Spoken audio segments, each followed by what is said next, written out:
It is, in fact, that. Let us be very clear. We bought the seat for 550 crores. We have a very talented person. Pardon? 55 million, is it? That's about 67, 68 million dollars. Right. But it gives us tremendous leg up for our Gaganyaan program because we get to understand human space flight by being inside the American program, the European program, and the Russian program. And that's be a great learning for India's own Gaganyaan. So a great beginning. It's not money which has just been spent without thought. There is a great thought which has gone into it, but it is an American countdown. What we need is an Indian countdown on an Indian rocket, and that is what will give both you and me great pride if we are there to report Professor Impe, as you can see, there is pride and nationalism sort of oozing out of the NDTV anchors this morning. You'll have to sort of take that into account. But I think it reflects a genuine sense of enthusiasm in this country. And I think one of the most defining features of India's space program, and Pallav and I, Professor Impe, have been doing this for the last decade, covering various aspects of India's space program, is it's ignited so many young minds. The fact that you've got young students from regional engineering universities and colleges, getting into advanced aerospace engineering, various aspects of aerospace engineering, getting into extremely difficult competitive examinations, trying to get into the Indian Space Research Organization. You've got a fledgling private sector aerospace industry, which is, besides anything else, doing wonderfully well in the development of drones, not just for military purposes, but for other purposes as well. You've got an evolution of technologies, not just in the government sector, but also in the private sector when it comes to rocketry. There's been an evolution, for example, of technologies when it comes to carbon composite technology and the fabrication of aerospace structures. So I think a lot of what is happening now in the country is part of that sense of enthusiasm and ambition that India sees as part of going to space. I think that's where it all comes from. So in that context, Professor Impe, what are your thoughts about what India can potentially achieve given the ISRO program that we've seen so far? I think the human aspect of spaceflight is important. It creates an emotional connection. It's sort of we know we can be with the Indian astronaut up in space. We can project our emotions, our feelings, our aspirations onto them. But what India has already achieved in robotic spaceflight is very impressive. And we all know, in those of us in the space sector, that it is easier and cheaper and more reliable and safer to do things robotically with technologies to do unmanned missions to the moon. And India has had enormous success already in that. So I think that's maybe the thing that will persist into the future. Yes, humans in space are important, but humans are fragile, they're delicate, they have to be maintained, they have to be protected, their lives are valuable. India's aspirations in robotic missions and space flight are also large, and exploration in the solar system, and that is that's not insignificant. It perhaps doesn't grab people the same way that having your hero, your Indian hero in Earth orbit does, but it's very important. I think it's very important for the development of Indian aerospace industry. All right, let's go quickly across to Gauri Dwivedi, who's got many more details on this particular mission, the rocket, and indeed the spacecraft. Go ahead. Indeed. Vishnu, while of course we've been talking about several aspects of what this mission really means in terms of India's space program going forward, a quick update in terms of telling our viewers what the Falcon 9 rocket is really all about. First and foremost, it is made by Elon Musk's company SpaceX. In terms of the kind of pedigree as far as the rocket itself is concerned, the success ratio, let's take our viewers through some of that. It actually first flew in 2010. 2010 is when it had its debut, and it sort of transformed how space operations are really done as far as allowing it to have some, first reuse and reusable rockets, so to say. And let's move ahead and talk about the success ratio and also the specs. Success ratio is about 99.4% in its 492 flights. That's incredible statistic and extremely important as we talk about the success of this mission. This is an important statistic point. We're going to come back and tell you the number of flights that it has succeeded in. In terms of specs, it's 70 meters tall, almost as high as Qutub Minar. Again, for a layman's perspective to understand what is the specifications of this rocket that we're talking about. We mentioned about the number of flights it has undertaken. Well, there were 492 flights, of which 489 have been successful. This is the success ratio we were talking about, 99.4%. Let's talk about now the number of humans it has taken to space. 10 human flights, 26 humans it has taken to space. This started from 2020 onwards when NASA gave the approval for the first human space flight, the first since 1981. And last important point is that it uses cryogenic oxygen and rocket-grade kerosene. Back to you, Vishnu, in the studio. All right, thanks very much for that. Dr. Lele, would you like to run us through, your thoughts on the rocket itself, in as much as we've seen a couple of failed missions recently with SpaceX rockets. This one is fairly reliable. Reliable rocket, as it was pointed out that it has got 99% of a success rate. And the rocket also has taken successful missions to the International Space Station. So there is a reliability factor which is associated with, experience factor also which is associated with it.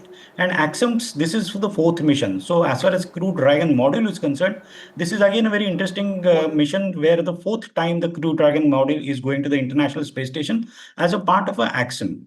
Earlier, if I have to slightly trace back the history, there's a company called Space Adventures who used to take the trips to International Space Station by paying money. Like if you remember, the first person to go International Space Station in 2001 was Dennis Tito. So he paid around $20 million at that point in time for the Soyuz seat. So people have gone to International Space Station by paying money, and there's no harm into it, because in today's world, if you have to learn something, definitely you have to pay money for it also. If you see historically, Rakesh Sharma had gone. That was because of the collaboration between the Soviets and India. Just an interesting point over here. Rakesh Sharma's mission, Mrs. Gandhi was asked. Before that, Mr. Morarji Desai was a prime minister, and he was asked whether India would like to take an astronaut to space. But he had denied it. But subsequently, Mrs. Gandhi picked it on, and we all know that what happened, Sare Jahan Se Acha. All right. In fact, Pallav, very quickly, will there be a mission along the lines of Sare Jahan Se Acha from space? Well, I certainly hope so. And can we expect the Prime Minister to speak to the astronaut? Well, right now, all we know is that there will be a conversation with a VIP.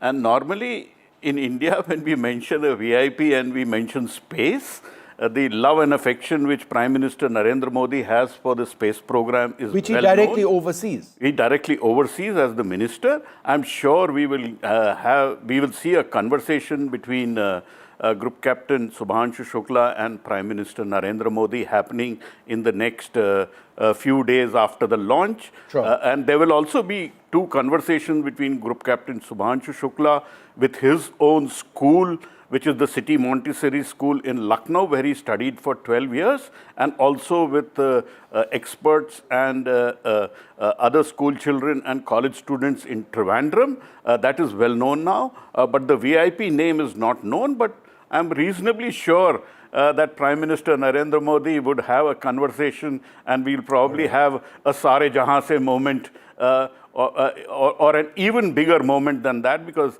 he is a space buff who loves, and he's given India the roadmap till 2040 on space program, giving 33,000 crore rupees for the Indian space program for the human space flight. So he has a vision, and I'm sure he will have a conversation.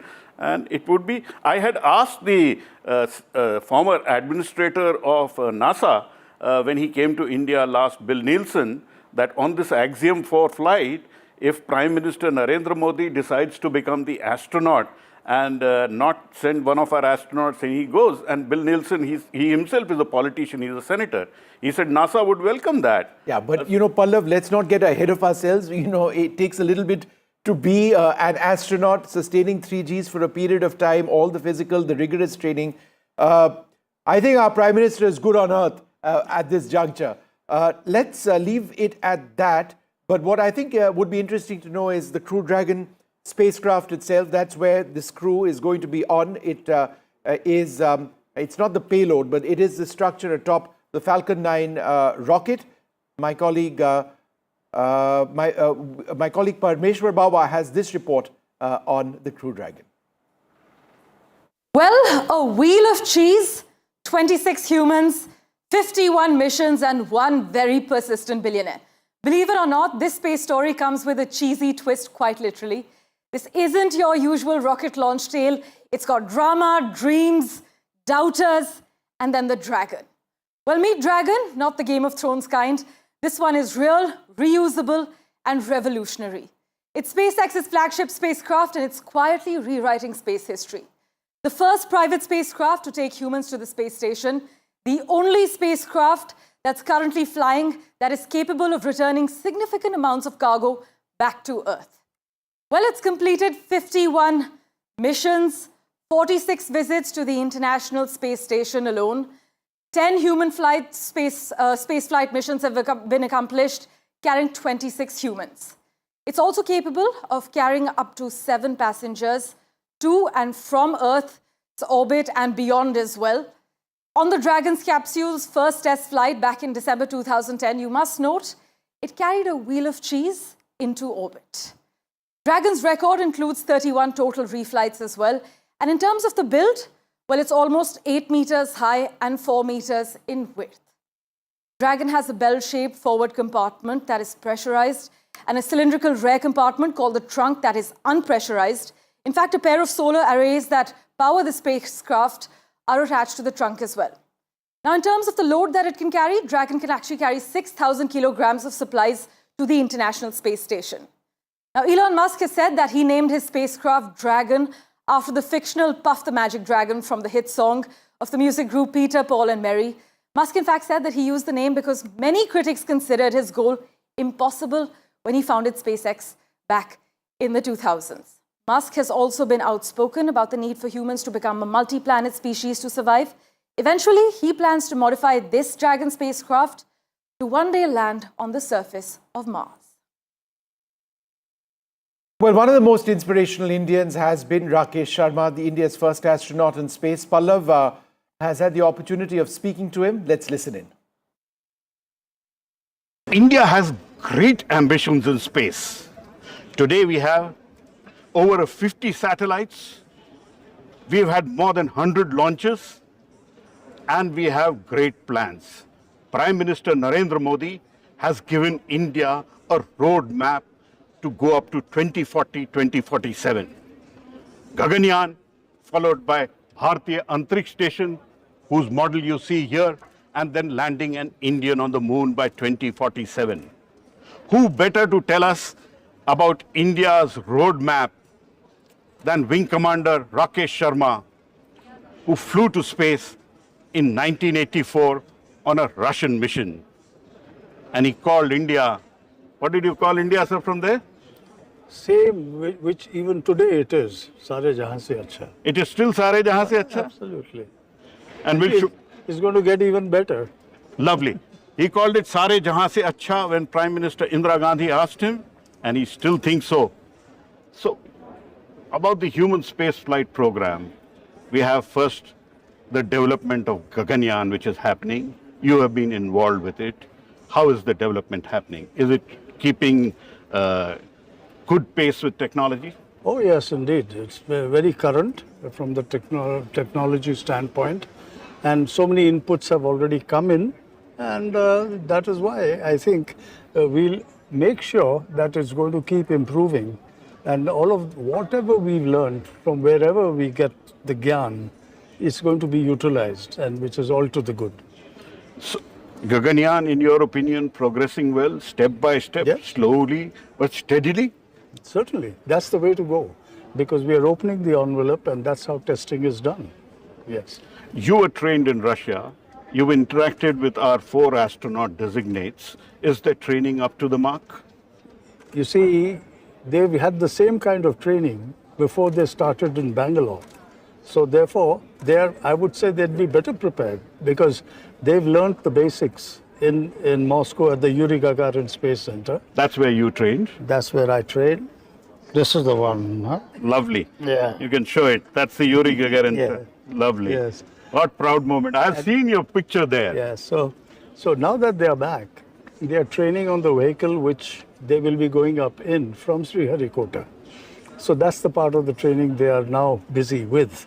In between, of course, Subhanshu has gone to the US to get an insight onto how systems work on the International Space Station.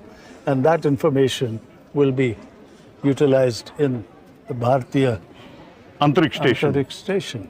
And we have 5 modules, and by 2028 we may have the first module in space. Yep. And we also have right behind us the new generation launch vehicle, exactly. a heavy lift launcher which ISRO is making. Yes. I think those points are absolutely critical because in as much as we are focusing on the Axiom mission today, it's ultimately India's Gaganyaan mission, which is our first crewed mission, following which there's going to be an Indian space, an Indian space station as well. It's going to be called Bharat, is what I've been told by the Minister Jitendra Singh. In fact, he said that in an interview to us. And then, of course, there are further missions as well, which are planned, crewed, uncrewed largely as well. There'll be another mission to the moon in the Chandrayaan series. So let's see how it all goes. But our focus now is on Axiom Space, Subhanshu Shukla, the Indian astronaut, kitting up. But there's been a lot of hard training that's gone into this, including G-force training. Let's take a look.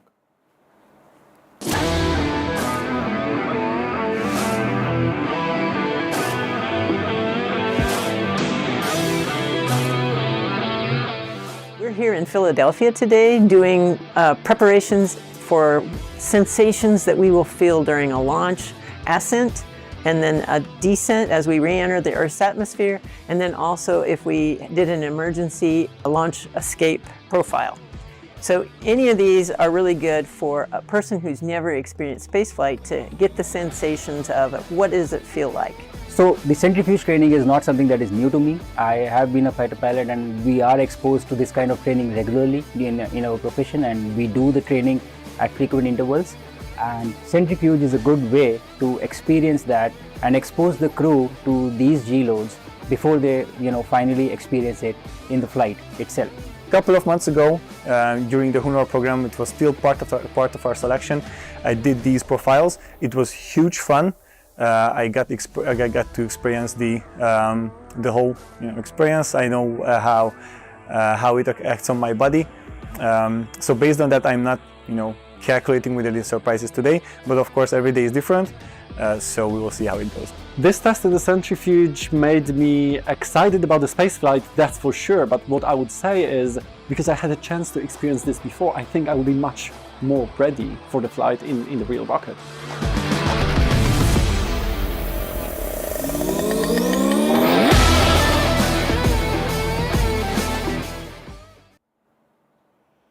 All right, well, a huge sense of excitement ahead of this mission. The crew getting set now, they're getting kitted up.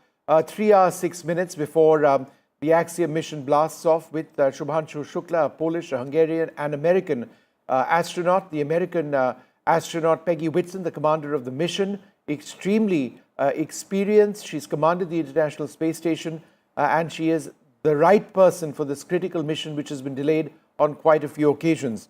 What we're going to do at this stage is take a short break and then come back to you with the very latest, including hopefully some weather updates and the status of the mission. There have been delays. We don't anticipate any today, but we'll be checking in. Stay tuned.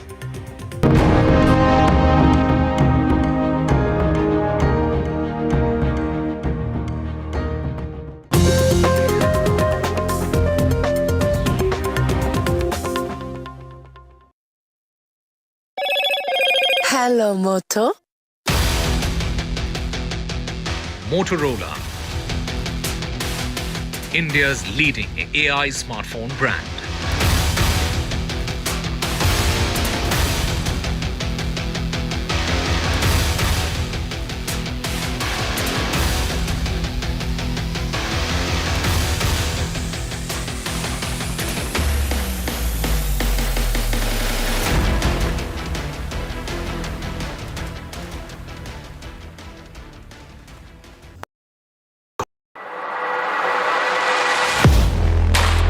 Do you really know the company you invest in?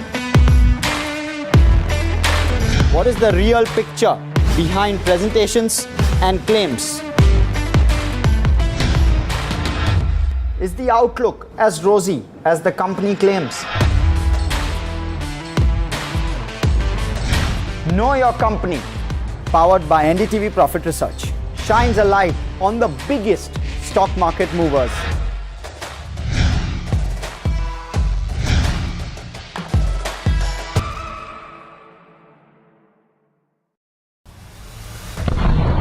There have been 4 alerts which have been sounded off here. In fact, what we can confirm is that one missile did hit a residential building in Beersheba. As I speak, you can hear the air raid sirens going in. So I will have to make my way and see if we can find us a safe place. This is the announcement being made. Listen into it.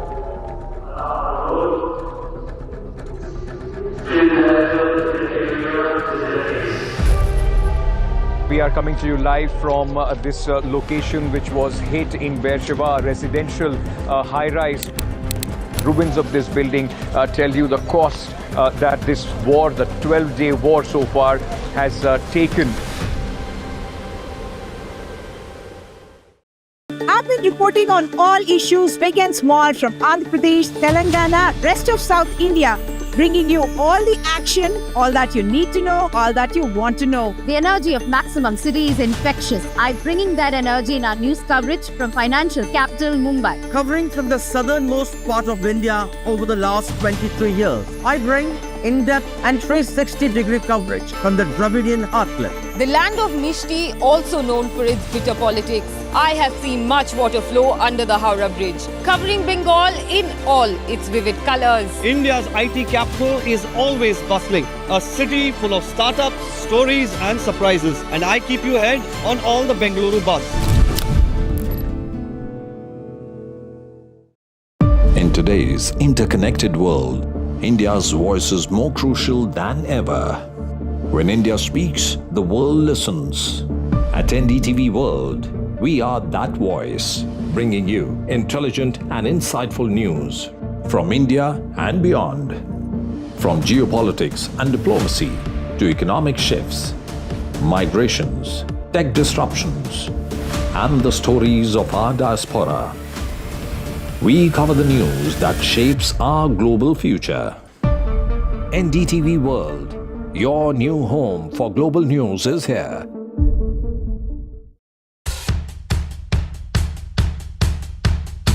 The markets move fast. And so should your portfolio. Expert insights, real-time stock picks. Do I buy Ola? Should I hold CDSL for the long term? Buy, sell or hold. The answers you need, straight from the experts.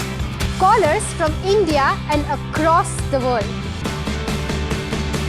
Connect live, ask, decide and invest wisely. Your portfolio, your future. Ask Profit.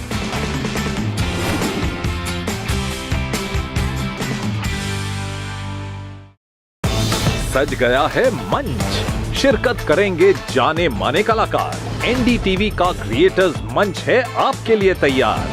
शामिल होंगे legendary writer Javed Akhtar, अपनी कविताओं से युवाओं के दिलों पर राज करने वाले कवि कुमार विश्वास, समय से परे की फिल्म बनाने वाले डायरेक्टर इम्तियाज अली और best selling writer Chetan Bhagat. यहाँ फन और एंटरटेनमेंट मिलेगा, साहित्य से नई रचनाएं, नई सोच, नया मंच। एनडीटीवी लाया है आपके लिए क्रिएटर्स मंच। आप भी जुड़े एनडीटीवी नेटवर्क पर। 50 years of the emergency. भाइयों और बहनों, राष्ट्रपति जी ने आपातकाल की घोषणा की है। India's darkest hour, June 25th, 1975. Lest we forget. The emergency. NDTV rewinds when democracy was suspended. लोकतंत्र का गला घोट दिया गया था। भारत के संविधान निर्माताओं की तपस्या को मिट्टी में मिलाने की कोशिश की गई।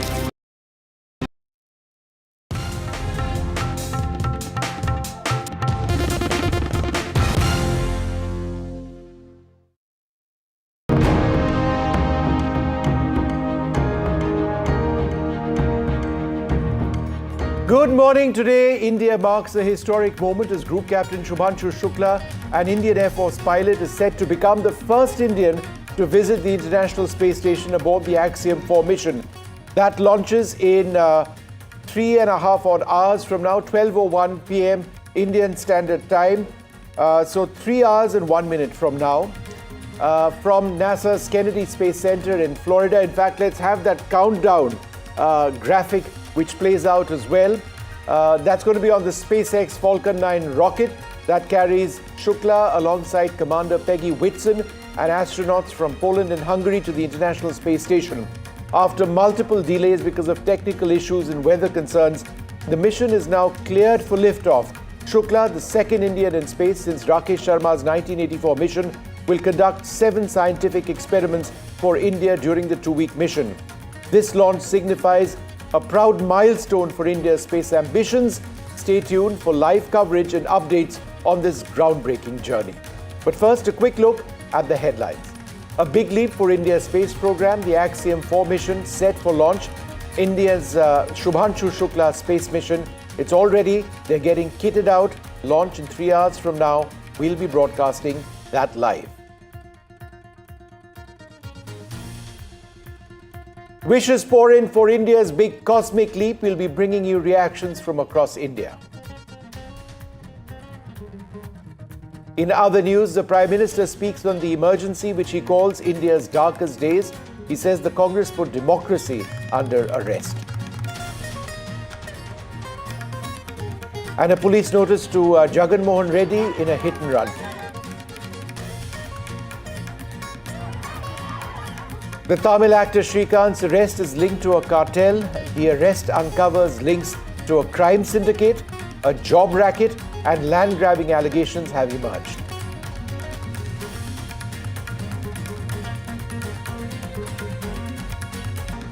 And there's tech for Tirupati Laddus. A UPI-enabled kiosk has been launched at Tirumala, where pilgrims can pay with UPI for their laddus.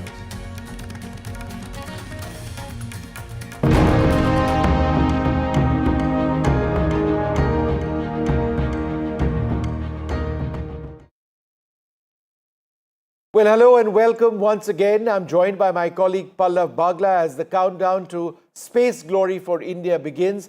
As Shubhanshu Shukla, one of the 4 astronauts, will launch the space voyage today, or his space voyage today.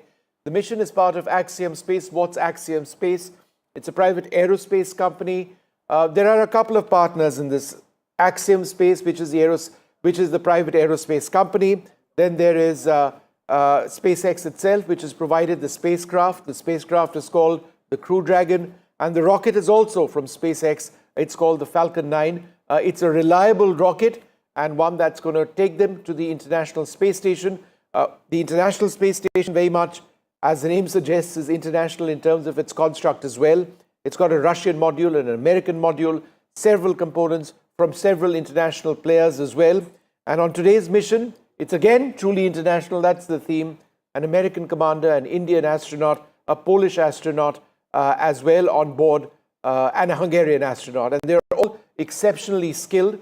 The American commander of the mission, who you see on your screen there, Peggy Whitson, has commanded the International Space Station in the past, and she's got exemplary experience, something that is so very important. But in as much as we report all of this, let's remember that the SpaceX Falcon 9 rocket did face 6 delays because of liquid oxygen leaks, electrical harness issues in the Crew Dragon spacecraft, and repairs which were needed to the International Space Station's Zvezda module.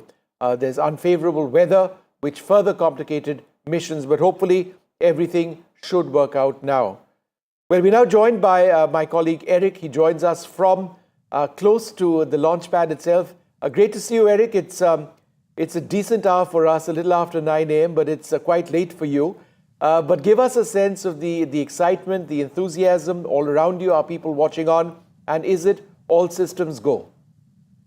Sure. Good morning to you. Yes, coming up on midnight here in Florida at the Kennedy Space Center, and we are just a few miles away from Launch Pad 39A. I can see it off to my right shoulder, and behind me, I don't know if you guys can see, so that the former countdown clock that the space shuttles used. Now they use it to place pictures of the crew, including your captain.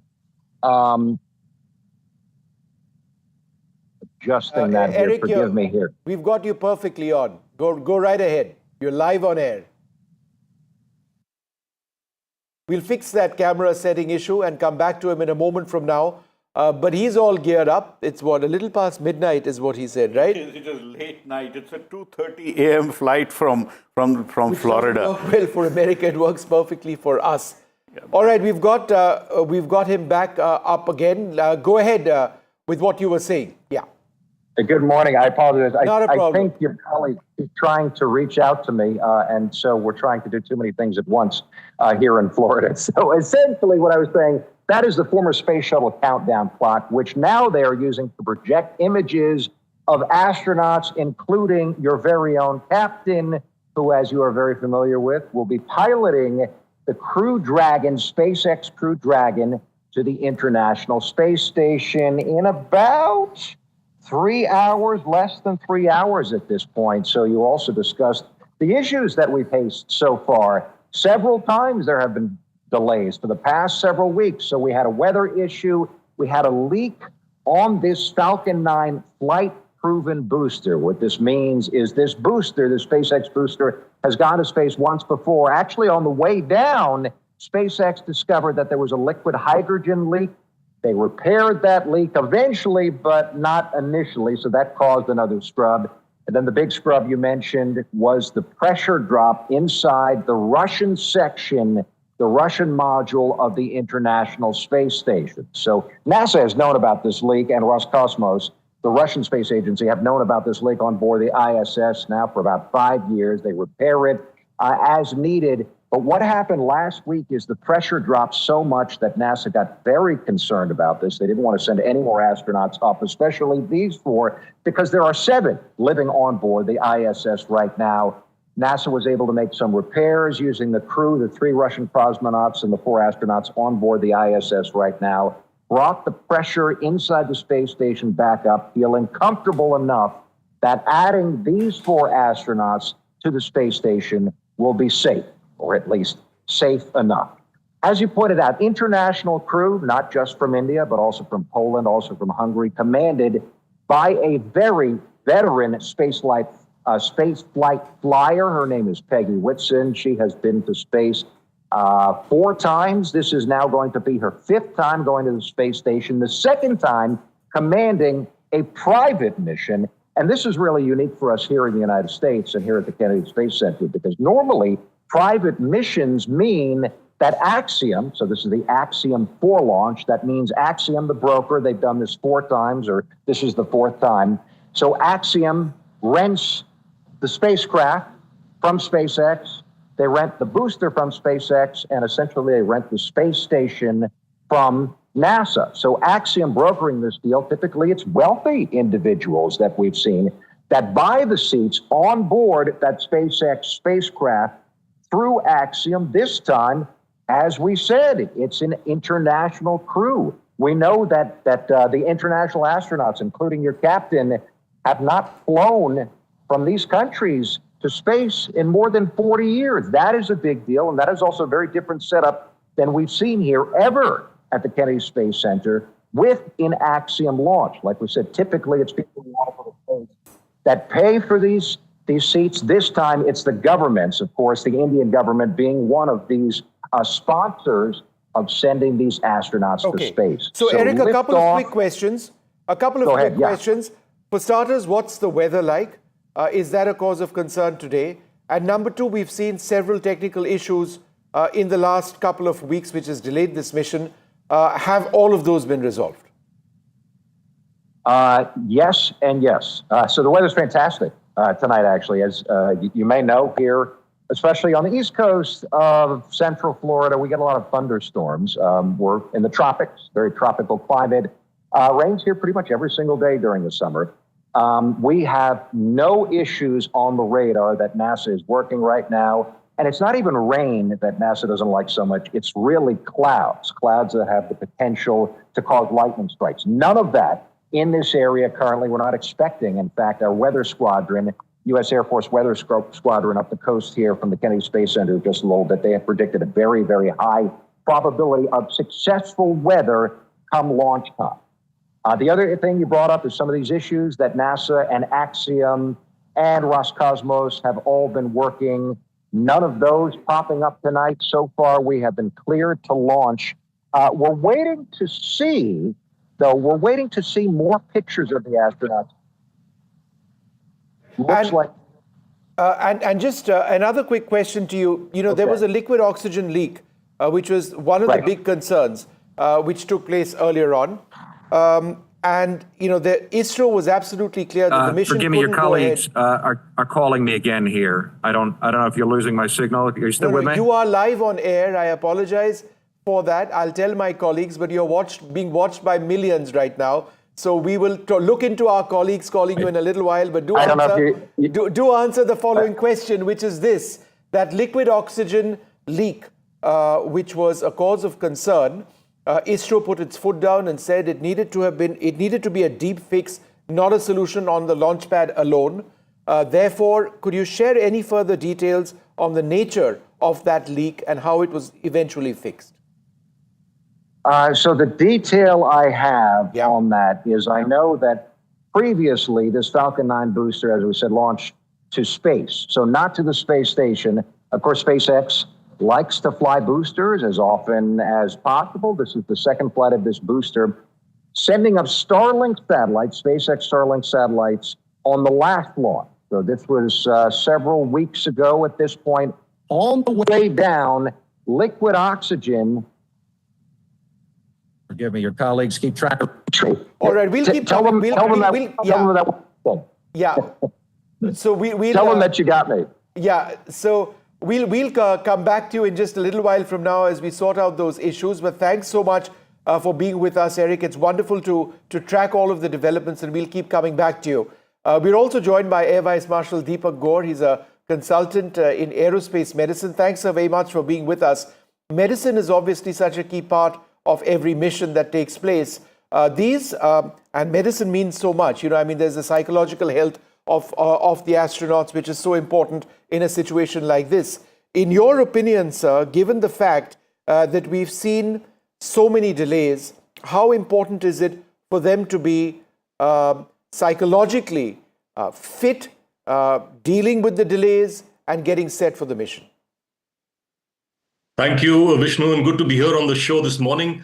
Yes, psychology plays a very important role in the assessment, so to say, of all the prospective astronauts. And when we started evaluating them sometime 6 years ago, I think it was July of 2019, we put them through the grind. It took a few months for us to select four initially, and then later we were asked to select 12 pilots who went to the Yuri Gagarin Cosmonaut Training Center.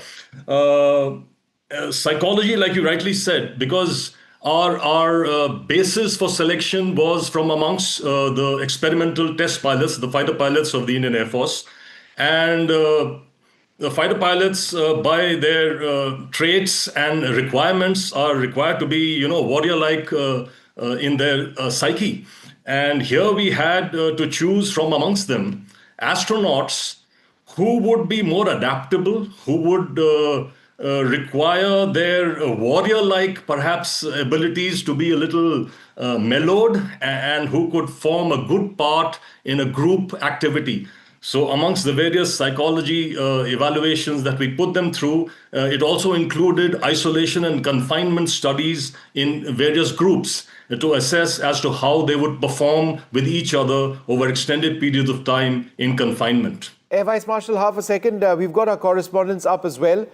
We've got Ranveer in Lucknow, and we've got Tanushka as well. Ranveer, Lucknow is important because that's where Group Captain Captain Shukla is from. We believe he's going to be speaking to some students at his old school as well. But can you give us a sense of the enthusiasm, the excitement that you see around you with just 2 hours and 45 minutes left for this historic mission to blast off? Obviously, the excitement is very high. Shubhanshu, who hails from Lucknow, is an alumni of City Montessori School, and we can see a huge excitement in his school, City Montessori. I'll show you this hall, a huge hall where a big screen has been installed by the school management, and in presence of Shubhanshu Shukla's family, the school teachers, administration, and along with some students, this hall will witness the historic launch of Axiom 4 mission. I am joining with the dean of this City Montessori School. Ma'am, I just want to know that what are the preparations, how's the excitement level being the faculty of this City Montessori School where Shubhanshu studied a few years back. So how's the excitement? The excitement is very, very, very high. We've been preparing for this event for almost 2.5 months now. Our children have been, there were several activities as a precursor to this big launch. Our children have written poems, drawn a lot of artwork. I'm seeing some of the paintings. Are these made by the students of the school? Absolutely. These are all made by the students of the school. And we had an entire festival called Vyomotsav. Even the name was coined by a student. We had an interesting activity for the students to coin the name, and the name Vyomotsav was given by a student of Rajen Nagar campus. And in Vyomotsav, we had a lot of activities. Children enjoyed a lot, and there were a lot of takeaways also. I'm also seeing some demo of Falcon 9 rockets and other things. So can you brief all these preparations? Yeah. So this is a... Hello. This is a rocket, and these are all mock-ups. And the most interesting thing for us would be the cupola. Sorry, the cupola is here, and that's a defy gravity room that we have created for our students. When you go in space, there is this motion, the notion of defying gravity. So it's an exciting mock-up of a defy gravity room. Where children can take some photographs, and then it feels as though you have defied gravity. I can show you some poses which are here. If you could look here. These are the pictures of the students. These are the pictures. They could enjoy it like this, and this is how a defy gravity photograph would look like.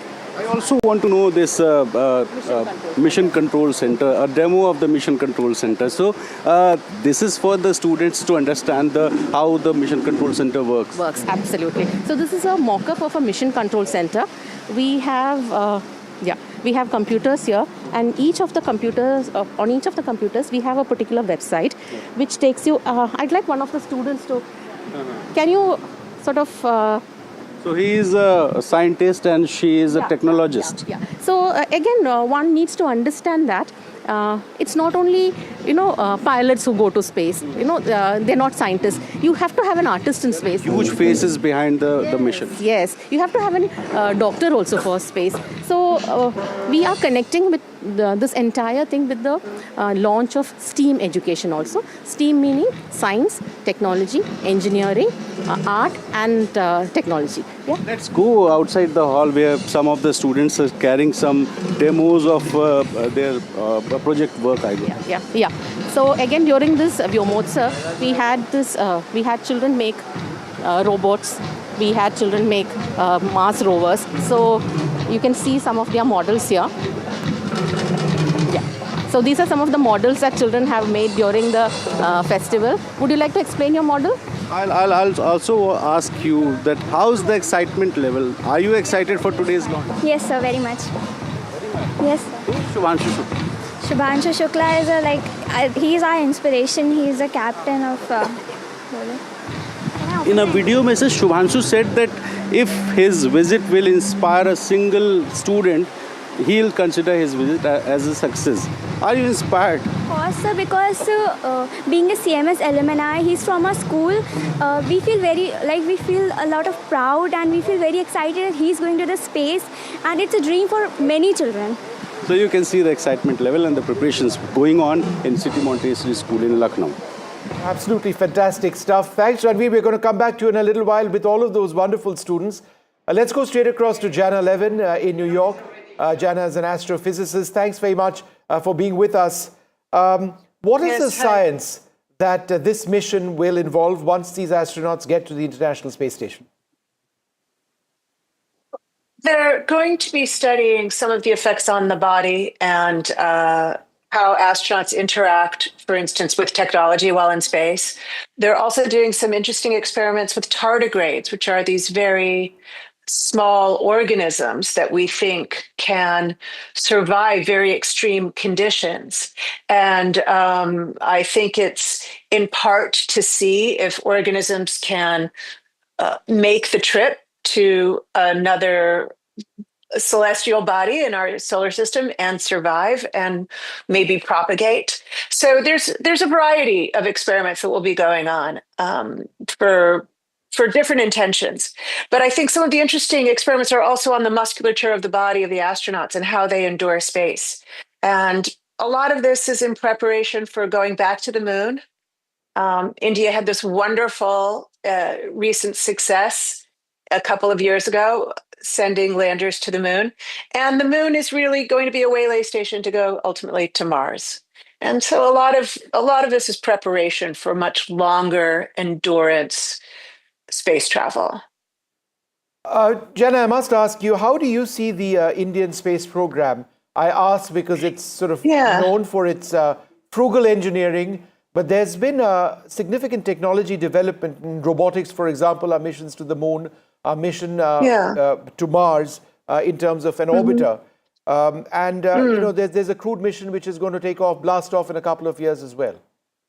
I think India is a really wonderful example of an independent space program. India's had a very strong space program for 50 years. A lot of people around the world outside of India don't know about that. And they've outstripped countries that are outspending them tremendously. So I think it's very interesting that India has been able to have a very conscientious, very engineering forward, very technologically sophisticated, but on a tight budget and safe. Right. So I think it's a wonderful example of an industrious space program, and also a tremendous number of really wonderful scientists come out of India, and India is getting involved in big science projects on the ground as well that are like gravitational wave programs like LIGO, India, which is a program to detect the ripples in space-time from colliding black holes. I mean, this is really deep and profound stuff. So I think India presents a very interesting example to other countries of how to do engineering well, lean, and safely. All right. Let's go straight across now to NDTV's Tanushka Datta, who's at the Indian Space Congress. Many people over there extremely keen to know what's taking place. 2 hours, 37 minutes, not much time now. Pallav Bagla is so nervous at this stage that he's got this frown on his face. We need to get him out of that frown every few minutes. That is true. See, these are anxious moments, Vishnu. We have our own Indian astronaut and 3 other anxious crew members. I rest my case. I am anxious. In fact, Parmeshwar with me in the studio as well, and she's watching on. And at Pallav over here, who's having a really tough time right now. Pallav gets more and more emotional as the clock ticks down. We're looking forward to this. I suspect that he's looking forward to it, but secretly thinking, oh, I wish this wasn't really happening. Not really. I wish it were happening, and I wish there were not so many delays, so there would be lesser anxiety moments and a shorter quarantine period for our astronauts. But right now, all systems go. That is just the message I got, and we should have at 12:01 a good launch. But we'll get to know only 30 seconds before liftoff whether it happens or not. No, don't be such a skeptic now. Of course it'll blast off. It better. Otherwise we'll be back over here indefinitely once again. But the launch window is only till the 30th, I think. Tanushka, go ahead. Sorry, we got distracted. We often get distracted when we talk about space. But go right ahead. No, totally understandable. In fact, even here, the energy is very high with the Indian Space Congress event. And it's, you know, this is a curtain raiser event. There's going to be a watch party later as well with respect to this, you know, launch that everyone has their eyes on at this point. Group Captain Shukla and all, you know, everyone is quite eager here. The event is right about to begin. So everyone is, of course, inside right now. And what I can, however, tell you about the Indian Space Congress and the event here is how it's looking forward to explore more aspects in the private space sector. We do know that Shubhanshu Shukla, Group Captain, is the first private sector licensed, person who's going into the space at this point. So, exploring more into the avenues of how can private sector be, more of an active participant in the space, in these space missions, and in the larger, background at this point of the Indian democratization of the Indian space missions. All right, democratization of the Indian space. Let's just go across at this stage to General Madhuri Kanitkar. She's been an incredible doctor. She knows a thing or two about... Pallav's got a video on his phone right now on some dramatic music which seems to reflect an impending blast. Dr. Kanitkar, tell us a little bit about the training that astronauts go through ahead of a mission like this. Yeah, thank you so much, Vishnu. I'd first like to say it's been a long journey, and Pallav and me have known how we feel proud today, because this is not just about astronaut Sudhanshu going on to space, but it's of billions of Indians going with him and the Indianness of it. Today we feel very proud, like we just heard Air Vice Marshal Gord saying how they selected, and see how their correct techniques were used, because in spite of all these delays, we have the most mentally fit and strong astronaut who has been selected to go up. But so what's beautiful is that this is going to give us a first-hand experience. And the astronaut has been trained as a scientist, as a doctor, as a physiologist. I mean, look at the amount of first-hand experience that we have achieved by sending a person who's been trained to conduct research for India, by India, and that is the beauty of it. It's not just that. So whether it's the tardigrades or whether it's the muscle atrophy, or for that matter, our own sprouts, the experiments have been designed by Indian scientists. So this is the most beautiful moment, that today when he actually gets launched into space, it's all those dreams of millions of Indians which are happening, and all are watching, because there's a sense of belonging, of ownership, of being part of it in various ways. And I think this training has been tremendous, with Indian doctors, Indian scientists being part of this mission, training our astronaut. Pallav here. We've known each other, and you were involved in the initial selection of the astronauts while you were one of the leaders at the Indian Air Force and at the Indian Armed Forces. Do you feel proud that one of our own, or your own selection, is now almost ready to head to space? So proud, Pallav. And I still remember going back in history about how you moved it. And I was that time with the Chief of Defense Staff, and the way we actually took the principal scientific advisor to the Indian Aviation, the Institute of, Aviation Medicine at Bangalore. And that's how the whole story started. Because otherwise, we were working in silos. ISRO was doing its program. The aviation medicine had capability.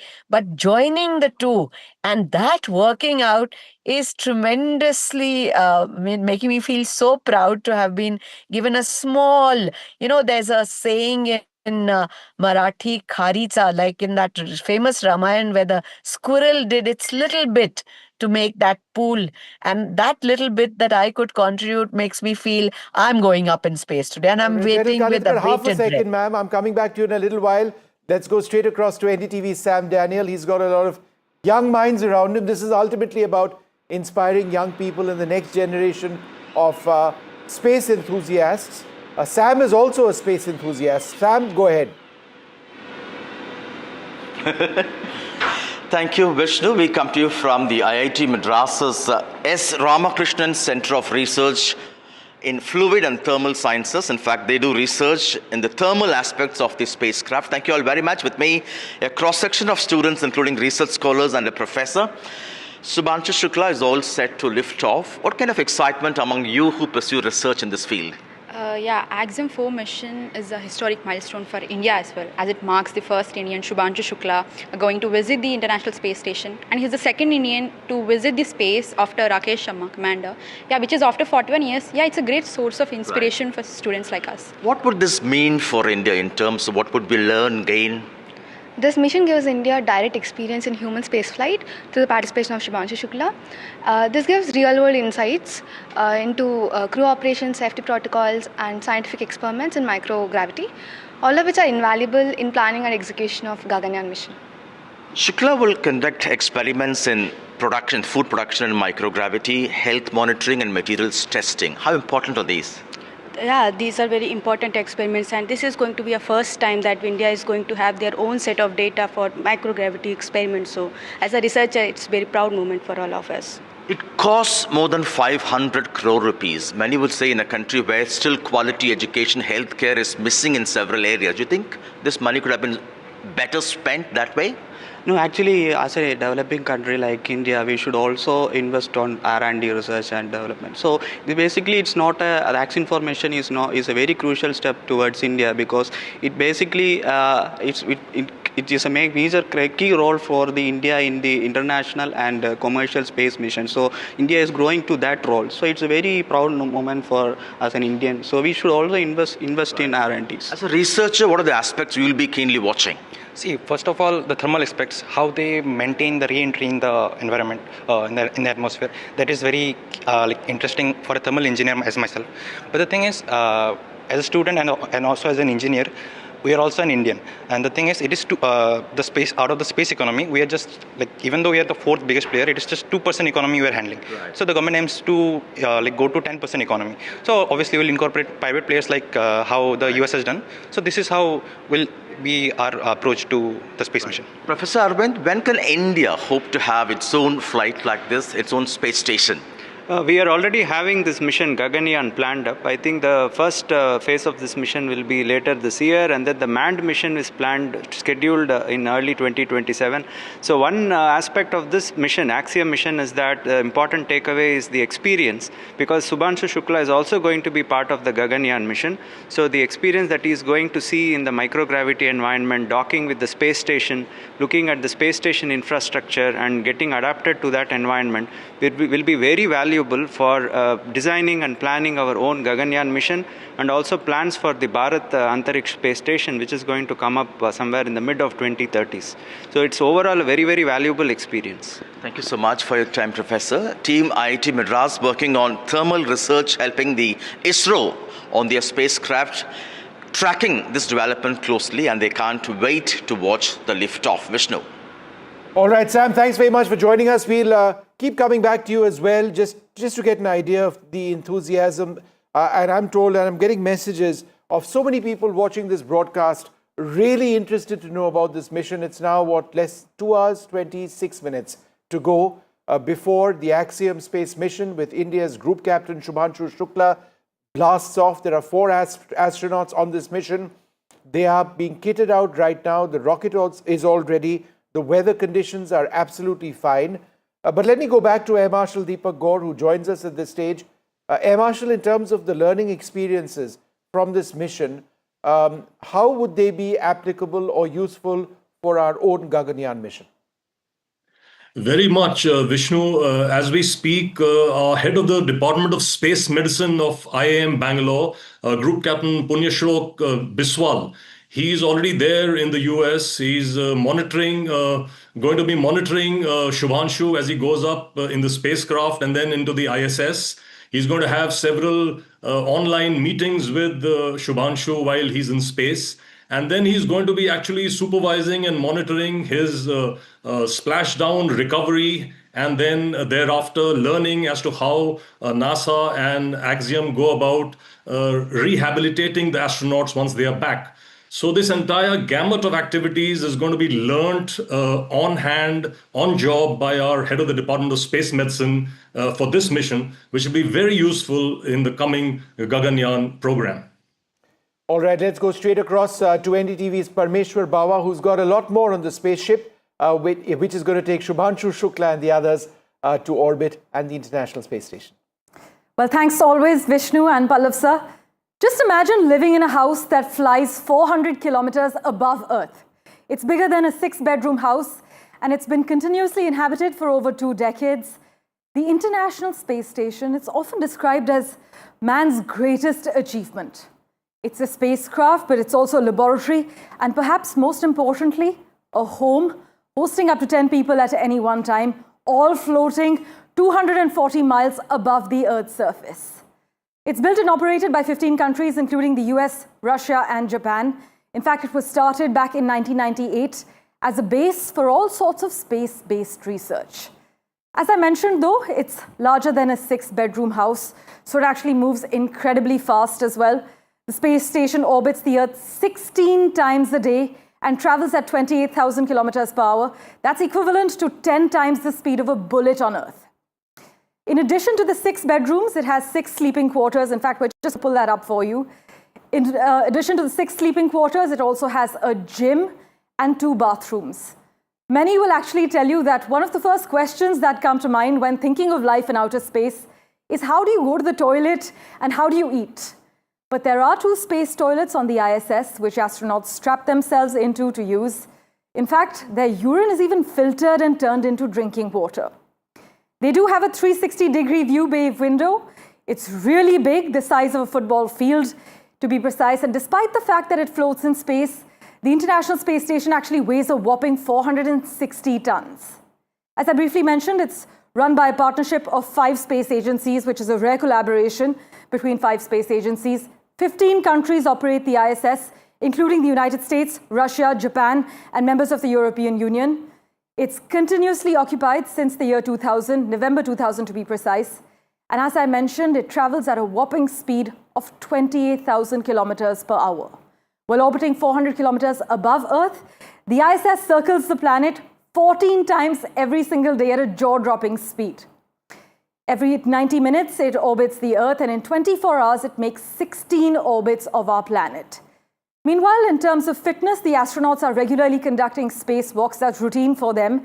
And the spacewalks, this is a routine that they maintain. Meanwhile, in keeping communication with all those on home ground, you must note that all residents of the ISS have laptops, and they can even connect to the internet to keep in contact with their family, with their friends, also watch live TV. So this isn't just a science experiment, as Vishnu and Pallav Bagla have been reporting. It's a test run for the future, how we live on the moon, perhaps, Mars, or maybe beyond. All right, Parmeshwar, thanks very much. We've got a very special guest joining us at this stage. Richard Tibor is the space reporter and audience editor for the Orlando Sentinel. Richard, thanks very much for being with us. Are all systems go for this mission? What's the weather like? There have been so many delays in the recent past. Let's hope nothing of that sort happens now. What's happening around you?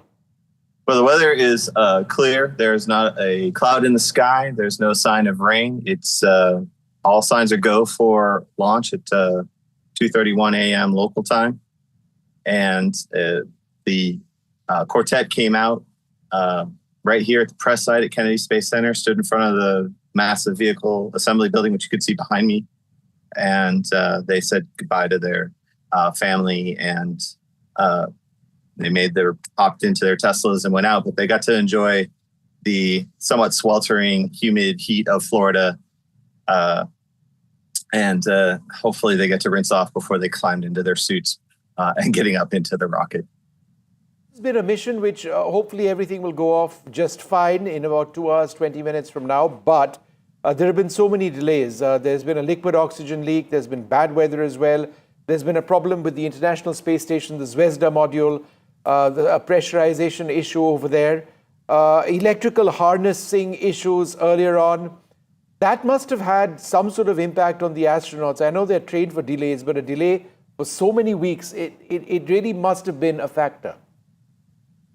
Yeah, I would say so. That the quarantine time that they've had to be in since late May is almost now a month, and this mission itself was supposed to launch last year, and so over time they have to sort of gird up their strengths to just be able to deal with the time, to pass the time, probably play a bunch of games in the meantime, but also have to stay in quarantine, can't be around their families. It's got to be rough, but they all seemed in great spirits. They seemed really ready to launch this thing. I know the child, Sid, of your astronaut himself, I overheard him say, I'm ready for this thing to launch. So you heard Group Captain Shukla's son say something. Is that what you're saying? That's exactly right. I'm sorry, I missed you there. What exactly did he say? He said, I'm ready for this thing to launch. Right. And his old man is pretty ready as well at this juncture. But anything else, on your mind at this stage? Tell us, for example, a little bit about the Falcon 9 rocket itself. It's a very reliable rocket, and I think this point needs to be made because we've seen in just the last couple of days another SpaceX rocket explode, but it's not the same rocket. And I think that's a point that needs to be made, yeah. Absolutely not. This rocket's extremely reliable. It has launched already 50 times here from Florida just this year. And they also launched from California, so they're well over 70 for the year and well on their way to record numbers, well over 100 expected. And Falcon 9 has had only 2 failed missions since 2010. And it's approaching, I believe, 500 launches overall. So it is probably the most reliable rocket on the market right now, and certainly one that launches multiple times a week. We get to see it quite often. There's another launch tomorrow afternoon. So this one will go up, and then there's one right behind it. Not with people on board, but they get a lot of them up there. Can you tell us a little bit about what you saw when the astronauts came out and took the Teslas? What was their mood like? How were the families looking up? You mentioned about astronaut Shukla's son Sid talking about it, but what was the mood generally with the rest of the astronauts? There was a Polish flag, there was an Indian flag. I didn't see a Hungarian flag, but there was a group of Hungarians with sort of collective joy in each group, and we didn't get to overhear all the conversations because they were all standing about 50 feet away for the quarantine, but there was smiles, there were waves, there was laughs. Everyone, there was high fives right before they got into their Teslas, and just big smiles. I mean, you can see the whites of their teeth, no problem. And everyone seemed to be happy, on both sides. The families there was only joy. I didn't see nervousness. I only saw excitement for the 4 that are about to go up into space. Can you reflect for us that Group Captain Subhanshu Shukla, who's our astronaut, will be flying from pad 39A, which is the same pad which astronaut Neil Armstrong took when he went to his first mission to the moon. Can you reflect for us the same, what would be the sentiment and in the minds of the astronauts to go on from the same launch pad, 39A? I don't think it's lost on anybody when they get to go out to the pad, and I know they've already been out there for their test runs. They get to see the names of everybody that has launched, at least from the current pad, and it's, as it says, there's just dozens of astronauts who have flown to space. And I think the idea that the first Indian to be an astronaut, previous was flown as a cosmonaut with the Soviet Union program, the first astronaut to follow in the footsteps of Neil Armstrong, one of the most famous astronauts of all time, it's got to be, quite a just invigorating thing to go through, I would imagine. All right. Thanks so much for being with us, Richard. And let's hope everything goes off well. And It's great that the weather is holding up. That's been a big problem in the recent past. But thanks so much for being with us. Joining us now, Dave Arstu Pancharya, a theoretical physicist, mathematician, philosopher, and author. Thank you very much, Dave, for being with us. Your thoughts on this mission and what it means for India's space program. So fundamentally, India has been wrestling a lot since decades now, going through lot of catastrophes. I think events like these are light to the future.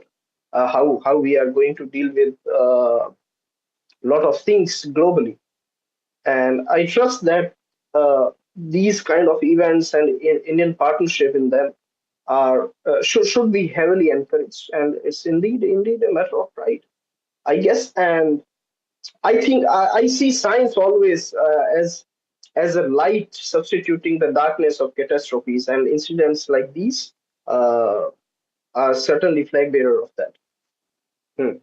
So this is what I believe from an Indian viewpoint. In terms of the science which Group Captain Shubhanshu Shukla will be doing, what are some of the takeaways likely to be for India? So firstly, I think Axiom itself has certain commercial viewpoints about it.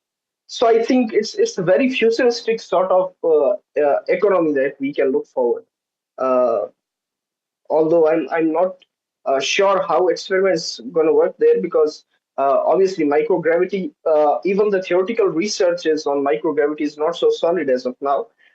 It's in recent progress. Although Einstein in his 1915 paper of field equations has derived things about it. But still, the theoretical researches are under the process. So I think to experimentalize those sort of things and then to make them in a commercial model is quite Panglossian as of now. But I guess we should be heavily optimistic, and India might have future economies deriving I'll from tell you what space. we'll do just now. We've got some really interesting video up on the screen. So let's just talk about this. This is the astronauts. Let's have this up full screen. This is the astronauts training for the mission. We've been going through this footage. They're ready for all sorts of scenarios. There are emergency scenarios which they've been trained for perhaps more than anything else. That said, the mission is highly automated, and Group Captain Shubhanshu Shukla will not typically have a great deal to do in this mission until such time as the actual docking takes place. That's also a largely automated process. But it's the experience and the training to actually deal with any eventuality which is so very critical. We're going to take a short break at this stage, come back with the Vedi.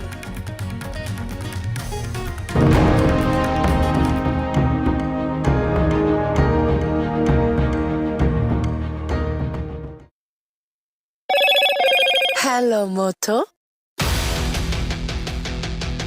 Motorola,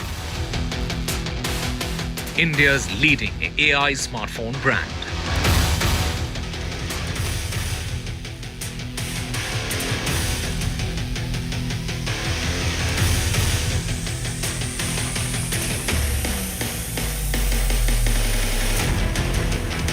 A big leap for India's space program, the Axiom 4 mission. It's set for launch. The Indian astronaut Shubhanshu Shukla's space mission. Wishes pour in for India's big cosmic leap from all over the world. A huge sense of anticipation ahead of this mission. The Israel-Iran ceasefire appears to be holding. A report says the strikes didn't destroy Iran's nuclear program. New satellite imagery appears to indicate that the strikes have been fairly deep. Donald Trump likely to meet the Ukrainian President Volodymyr Zelensky at the key NATO summit in Europe.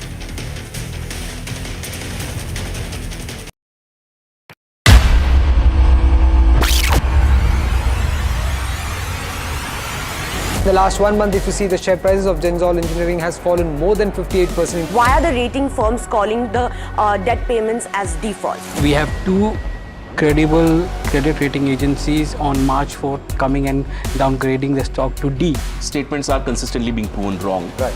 And transactions are being taken place which are different from what they were originally pictured to be.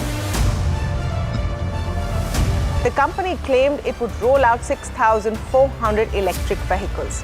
But what it has rolled out is a shocking scam. Funds meant for the project were funneled allegedly back to the promoters, the Junkie brothers. What did the money buy? Not EVs, of course, but a lavish flat in Gurgaon's luxurious DLF Carmelias.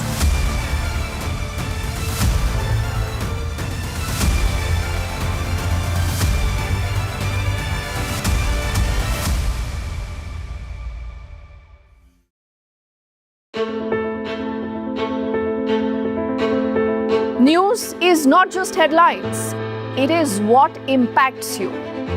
And news should never be mistaken for noise. What matters is the reality. Accurate, in-depth, and with the right perspective. For over 20 years, I have been a journalist, and never has clarity mattered more than now. At Newsnight, we go beyond the surface. We dissect the details, challenge the narratives, and bring you the unparalleled clarity you deserve in a world clouded by misinformation. We are bold, we are direct. Newsnight, for the news in your interest. Only on NDTV 24/7. If it matters to you, if it matters to you, if it matters to you, it matters to India. It matters to India. And it matters to me. And it matters to me. India Matters with Shivaru. Only on NDTV 24/7. How often have you turned away from debates that descend into endless fights? We bring you a show where every question is answered, where every debate finds its resolution, where every story finds its conclusion, where opinions collide but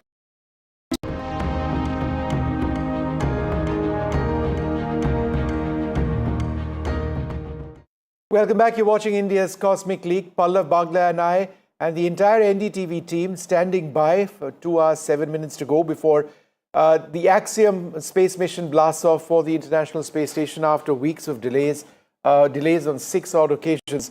But there have been so many good wishes coming in for the team, for Subhanshu Shukla, that we thought we'd play out some of these reactions. Do take a look.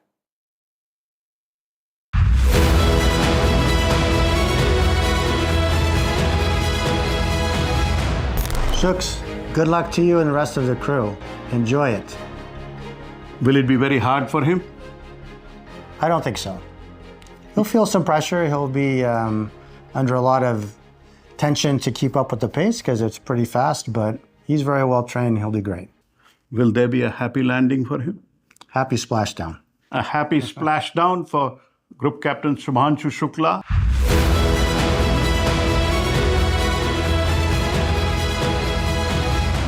I have no doubt he can do it, and he's a really amazing person, down to ground in terms of dealing with the instructors and with everyone, very professional, and I like to work with him and also with his backup, also Papa.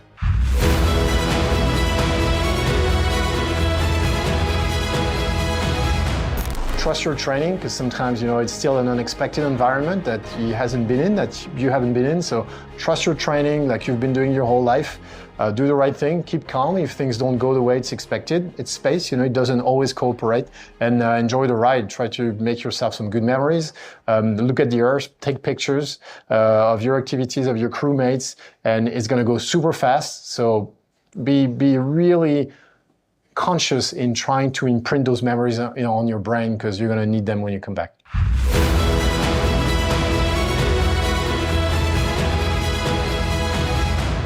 Do you have any message for Group Captain Shukla as he goes into the Falcon 9 Crew Dragon for a liftoff.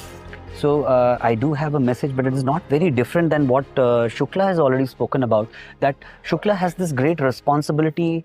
Rakesh Sharma sir was somebody who flew decades ago. In the modern world era, Shukla has got that opportunity to fly into space. And it is not Shukla alone who gets to fly into space, but as a space traveler, I'm sure that Shukla will have a lot of gratitude for all the people who've made him reach where he is, or for that matter, who were involved in the making of the four of us. These are those faceless people whose aspirations are going to fly along with Shukla, and Shukla is not a single person alone. So he's got a big sort of responsibility on his shoulders. So good luck to Group Captain Shukla. Yes, good luck, Shuks. You will do it. And happy landing.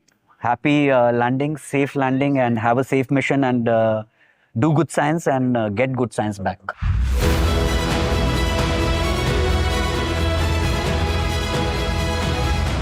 Any message for Group Captain Shubhanshu Shukla as he gets ready to fly? Well, I'll just go. I tell Shubhanshu all the very best, happy landings, and look forward to whatever you're going to see. You'll come back a changed person, is what I'm going to. Did you get changed? Yes, I would say over the years, maybe not instantly, but over the years when you go over that experience, it brings in new insights as to what's happening to planet Earth. It gives you a sense of where you should be going, where space exploration should be going. So that it does change you.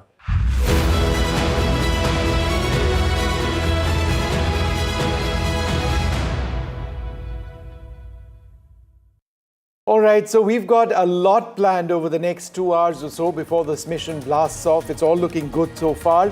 Fingers crossed. But we're going to take a short break, come back with the very latest. Please stay tuned.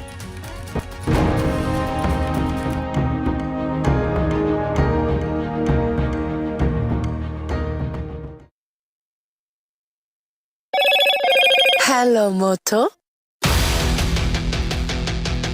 Motorola, India's leading AI smartphone brand.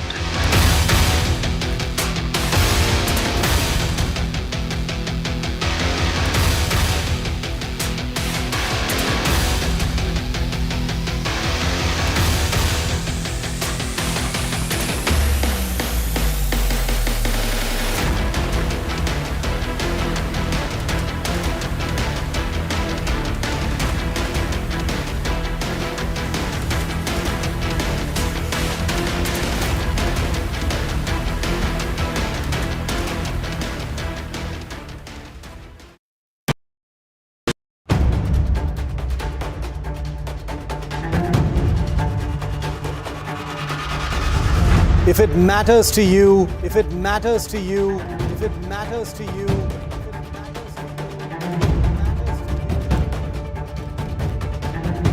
it matters to India. It matters to India.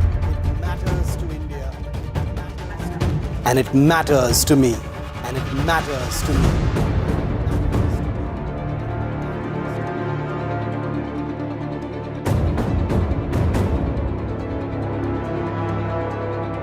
India Matters with Shivaru, only on NDTV 24/7. Is your business future ready? Join the 13-week strategic ESG certification program for business sustainability and growth for CXO and business leaders by NDTV, Terry and Zenora. Master global ESG frameworks, gain real-world tools, and lead with impact. Starts July 13th. Enroll now and power your business with sustainability. Do you really know the company you invest in? What is the real picture behind presentations and claims? Is the outlook as rosy as the company claims?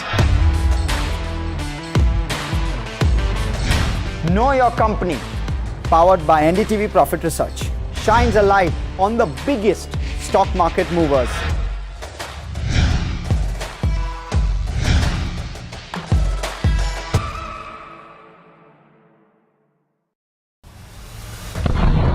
There have been 4 alerts which have been sounded off here. In fact, what we can confirm is that one missile did hit a residential building in Beersheba. As I speak, you can hear the air raid sirens going in. So I will have to make my way and see if we can find us a safe place. This is the announcement being made. Listen into it.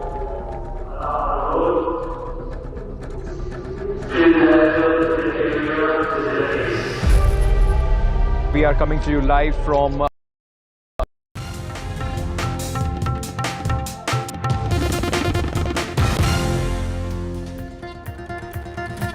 Good morning and welcome. In case you're just tuning in, you've chosen a good day to tune in.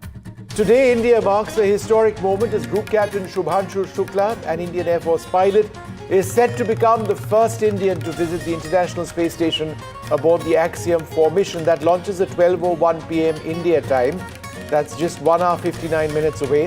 From NASA's Kennedy Space Center in Florida, he'll be on the SpaceX Falcon 9 rocket. That's the rocket which will carry the Crew Dragon spaceship, which will have Shukla alongside Commander Peggy Whitson, the commander of the mission, and also astronauts from Poland and Hungary, all really exemplary specialists in their own right. Shukla is the deemed pilot of the mission, but it is a very, very automated process. They'll be going up to the International Space Station. That's a process that's going to take several days. After multiple delays because of technical issues and weather concerns, the mission has now been cleared for liftoff. It appears the weather is all right. Shukla is the second Indian in space since Rakesh Sharma's 1984 mission. He'll conduct 7 scientific experiments for India during the 2-week mission. This launch signifies a huge milestone for India's space ambitions. So do stay tuned for live coverage and updates on this ground-breaking journey. It's all set to blast off. It's all happening. The headlines: a big leap for India's space program, the Axiom 4 mission set for launch. The Indian astronaut Shukla's space mission, he's all kitted up soon and he's going to be blasting off.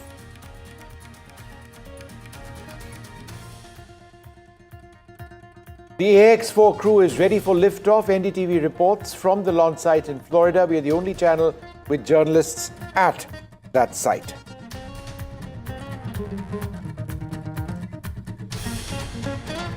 Shubhanshu Shukla's moments away from space glory, a look at how the Axiom 4 crew trained for this mission.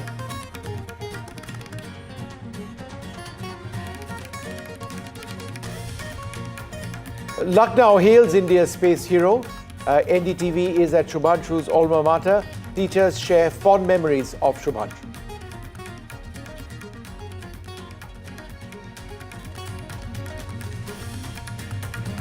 A billion cheer for Shubhanshu Shukla wishes for India's massive cosmic leap.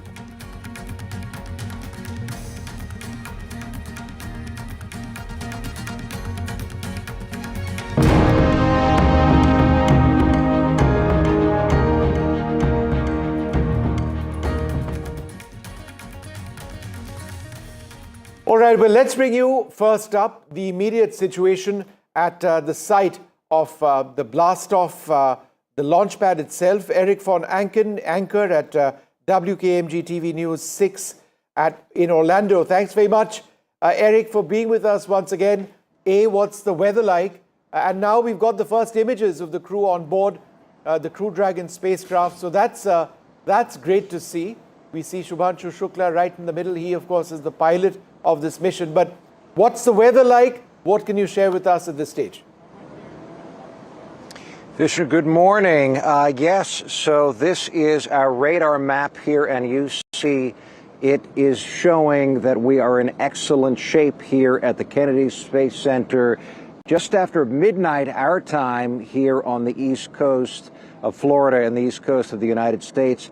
There are some showers in the distance just east of the Kennedy Space Center and Pad 39A behind me, but this does not appear to be a concern. It has not stopped the countdown. We are still on track for just about 2 hours from this very moment. Typically, NASA gets concerned if we have clouds hanging around the launch pad, in particular clouds that may cause lightning, because they will not fly that rocket through lightning. That does not appear to be the case. As you spoke a couple of weeks ago when they first tried to get this rocket off the ground with those 4 international astronauts, including your captain, it didn't go so well. We did have weather issues here because in Florida it rains pretty much every single afternoon. We're talking very intense rainstorms with lots of lightning. Second time, in particular, there was a liquid oxygen leak on top of that Falcon 9 booster. SpaceX likes to use the phrasing flight proven because they've already launched this booster to space once. It has come back to Earth, as you see behind me, and they refurbished it. They discovered that liquid oxygen leak actually as the booster was coming back down to space because it relights the engines in order to successfully land just a little north of me, right at the Cape Canaveral Air Force Station, and they detected the leak. Apparently they didn't fix it. So when they got this rocket on the launch pad and they started getting ready to put the 4 astronauts on board, that's when they discovered this liquid oxygen leak a second time. They did spend some time, several days, to repair it, but then, as you've spoken, Vishnu, about this serious leak on board the International Space Station, that stopped the show entirely. NASA was very concerned because the pressure inside the ISS dropped dramatically. They've had this leak for about 5 years. They would patch it, pressure would come back up, but this time the pressure dropped enough that NASA was very concerned, not just about the 7 men and women on board the ISS at this very moment, but of course adding 4 more to the ISS. NASA paused. They asked the crew up there, because this is on the Russian side. This is actually in a Russian tunnel leading to the service module where one of the Russian capsules docks. So there's 3 Roscosmos Russian cosmonauts on board, along with 4 astronauts. The team worked together. They patched a little bit more in this tunnel.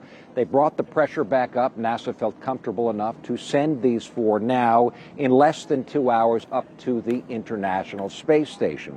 We understand, I'll tell you this here in the United States, this is a huge deal for these international astronauts from, of course, Hungary and Poland, besides India.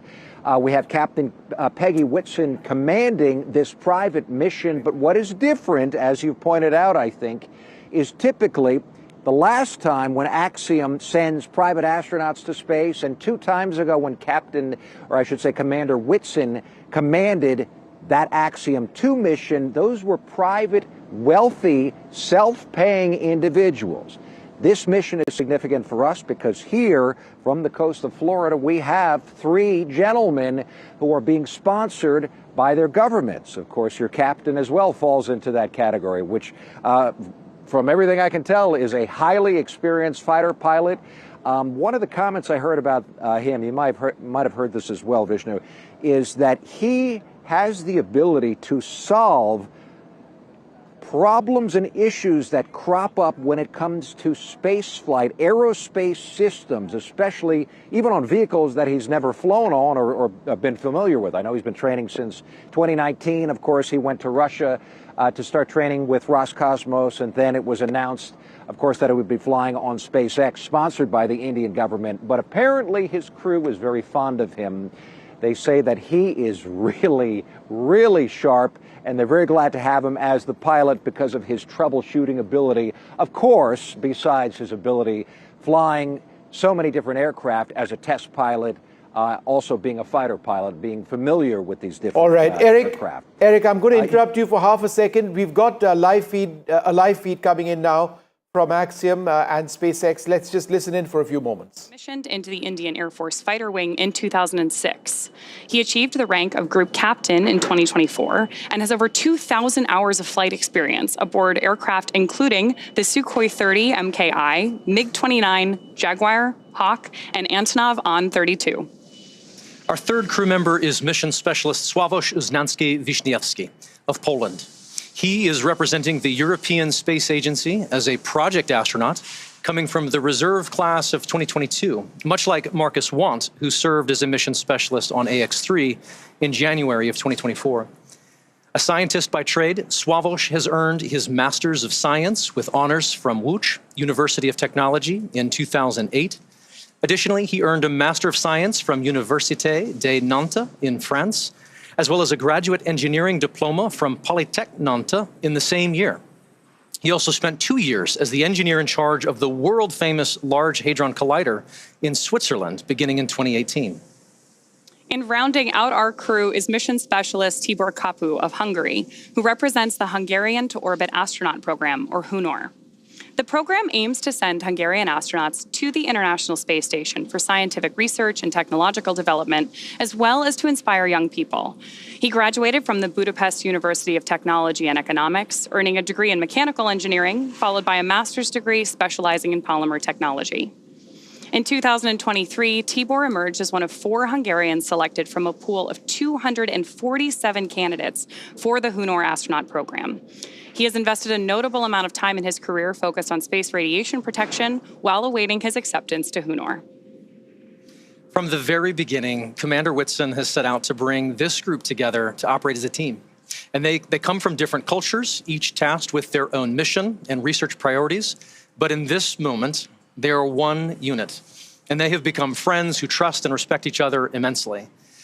So together, they are the crew of AX-4, Axiom Space's 4th private astronaut mission to the International Space Station. Today's flight represents the return to spaceflight for these 3 nations, but it also highlights the growing opportunities for many nations and entities around the world to conduct meaningful work in low Earth orbit. And right now, as Peggy, Shukla, Slawosz, and Tibor sit right there inside Dragon, there are colleagues, fans, and space enthusiasts the world over gathering to witness and cheer them on. We are just starting to get some visuals from different watch parties around the world, and so naturally, we're eager to show these to you. It's early in the morning for some, later in the day for others, and here we are seeing students and teachers at the Nair Hansre English School in Jamshedpur, India, gathering together to watch Ubanshu lift off. Well, greetings and namaste, students. And now we're checking in on Poland. The launch party there is taking place inside the Copernicus Science Center in Warsaw. We're waiting for a viewer's perspective because the whole webcast is displayed on the planetarium's dome there.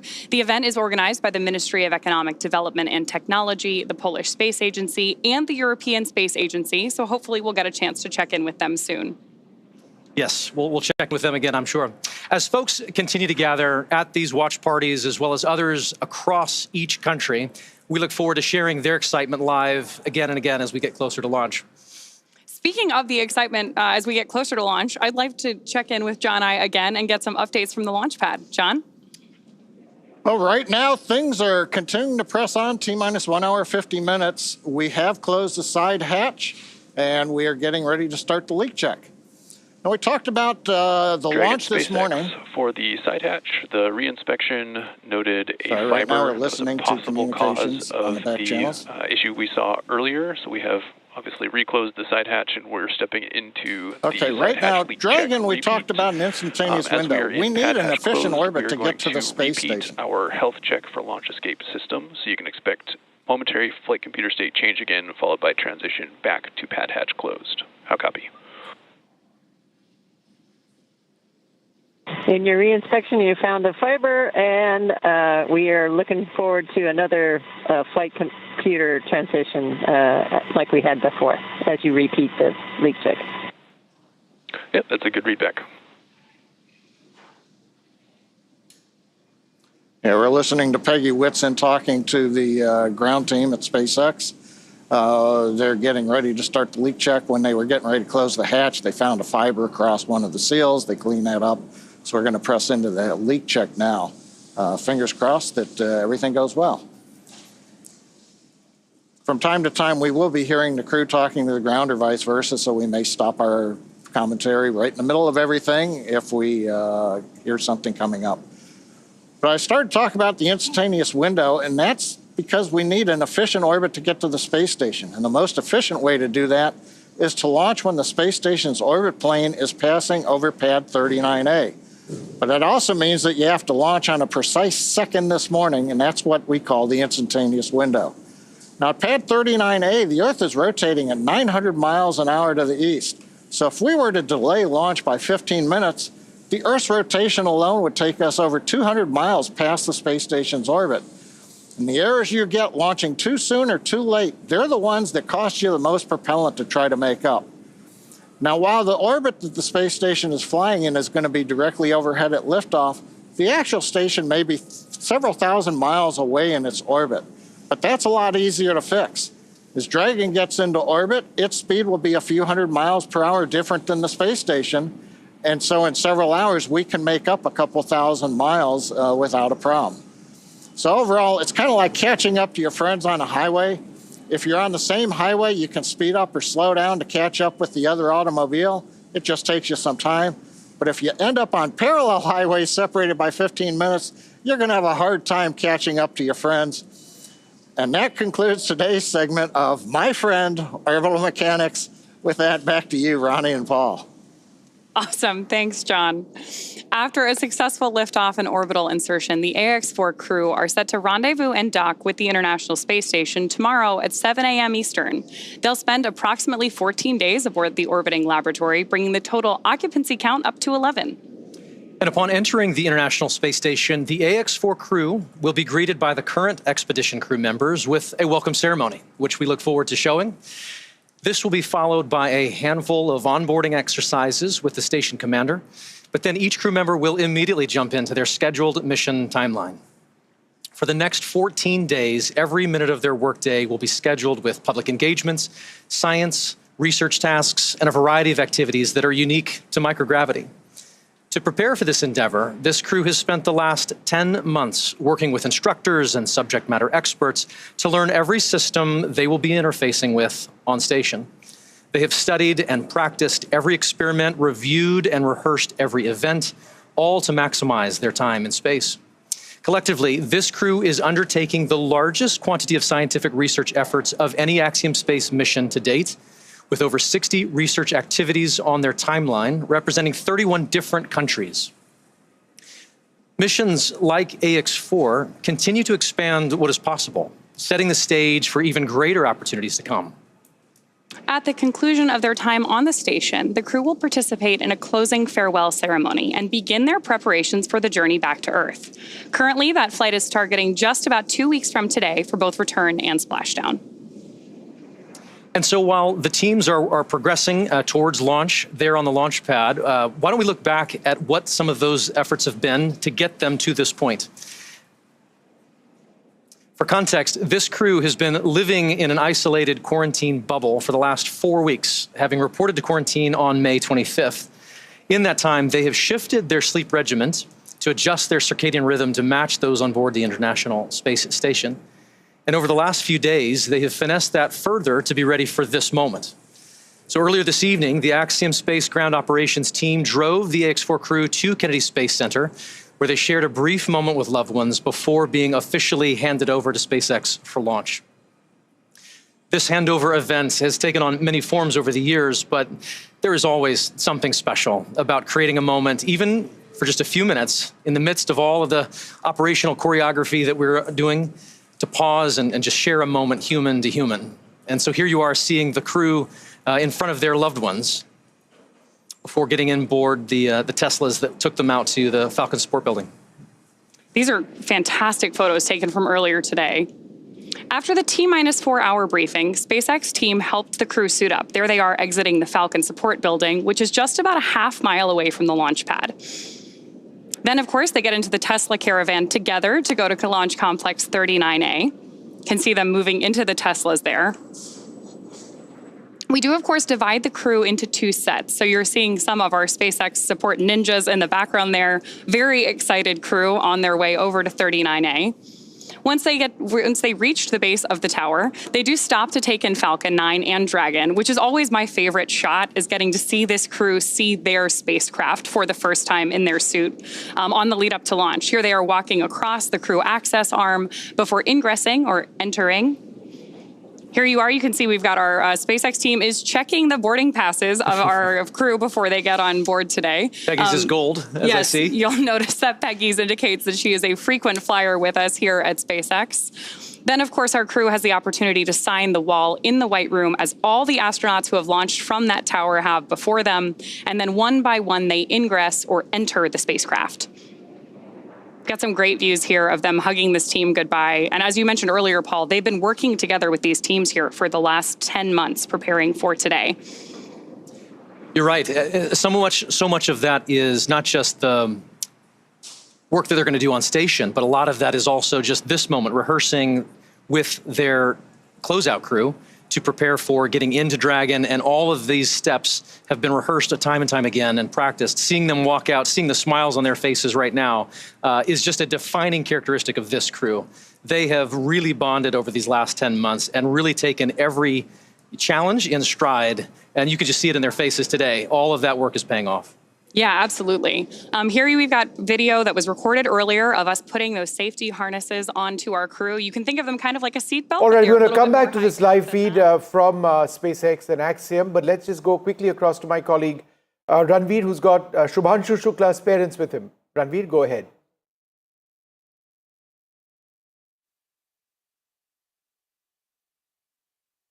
जिस city Montessori school में शुभांशु शुक्ला पढ़े हैं उस school में आज launch को लेकर के बड़ी तैयारियां हैं और शुभांशु का जब परिवार यहां पहुंचा तो स्कूल के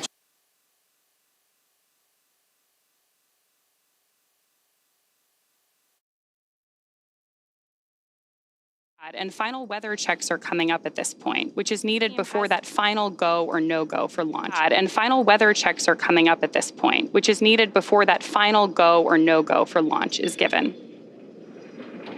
The crew, of course, now with that great shot of them on board your screen, is waiting to get the green light to stow the crew arm for launch and arm the launch escape system.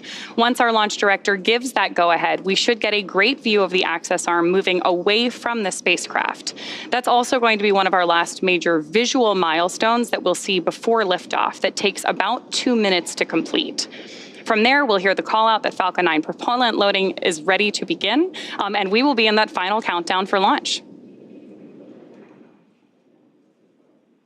Great images here on your screen. Of course, we have Dragon on the left-hand side and live views from inside of our capsule with all of those events that led up to getting our 4 AX4 crew members seated and ready for liftoff.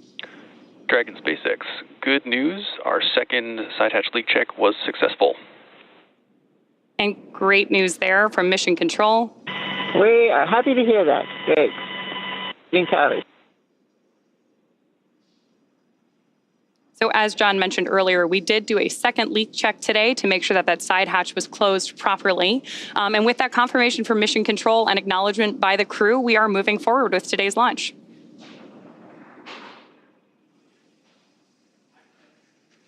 Obviously, Peggy has been through this once before successfully, and it is the first time for the other 3 crew members. But just seeing each of them all together as a team there inside Dragon is a sight that, well, it's just rewarding to see. We've shared a bit about our crew members on this AX4 mission, but to properly introduce them and the space agencies they represent, we're going to send you now out to Axiom Space's Sonia Gavankar-McKay, who's joining us from the press site at Kennedy Space Center in Florida. Sonia, you're only 3 miles from the launch pad. How is the energy out there? The energy is amazing. The weather is fantastic. It's a little chilly in this room, but we're just hot for this mission. So we're excited to tell you more about the crew, their missions, and what they're going to accomplish on the ISS. This is a special moment for India, Poland, and Hungary. Let's turn our attention now to each space agency represented on board the AX4 mission, beginning with the Indian Space Research Organization, or ISRO. Their crew member, Shubhanshu Shukla, or Shuks, is our mission pilot. ISRO has been involved in space exploration for over 50 years, but only recently has put a clear emphasis on human exploration. Shuks is making that goal a reality today. From the Indian Space Research Organization, AX4 pilot Shubhanshu Shukla. Namaste. I'm Group Captain Shubhanshu Shukla. A fighter pilot for 15 years, he was selected as one of 4 Indian astronauts in 2020. Captain Shukla, are you ready for the ride? Will you do some yoga in space like your idol Rakesh Sharma did in 1984? The first Indian astronaut, Wing Commander Rakesh Sharma, traveled to space in 1984. I grew up reading about him in textbooks and listening to his stories from space. I was deeply, deeply impressed by him.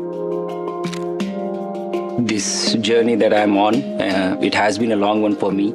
And it started out somewhere. I didn't know that this is the path it is going to finally take. I would say that I've been extremely fortunate and extremely lucky to have gotten the opportunities to first fly all my life, which was a dream job for me, and then have the opportunity to apply to Astronaut Corps, and now consequently be here. The way this worked out for me was that probably a week before we arrived at Axiom was the time I came to know that I will be going. I was extremely excited to be here. I was very, very happy because this was a possibility for me to actually fly to space. You don't know how to respond to such things. Shuk's wisdom, the knowledge that he possesses, he could be 130 years old. For me, having him as my pilot in the Dragon capsule is great. He already has that operational savvy. You know, he's just wicked smart when it comes to spacecraft technologies. He is very focused, and he will basically go 1, 2, 3, 4 in a record time. I don't even know how he gets there so fast. The team that I'm flying with on this mission, it is fantastic. I do feel that, I have exceptional crewmates. I will have these crew members for this one flight, but post this mission, these are going to be my friends for life. It has been an amazing journey. These are moments that really tell you that you are getting to be a part of something that is much larger than yourself. I can only say how extremely fortunate I am to be a part of this.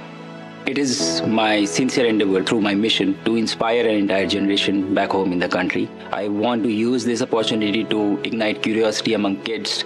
Even if this story, my story, is able to change one life, it would be a huge success for me. I'm Group Captain Shukla, and I am the mission pilot for Axiom 4 mission.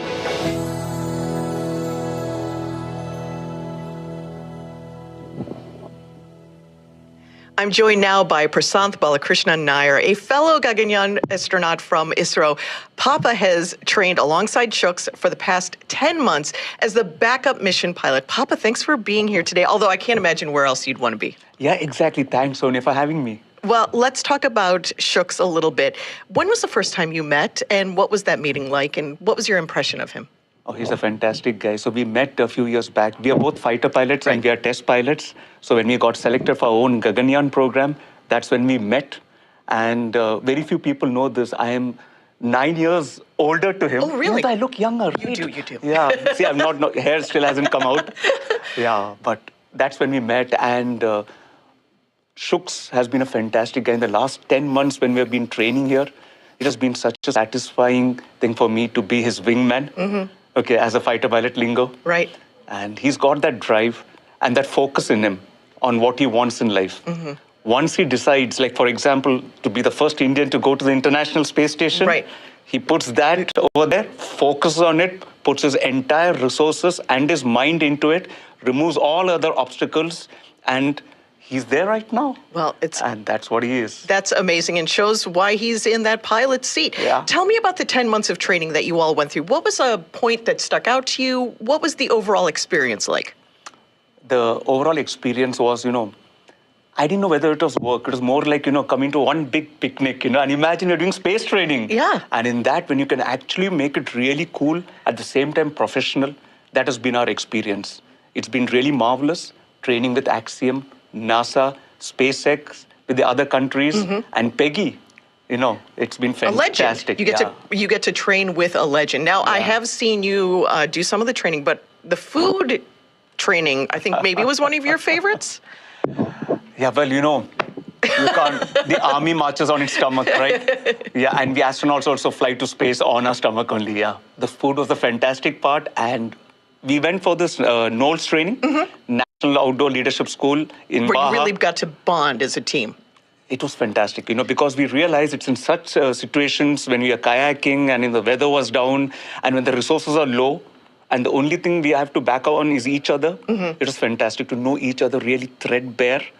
And it was beautiful, because these are those moments when you train as a team that we come to know not just the strong points, but the limitations. Right. Because when going to space or doing such kind of activity, the most important thing is to know your teammates' weak point so that you can be there to support him. Right.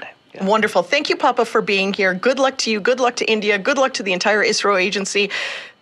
We're here now, finally. Good luck. No, definitely. Thank you for having me. And I want to, on behalf of Axiom and all, give a big shout out to my Prime Minister, my Chairman, my wife Lena, and my daughter Nandini, and my parents, and everyone back home. Thank you, everyone, and all my countrymen. Indeed. Jai Hind. Indeed. Thank you so much. Well, let's meet our next crew member. We'll take a closer look at Slawosz Uznanski and the return to space flight for the nation of Poland. Sław is continuing and growing the partnership between Axiom Space and ESA. His scientific background and energetic spirit make him an incredible asset and truly engaging addition to this diverse crew. I think both mountains and sailing, my head gets clear. I'm focused on how to choose my path. How are you? Good, very good. Congratulations. Second peak, 6,000 meters. How does it feel? Good, perfect. How I see the world is out there for us to enjoy it.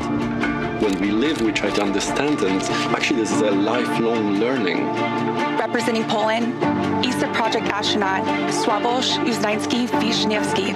Slawosz Uznanski-Wiśniewski. His name is a mouthful, so we quickly gave him the call sign Sław. He is an engineer from CERN. He is a project astronaut. He is a mountaineer. He is a sailor.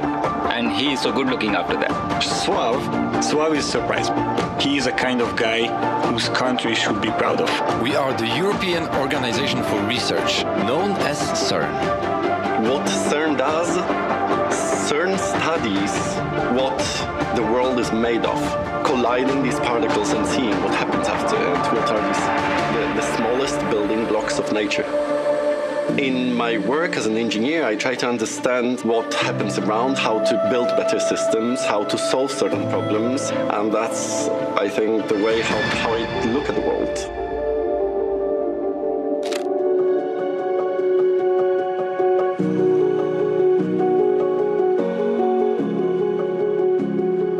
In Europe, we had 5 selections for astronauts since the beginning of the European Space Agency. I followed some of the astronauts, for example, Luca Parmitano, when he was changing the cooling system of the AMS detector, the CERN design. I had no idea if it was going to happen during my life or not. I was a scientist, but I was always waiting for this possibility. And the opportunity came up in 2021 to apply, and then Poland chose to pursue a mission in 2023. That was that moment where the whole journey of me being an astronaut started. After 50 years since General Mirosław Hermaszewski's mission, the second Pole in space will be Slawosz Uznanski. This mission to the International Space Station is demonstrating the capabilities, but it's also demonstrating the ambition that Poland wants to contribute at the global scale. Today, I represent Poland, but also I represent a generation of Polish people to be able to contribute to technology and science at the global level. Space is for everyone. I am Slawosz Uznanski-Wiśniewski, ESA project astronaut from Poland.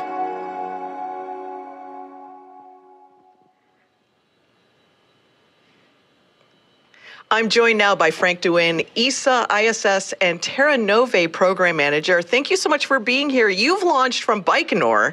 How's it feel to be just yards from the clock here at Kennedy? Well, it feels great, of course, to be back here. We have, of course, launched already a lot of ESA astronauts here on SpaceX Crew Dragon missions, and so it's always great to be back. Especially on a launch day, right? Especially on a launch date, yes, certainly. And this is your ESA's second time launching a project astronaut with Axiom Space. It's a new concept. What kind of lessons learned did you get from AX-3 the first time a project astronaut flew on an AX mission? Well, the lessons learned that we had, of course, is that these missions can be extremely successful for ESA and for our member states. We can do a lot of science on those missions, technology development. For example, during the mission here with Slawosz, we will have 13 Polish experiments that will be flying. It's not only about the science, it's also building industrial capability in our member states, gaining support for our exploration program. So these missions can be highly successful for ESA and for the member states that decides to implement them. And does it also grow the pool of astronauts in a unique way? What are you finding as the pool is growing? Well, the pool is growing a little bit, of course. The project astronauts, after their mission, they go back to their normal job. But of course, they remain astronauts. They remain advocacies for space, for education, for STEM. This is also a big part of this mission, inspiration. That we want to bring. If we want to fight climate change, for example, in the future, we need more and more engineers, we need more scientists, and this is needed for our society. So inspiration is also a very important part of this mission. So tell us a little bit about Slawosz. Why was he chosen? Why was he chosen for this mission? What do you think he's going to bring to the table during the mission and after? Well, Slawosz, in the first place, of course, is an excellent scientist. He has worked a lot in CERN as an engineer and a scientist, so he brings that aspect, of course, with him. He has a great personality. If you see pictures of Slawosz, he's always smiling. So that is also something that he can bring to a crew, but also to the European Astronaut Corps. And then again, in Poland, he's really a hero. He's really a star. And that's really great for the young kids that can look up to him and that can also invest their careers in science and in technology. So you think it's going to make a huge impact in Poland.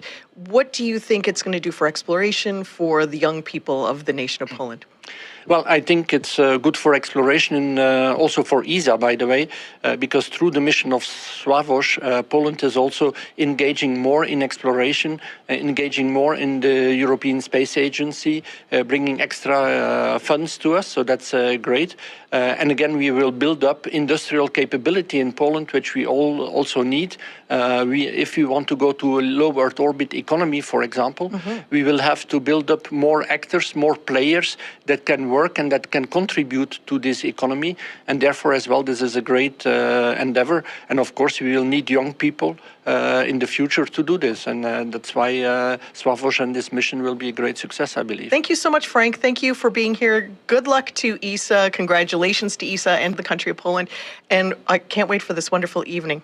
Thank you so much for being here. Thank you very much for having me. Well, let's move on to our next crew member. It's Tibor Kapu. It's an exciting time for his country and his mission, and I want to tell you a little bit about it. This Central European nation is among those who have more recently turned their attention to spaceflight, adopting a formal strategy to get a Hungarian into space for the first time since 1980. This is a return to space that's been 45 years in the making. This is Hunor astronaut Tibor Kapu. When I was watching Olympics with my mom, I remember that anyone who had a Hungarian flag on, on a jersey or on them, we were just cheering for them, like they were our own family members. These are the guys who we are all proud of. Spaceflight, in my eyes, is something similar. Tibor, what I really admire about Tibor, he's an engineer also, but he has the enthusiasm that bonds our crew together. He is life. I describe him like that. He walks into a place, he walks into a room, and everything livens up. He's funny. He's the person that brings lightness to the team. He's an engineer like myself, so we have this in common, this connection. In addition to engineering skills, Tibor is a huge space buff. And if you are not motivated about spaceflight before you meet him, you will be a fan afterwards. It is actually coming from childhood. I remember, assembling so many sets of Legos. I did, Star Wars. I did all kinds of planes. I was looking for my place for a really long time. But for a long time, actually, I didn't even know what to do. I remember this really cool moment with my dad. He explained to me what does a mechanical engineer do, and that's when we discussed that, okay, I will be a mechanical engineer. It was great, I loved it, but I knew that I could do much more. I knew that I'm destined to achieve greater things. I was a rocket enthusiast for such a long time, but I didn't have a chance to work in that field. The selection process for Hunor, it was announced in 2021.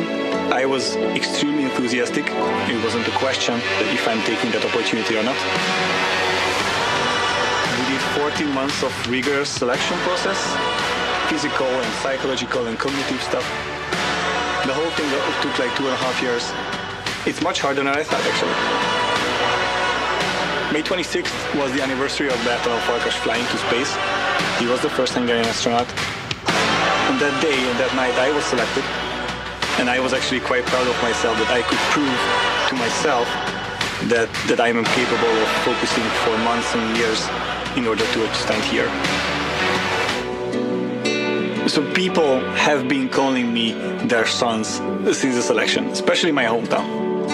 I feel their love, I feel their energy, I feel that they are proud of me. I want to be special for my country.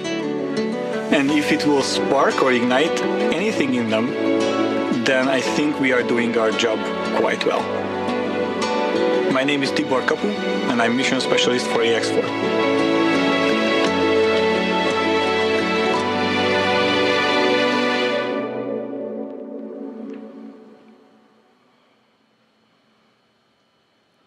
I'm joined now by Gyula Szirinyi, a fellow Hungarian astronaut who has been selected alongside Tibor in Hunor's first class of astronauts.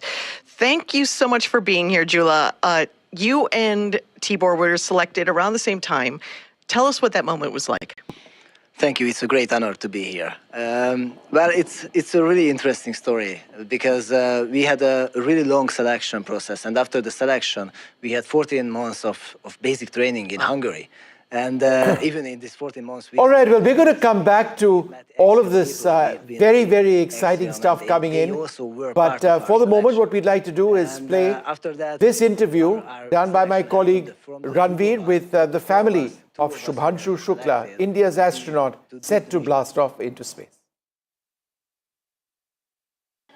School में आज launch को लेकर के बड़ी तैयारियां हैं और शुभांशु का जब परिवार यहां पहुंचा तो स्कूल के चेयरपर्सन गीता गांधी ने उनके माता पिता और बहनों और साथ ही जो परिवार के अन्य सदस्य हैं उनका स्वागत किया। आप तस्वीरें देखिए, टिमोटेसी स्कूल है, शुचि जी हैं, उनकी बहन, उनके पिता हैं। शुचि जी, अब तो समझना चाहूँगा, बिल्कुल वो मोमेंट आने वाला है जिस मोमेंट में एक हिस्टोरिक मूव शुभांशु करने वाले हैं। कितना एक्साइटमेंट, कितना भावुक पल?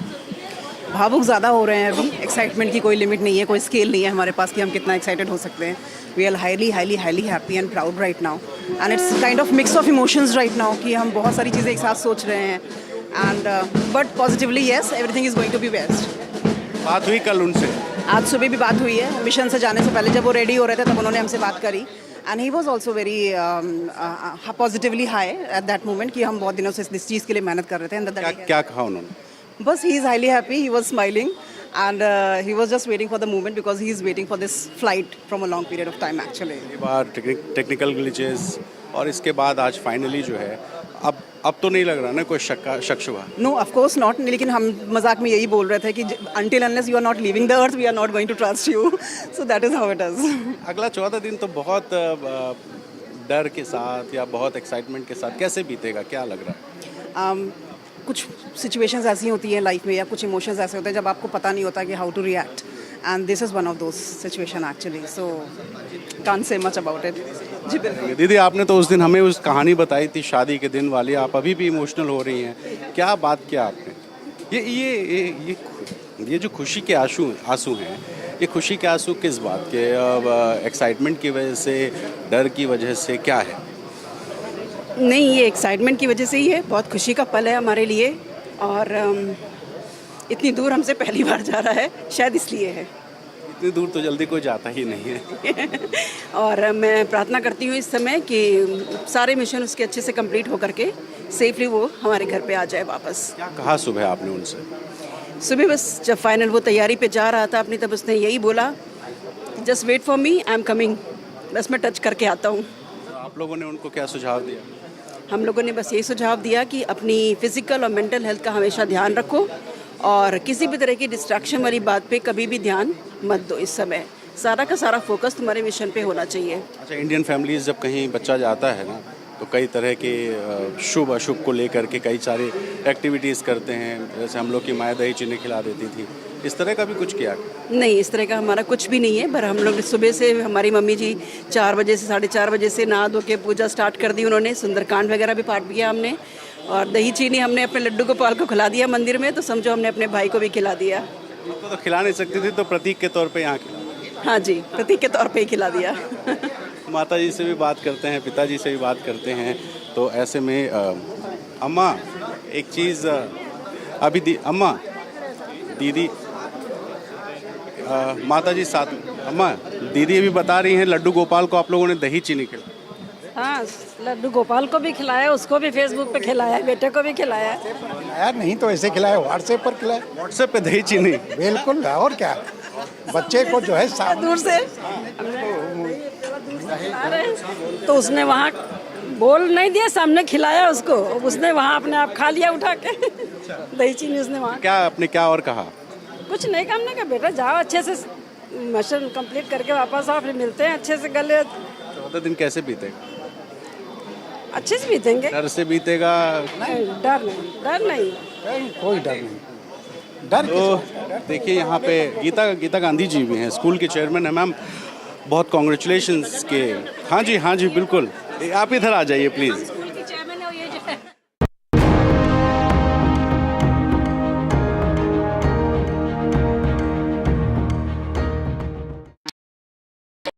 I've been reporting on all issues, big and small, from Andhra Pradesh, Telangana, rest of South India, bringing you all the action, all that you need to know, all that you want to know. The energy of Maximum City is infectious. I'm bringing that energy in our news coverage from financial capital Mumbai. Covering from the southernmost part of India over the last 23 years, I bring in-depth and 360-degree coverage from the Dravidian heartland. The land of Mishti, also known for its bitter politics. I have seen much water flow under the Howrah Bridge, covering Bengal in all its vivid colors. India's IT capital is always bustling, a city full of startups, stories and surprises. And I keep you ahead on all the Bengaluru buzz. In today's interconnected world, India's voice is more crucial than ever. When India speaks, the world listens. At NDTV World, we are that voice, bringing you intelligent and insightful news from India and beyond. From geopolitics and diplomacy to economic shifts, migrations, tech disruptions, and the stories of our diaspora. We cover the news that shapes our global future. NDTV World, your new home for global news, is here.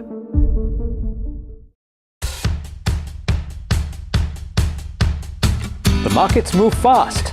And so should your portfolio. Expert insights, real-time stock picks. Do I buy Ola? Should I hold CDSL for the long term? Buy, sell or hold. The answers you need, straight from the experts. Callers from India and across the world. Connect live, ask, decide and invest wisely. Your portfolio, your future. Ask Profit.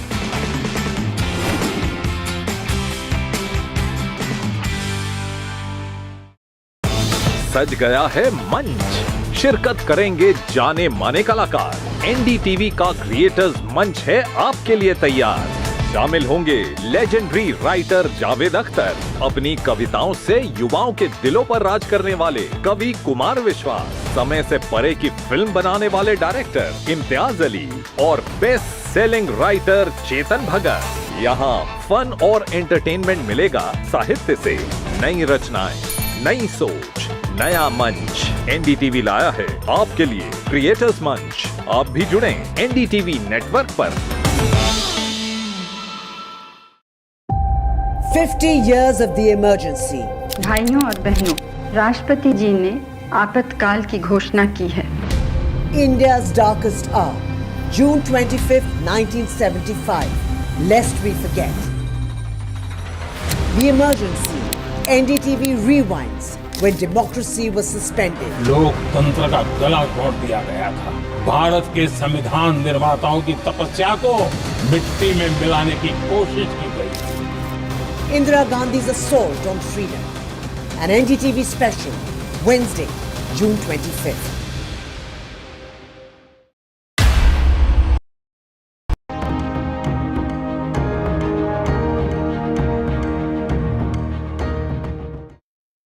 Well, in a little more than an hour from now, it's going to be an incredible moment for India. India's big cosmic leap, with Shubhanshu Shukla getting set to blast off to the International Space Station on the Axiom 4 mission.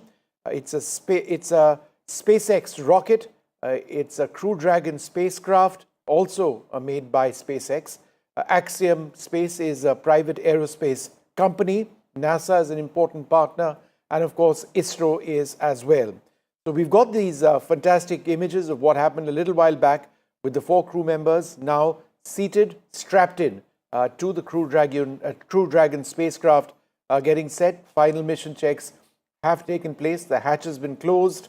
There was a fiber which was found during a leak check that caused a bit of a concern, but that's been cleared because there was a second leak test which took place and everything seems to be working fine. So that's actually live video of them inside. But before we come back to them, here's my colleague Radhika with a lot of people looking in at this blast off, which is going to take place in about an hour from now. It's a big day for India as Indian astronaut Subhanshu Shukla will be traveling to space today, and I am at the Nehru Space Center in Mumbai at the Aviation and Space Hall, and around me are models of space. You have mission control model right here, rockets, launchers, all of it, and there is a space suit which is what perhaps Subhanshu Shukla will be wearing. That's the model of a spacesuit here. And I have with me a lot of excited students as well who are very closely following this mission. Let me go straight across to them. How excited are you? Yes, ma'am, we are excited as he is the first Indian astronaut who is going to the orbiting laboratory, the International Space Station. And there he's also the group captain of the Indian Air Force, and he's also involved in the Gaganyaan missions. Right. How big a moment is this for India? How proud are you? First of all, we are very excited for Subhanshu Shukla as he'll be spending 14 days at our International Space Station where he'll be conducting around 60+ science experiments which will be helping in the research of microgravity and also Axiom space in building another space station. So, best wishes to them. What are you looking forward to in this mission? So, firstly, I'm very delighted to have him in this mission. So, let's see how he does it so well, and all the best to him for his landing and all over the mission. And how big a deal is this for aspiring astronauts and science students and space enthusiasts like all of you? So it is a big day for humanity as a whole, because this is a time when human life is getting closer to revealing the secrets of space, and especially for India it is such a big day that we have one captain going to space. And there will be several experiments which they will be conducting there, which will unravel a lot of mysteries of the space and human life.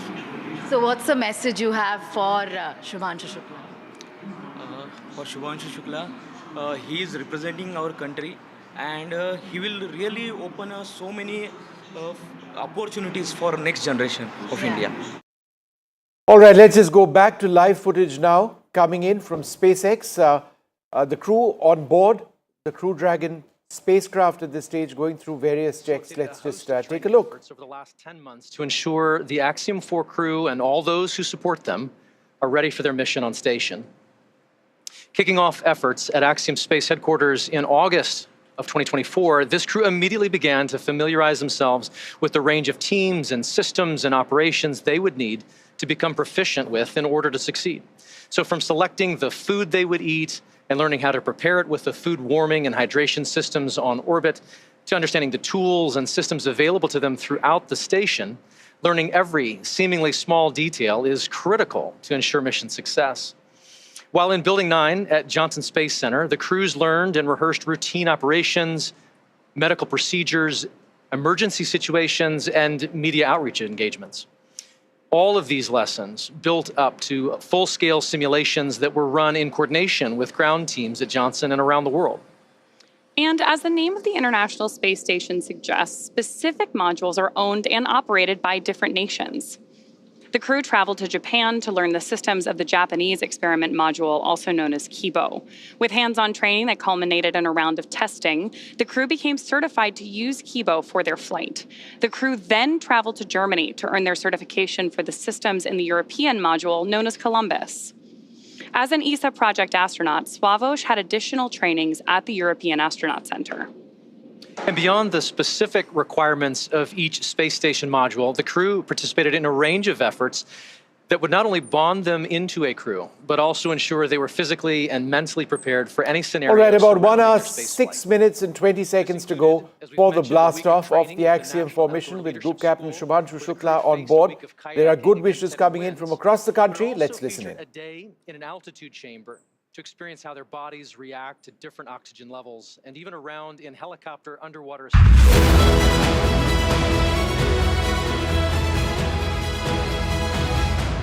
Shuks, good luck to you and the rest of the crew. Enjoy it. Will it be very hard for him? I don't think so.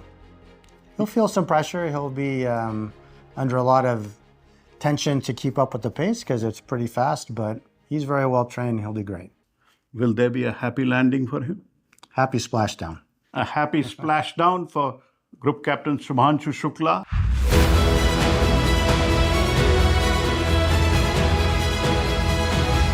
I have no doubt he can do it, and he's a really amazing person. Down to ground in terms of dealing with the instructors and with everyone, very professional.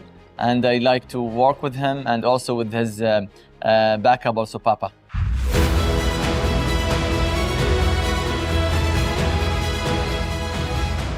Trust your training, because sometimes, it's still an unexpected environment that he hasn't been in, that you haven't been in. So trust your training like you've been doing your whole life. Do the right thing, keep calm if things don't go the way it's expected. It's space, it doesn't always cooperate. And enjoy the ride. Try to make yourself some good memories. Look at the Earth, take pictures of your activities, of your crewmates, and it's gonna go super fast. So be really conscious in trying to imprint those memories on your brain, because you're going to need them when you come back.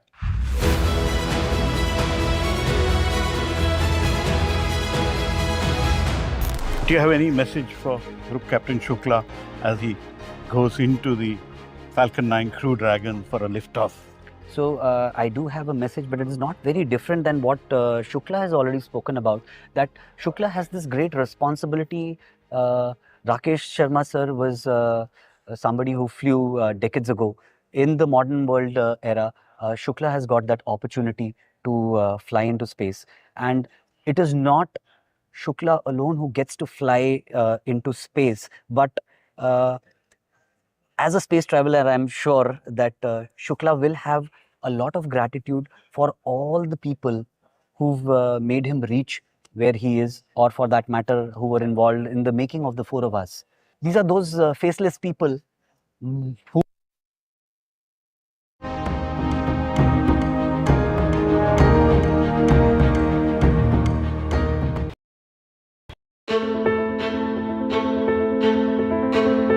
News is not just headlines, it is what impacts you.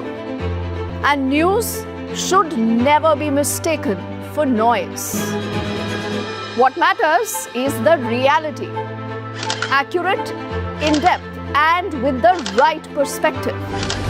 For over 20 years, I have been a journalist, and never has clarity mattered more than now. At Newsnight, we go beyond the surface.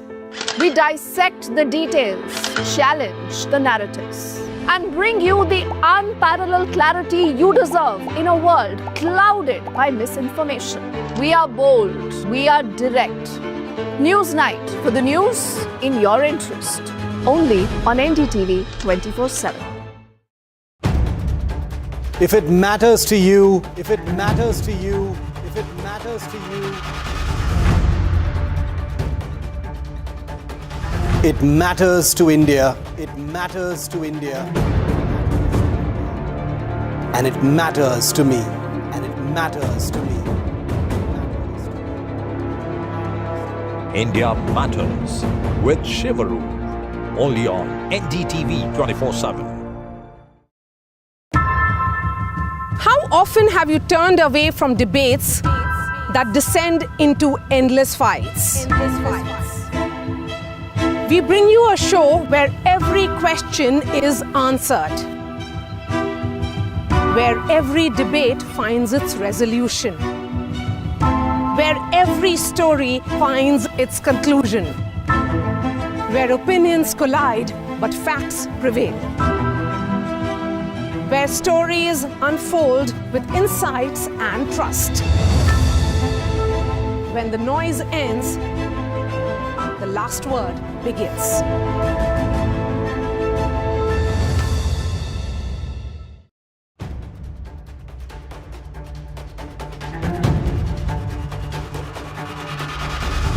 If it matters to you, if it matters to you, if it matters to you,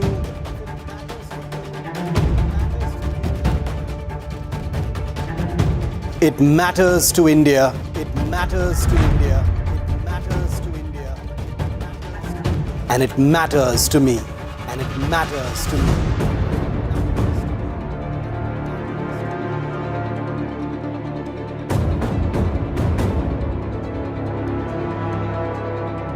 India Matters with Shivaru, only on NDTV 24/7.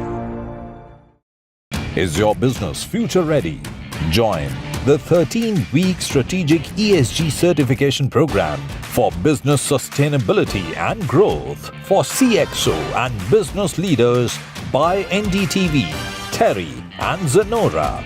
Master global ESG frameworks, gain real-world tools, and lead with impact. Starts July 13th. Enroll now and power your business with sustainability.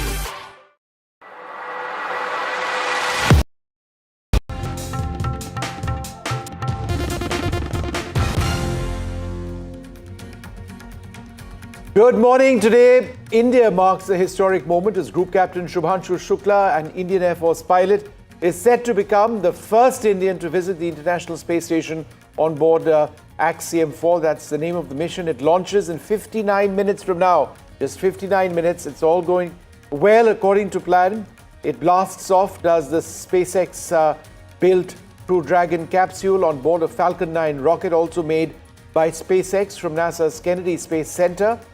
Along him, his commander, Peggy Whitson, a very experienced astronaut, along with astronauts from Poland and Hungary. They get up to the International Space Station. There have been multiple delays, including a bit of a concern today when a fiber was found in a seal during a leak check, right, of the cabin, of the capsule itself. That's been subsequently cleared, and it's all systems go. Let's listen.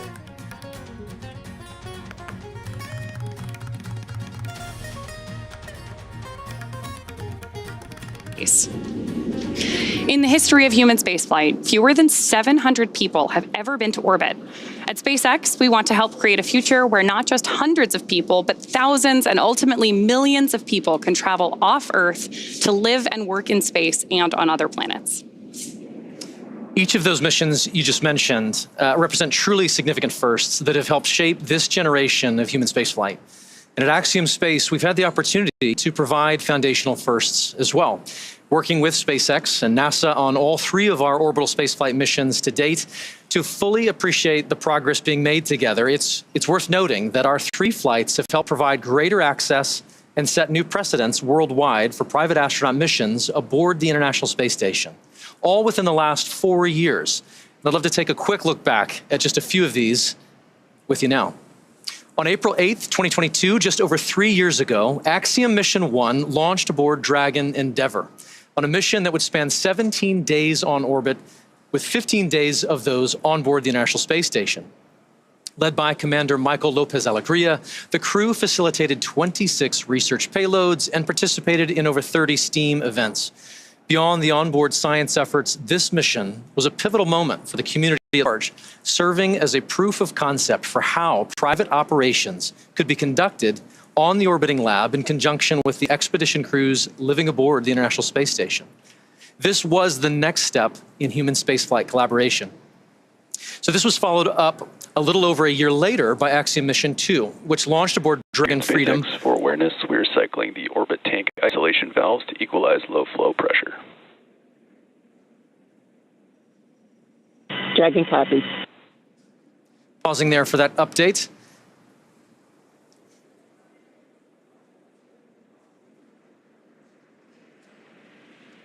And I believe that may be all for that. I'll pick up where we were. So Commander Peggy Whitson led American John Schaffner and 2 Saudi Arabian national astronauts, Ali Al-Qarni and Rayana Barnawi, on a 10-day mission outside our atmosphere with over 8 days aboard the orbiting laboratory. And over the course of their 126 orbits, they conducted 26 research efforts and participated in 20 STEAM events. This became the first private mission with government-sponsored astronauts. And last year, in January of 2024, we conducted Axiom Mission 3, which saw Commander Michael Lopez Alegria once again lead a crew to the station. This was our longest flight to date at over 21 days, covering 346 orbits. The crew spent over 18 days on station and worked with 54 payloads, conducted 28 STEAM engagements. Flying once again on Dragon Freedom, this was the first all-European astronaut mission to the International Space Station. And here we are today. With Axiom Mission 4, we add a projected 14 more days of operational flight heritage and make possible an additional 60 research payloads. Each of these flights builds on the one that came before it, certainly, but it also is meant to open up access to low Earth orbit just a little bit more, providing opportunities for more nations and organizations than ever before to participate in human spaceflight. It's the fact that now 11 nations have been represented across our flights that speaks to the success of missions like these. We visited with the crew of AX4 to get their thoughts on what our collective future in space looks like.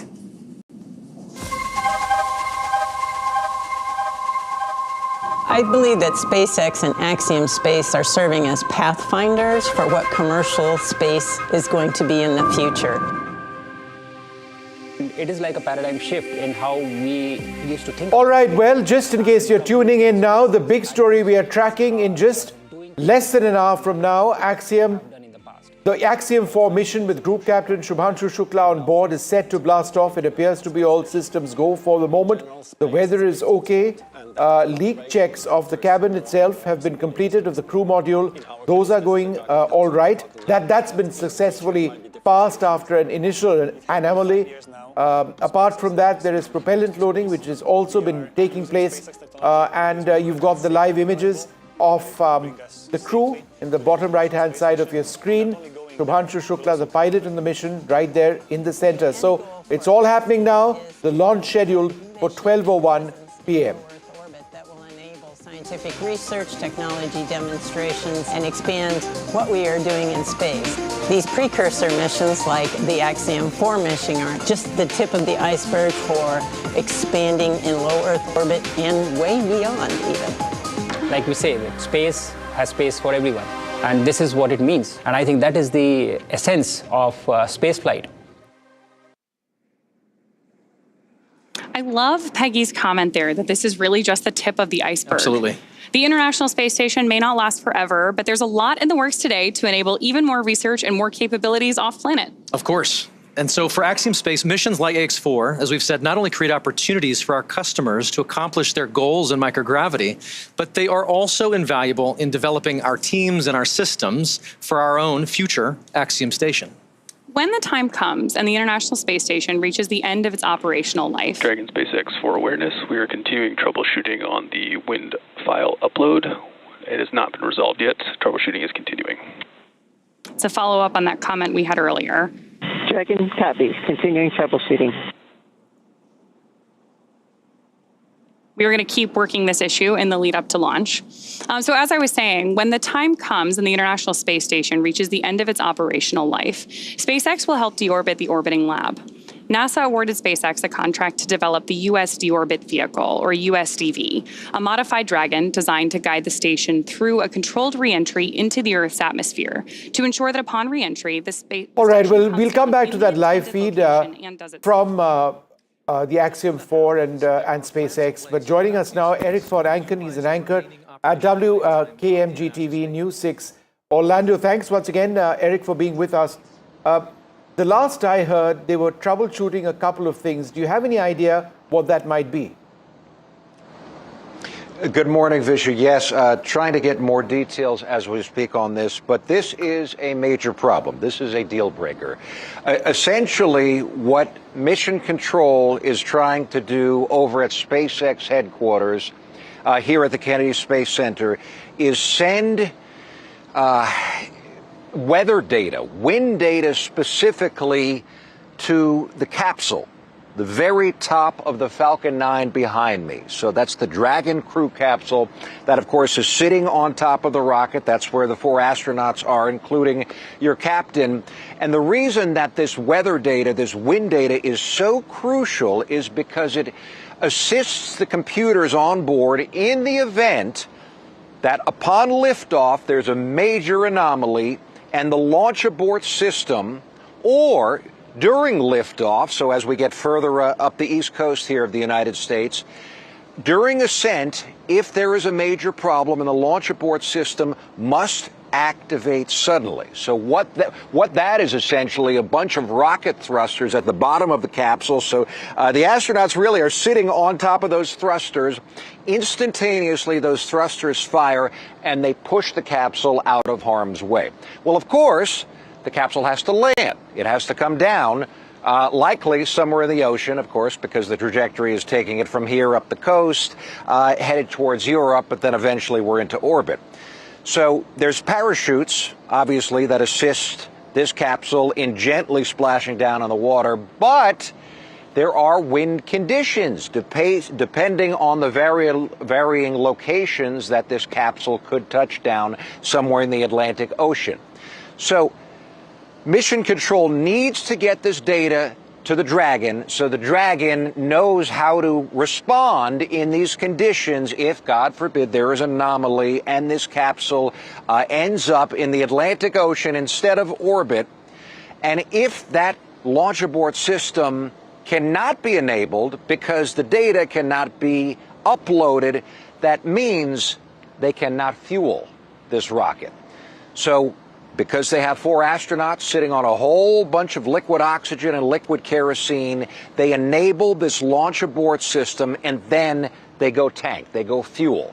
They start loading the rocket with this super cold propellant, and that happens around 45 minutes or so before launch. So about an hour out, that's when the launch team makes the decision, yes, we're going to go ahead with fueling. About 45 minutes out, they start to fill those tanks on that rocket with that super cold fuel.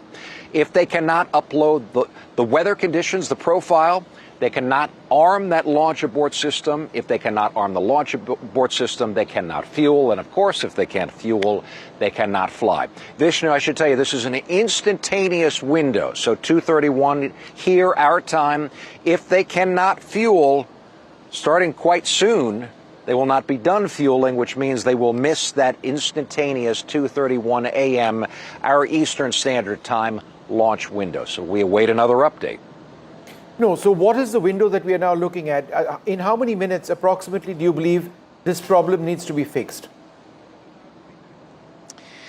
That is a tough question to answer, Vishnu. So what I can tell you, it's been about 15, 20 minutes since Mission Control first announced that they've been troubleshooting, trying to upload this data, this information to the Dragon capsule. As you heard, because we were just listening before I came to you, to the communications, they continue to troubleshoot that issue. I can tell you, I cover many rocket launches, covered the space shuttle launches before this. I cannot tell you in any of the launches that I've ever covered that this particular issue has ever popped up. There's a lot of things that could go wrong leading up to launch. Usually has to do with leaks, as we've talked about. Something like the liquid hydrogen leak, or liquid oxygen leak, I should say, specific to this booster last time. In this case, it's a matter, it sounds like, of just trying to upload this data. Is everything else being uploaded correctly? It sounds like it. If this is the only issue that they're troubleshooting, why this particular data set, Vishnu, is not making it to the capsule, I can't tell you. But what it does sound like is they're trying to address this issue over and over again. Listening to see if there is a status update. You go ahead and listen. You know what, Vishnu? Listen into that. Obviously, the thing we're waiting to hear from over the countdown net is the troubleshooting going on with the wind upload of data to the Dragon spacecraft. We heard just a couple of minutes ago they're still working on it. We have to have that on board before we get to essentially crew access armor track and then launch escape system armed. So we're going to continue to monitor that as we get a little bit closer. Now on the Falcon 9, good news, the chief engineer pulled the team. They don't see any issues right now. They'll be doing their final pull at T-minus 45 minutes or so to go into propellant load. Now, we talked about Dragon. They're working no other issues other than getting the wind file uploaded. The good news, weather, the weather officer T-minus 1 hour said phenomenal. So we'll take that all night long. And then finally, around the launch pad, flight danger, hazard areas are clear. Both around both pad 39A as well as tonight landing zone 1, because the first stage is coming back about 9 miles south of the launch site. So weather is good, no issues on Dragon. The only particular issue is this uploading of the weather data. But again, that, as I said, is a showstopper. If that does not happen, they will not fly tonight. No, that's just it is such a disappointment, because as things, and you were alluding to this, as things go, that it seems to be a relatively smaller problem to fix than, let's say, a propellant leak or one of 1,000 other things that can go wrong. This is a data link to transfer wind data onto the crew capsule, which isn't going through for some reason. So it could be what, a hardware issue? It could be a software issue as well, right? Very likely a software issue, Vishnu. Again, I don't design these rockets, but I can tell you, covering a lot of these launches, it's just a matter of transferring this data, like I said, to the capsule. So going from mission control, here on property, about a mile away, for maybe half a mile from where I'm standing, to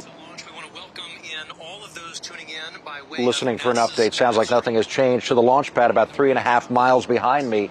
But what's so bizarre about this, and you were referencing that as well, how is it that all of this other data is flowing to the capsule? I mean, there's comm checks back and forth, right? And all this information is being sent to the capsule and back to mission control. I mean, there's thousands of sensors on this rocket and capsule that every single second are monitoring every single component, any sort of volatility on that rocket.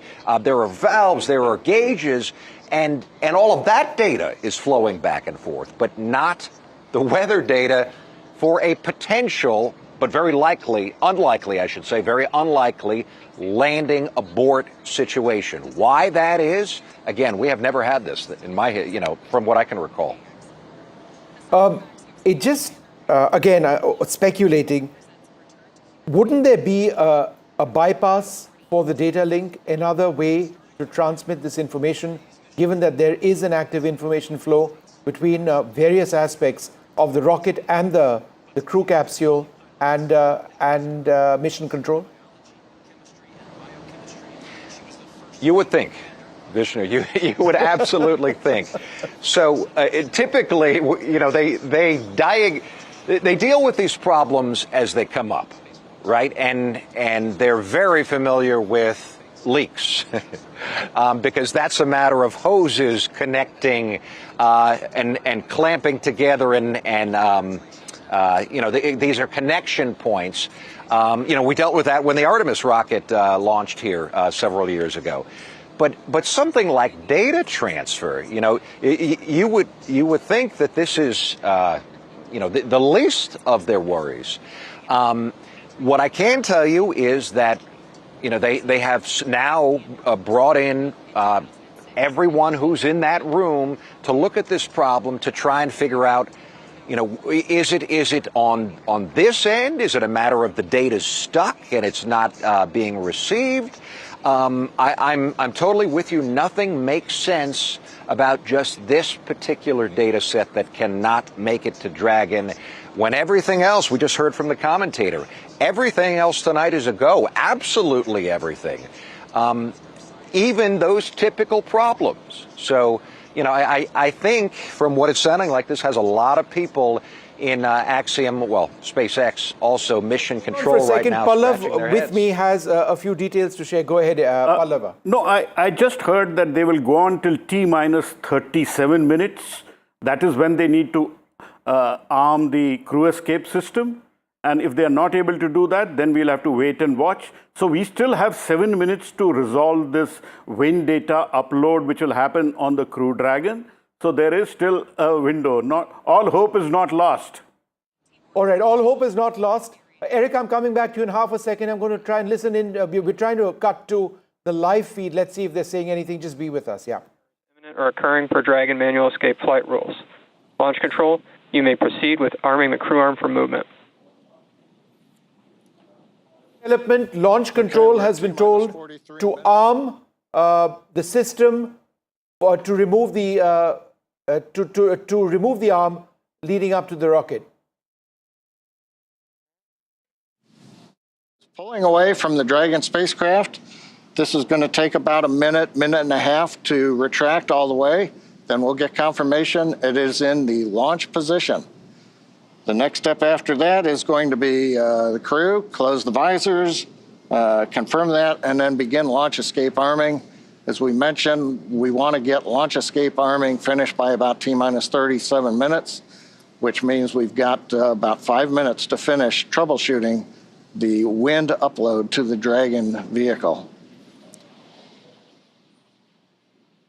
Now, currently on Falcon 9, all conditions are go on the launch vehicle. That was the poll that we, and the instructions we heard from the launch director. Dragon's working its one issue. Weather looks good. Range is ready to support. Crew access arm retraction complete. All right, that is the confirmation. The arm is back in the launch position. Next, they'll give the crew the command to go ahead and close and lock their visors.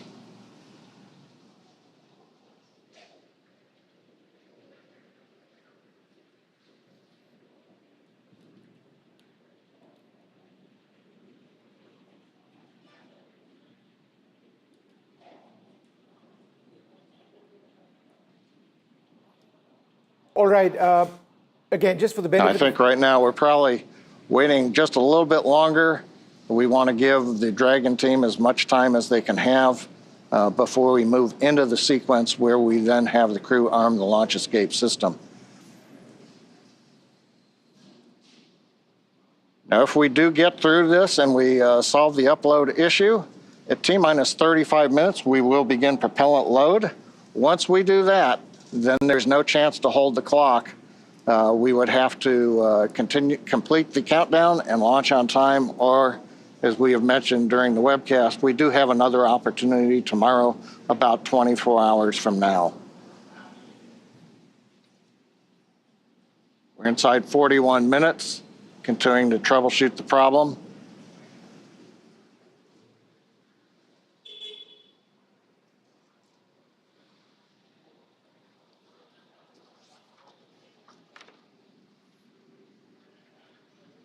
Go back to Eric von Anken, anchor at WKMG TV News 6 in Orlando. Eric, you've been listening in as well. Fill our viewers in on what the problem is and where we stand. Yeah, this is not good, Vishnu. So they have retracted. We're up against the clock. We have about 4 to 5 minutes currently before they have to call this off. I know we don't launch until 2:31 Eastern Standard Time, but a few things have to happen. So first is the retraction of the crew arm. That's what they just did.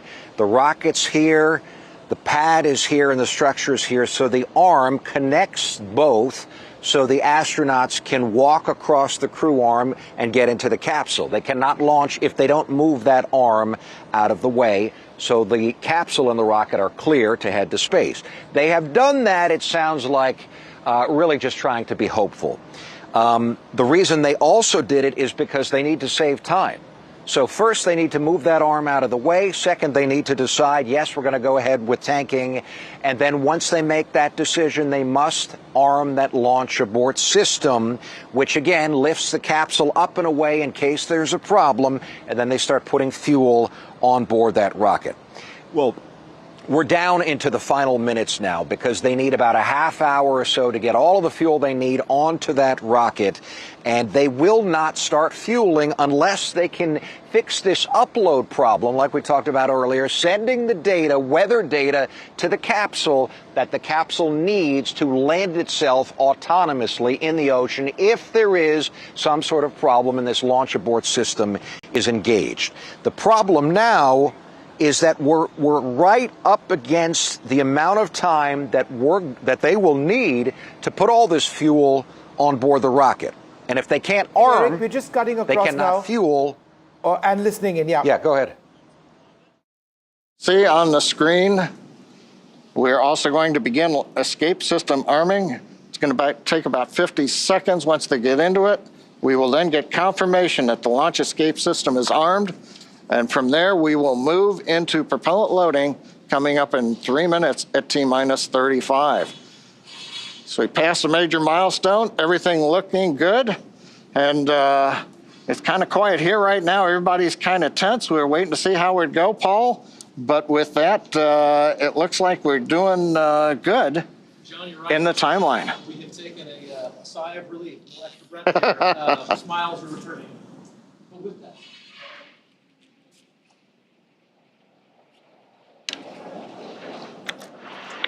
Launch escape has system been uploaded. armed. It appears. We're just waiting to hear back a little bit more. The big breaking news coming in is that very good. With all of those call-outs and the progress now being made again towards launch, let us tell you more about their destination, the International Space Station. And with that, we'll send you to NASA's go back to Johnson Eric Space Center and for a Sandra moment. They're Jones. celebrating. The astronauts are celebrating.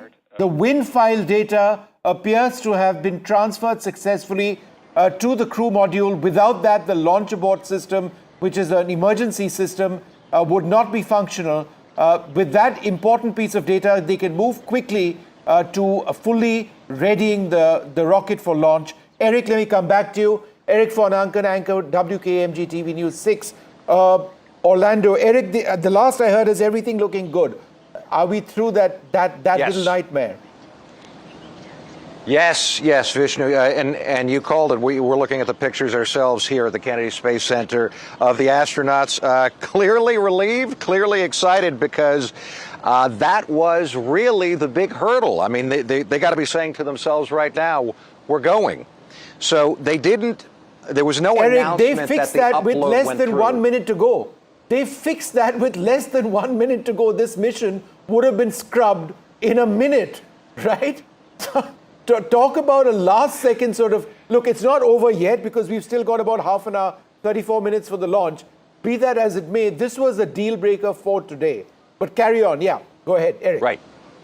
Right, and this is how it happens so often. I mean, so many of these launches come down to the last few minutes, sometimes the last few seconds. You're right, that window was closing really fast, very, very quickly, and it turns out they must have gotten the data uploaded, again, the weather data, to arm the launch abort system, which they did smartly. You know, they thought ahead.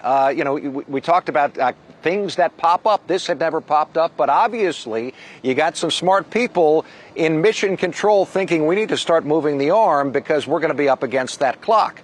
They moved the arm out of the way. They polled the team. You know, what that is they go around the room and they say, oh, we go for fueling. And so the whole team says, go, go, go, go. They all decided to go. And then that's when they arm the launch abort system. It just takes a few seconds.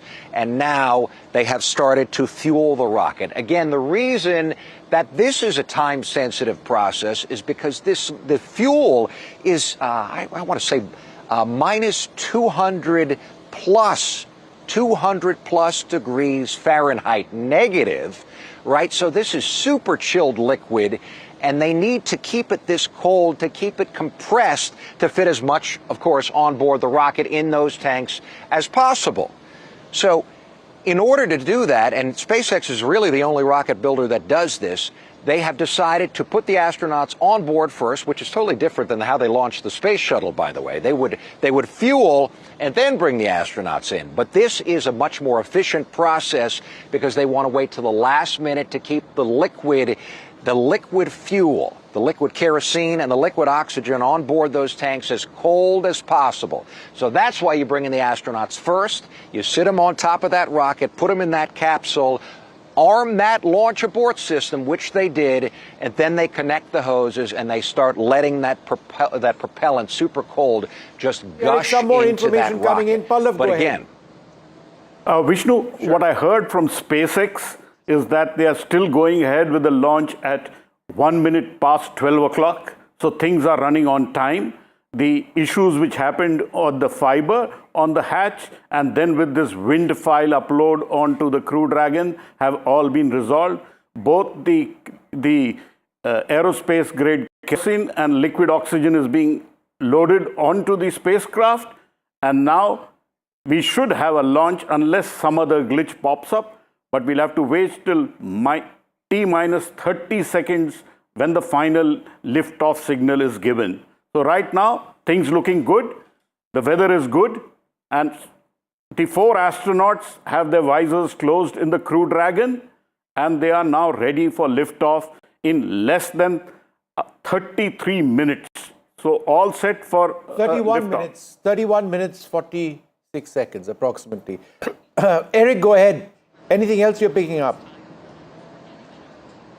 No other issues. Like we said, they are fueling as we speak. The update you just got seconds ago from that gentleman, that's what we're hearing out here as well, that the super cold liquid is flowing into these tanks. But like I said, SpaceX does it differently because they need to keep the fuel as cold as possible before they lift that rocket off the ground so they can pack as much as possible into the rocket.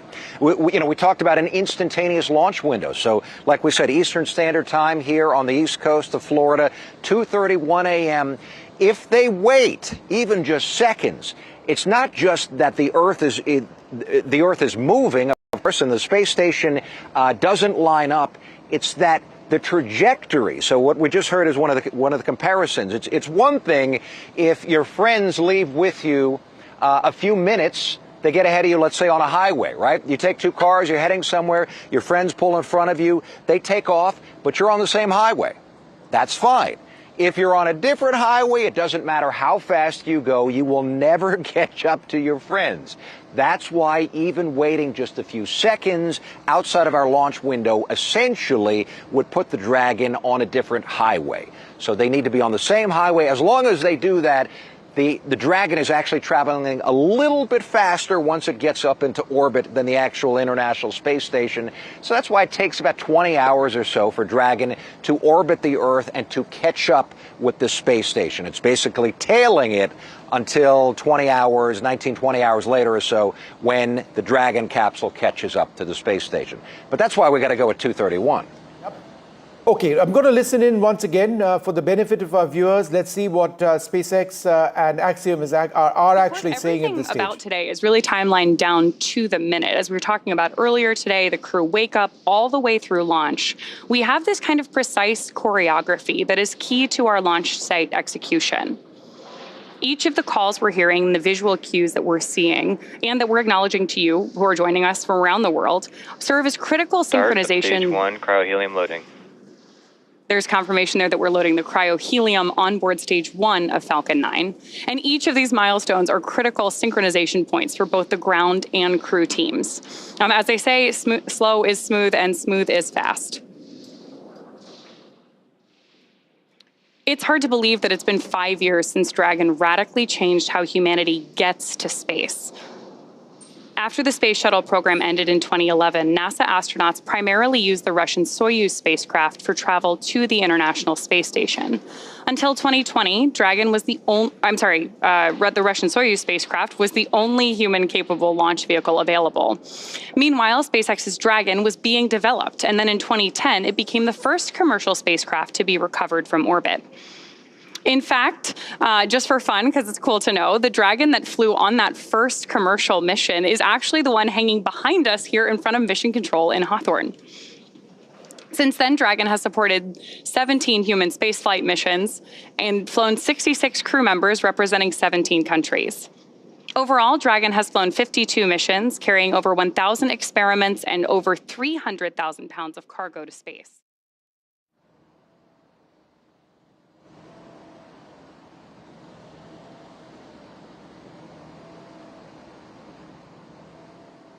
Eric, go ahead. Yeah, so we are still go.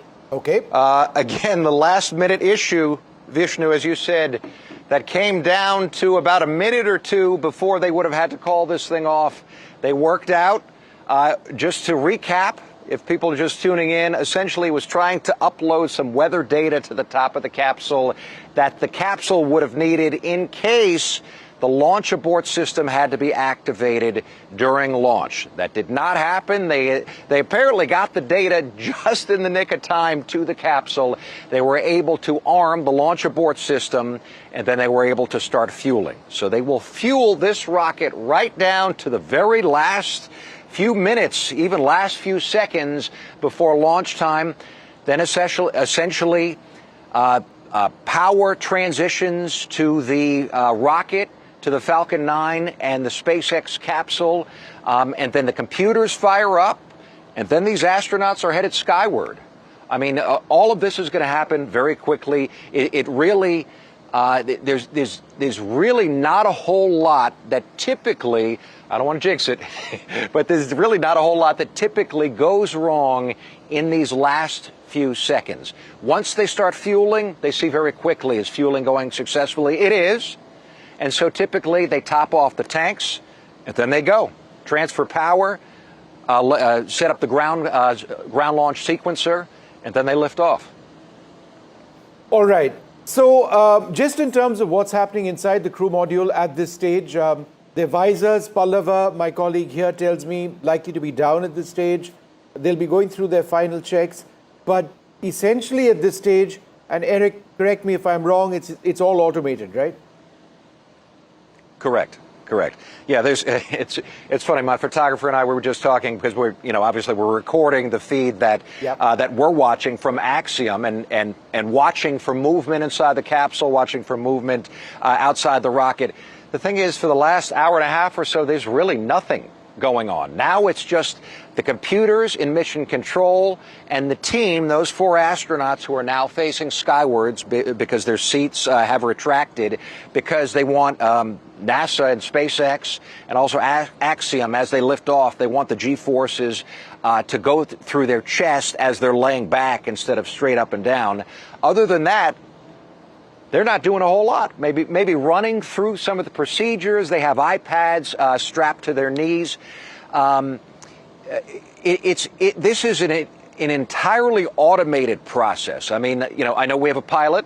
I know he's your pilot, but there's not a whole lot to do because this sequence, as I said, the ground launch sequencer takes over in the final seconds before the countdown, and this rocket essentially flies itself to the International Space Station. It can even dock autonomously with the space station, but most of the time it is the pilot that guides the spacecraft as they start to get close to the space station within proximity with a controller. And that is, of course, a very precise process because you certainly don't want to knock into the space station. That would be a major problem. But getting there, they're just going to sit back and they're just going to enjoy the ride and look skyward. The reason that their visors are down now is because, again, if, God forbid, the launch abort system must fire, the kick in the seats is just,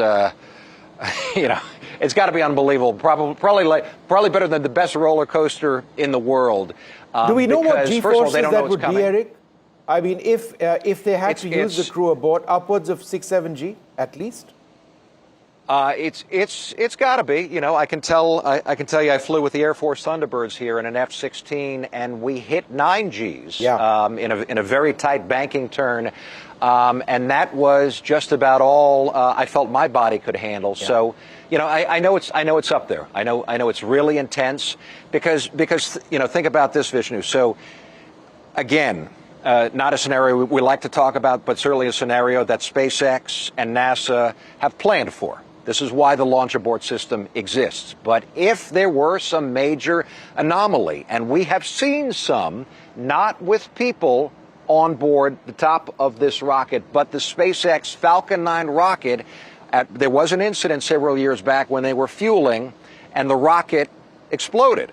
So Elon Musk tweeted right after that, and he said our launch abort system is so good that it was a satellite that was on top of the rocket at the time, but had there been the Dragon crew capsule with astronauts inside, they would have instantaneously been blasted out of, as I said earlier, harm's way. So these thrusters fire up in milliseconds. I mean, you blink, and the capsule is already lifting off, because of course an explosion is instantaneous. Except what SpaceX did when that happened several years back, they slowed the video down, and you could see that capsule would have had time within milliseconds to lift off by the time that the rocket started to disintegrate and might have put anyone in danger had there been a capsule on that rocket.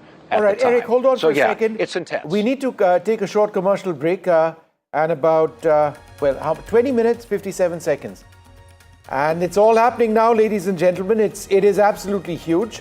After a lot of last-second hitches, it appears that Group Captain Shubhanshu Shukla is set to blast off along with a wonderful international crew in just a little while from now. We'll take a short break, come back with the very latest.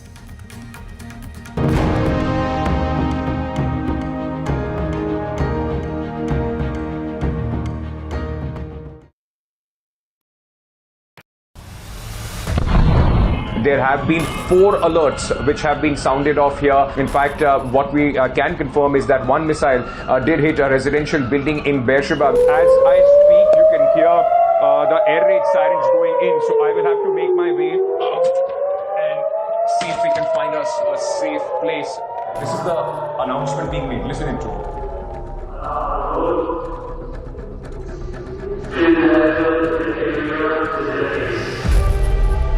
We are coming to you live from this location which was hit in Beersheba, a residential high-rise. Ruins of this building tell you the cost that this war, the 12-day war so far, has taken. I've been reporting on all issues big and small from Andhra Pradesh, Telangana, rest of South India, bringing you all the action, all that you need to know, all that you want to know. The energy of maximum city is infectious. I'm bringing that energy in our news coverage from financial capital Mumbai. Covering from the southernmost part of India.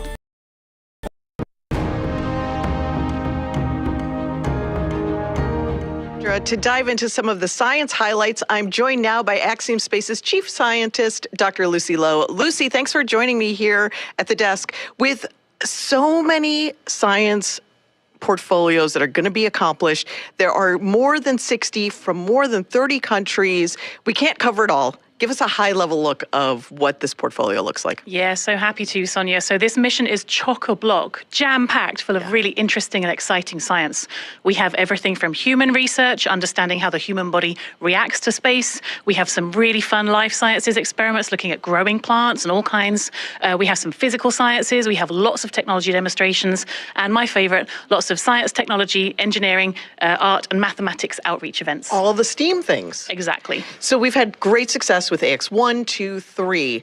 Do we have any return payload flyers for AX4? We do. We have our partners at... All right, so approximately 19 minutes to go for the Axiom 4 mission to blast off. We've had a couple of pretty nerve-wracking moments in the last little while because there was critical data which had to be uplinked. Wind data had to be uplinked to the crew module. Without that, the crew abort system, which is essentially an ejection system where the entire Crew Dragon is ejected from the rocket, parachutes open up, and then it comes down safely, one would hope.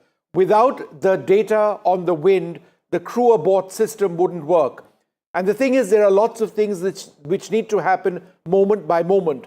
So if that data wasn't there in place, then the rockets wouldn't be refueled. And we got to a situation where if the data had not been uploaded in 1 more minute, then the mission would have been scrubbed today.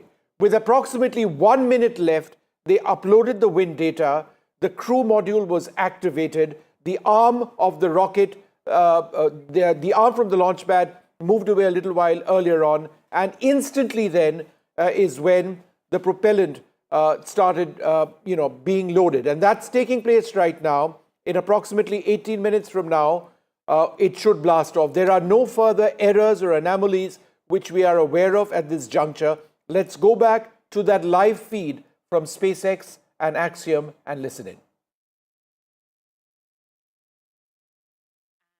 Microalgae, and they're going to be looking at how these could be used for food or for fuel or for potentially even life support systems on orbit in future. The team is also looking at muscle cells. They're seeing how muscle cells respond to access to microgravity. So when the human goes into space and there are changes, physiological changes that happen very quickly that can impact the muscle cells. And so the team is going to be looking at some of these changes to muscle cells in space and then applying that understanding not only to developing countermeasures for future crew, but also to take that learning and then understand more about diseases that might affect muscle wasting back here on Earth. I wish that this was on so we could see if anything was lighting up with Israel. Thank you so much for helping with this. I'm going to turn this way and I'm going to get the Dairos B project. Israel, thanks for joining us here, showing off the headset there. This is fascinating. While I manipulate this, like they're going to do in space, which basically makes me an astronaut, I'm going to also hum Bach. You should do. So this is a project from Hunor, flying this research. And this is actually looking at fluid dynamics in space. So we've put this tape on for artistic purposes. Tibor will not have this disco tape on orbit. But in space, what is going to happen is this will be surrounded. We are talking about a lot of the science which is going to be taking place in this particular mission. There is more science which is going to take place in this mission than in any other previous Axiom mission, is what I believe. The largest of science missions of any Axiom mission so far. Pallav Bagla with us. Pallav, essentially the glitch that we ran into, there were two. The first anomaly was when there was a pressurization issue in the Crew Dragon, where there was a fiber which was found in a seal during a leak check. Right, that could have been a game changer. It may not have gone through. Not a game changer. It could have been a mission scrubber. But then in their second series of automated checks, that checked out. But the bigger problem was that the spacecraft, which is a brand new spacecraft, wasn't accepting the upload of wind condition data. And if they didn't fix this and it went down to the wire, this mission would have been scrubbed today, right? Certainly.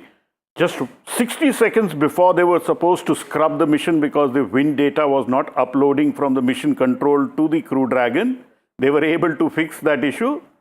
Essentially a software issue, it seems, but they finally managed to do it. And right now, propellants are being loaded onto the rocket. 1 minute.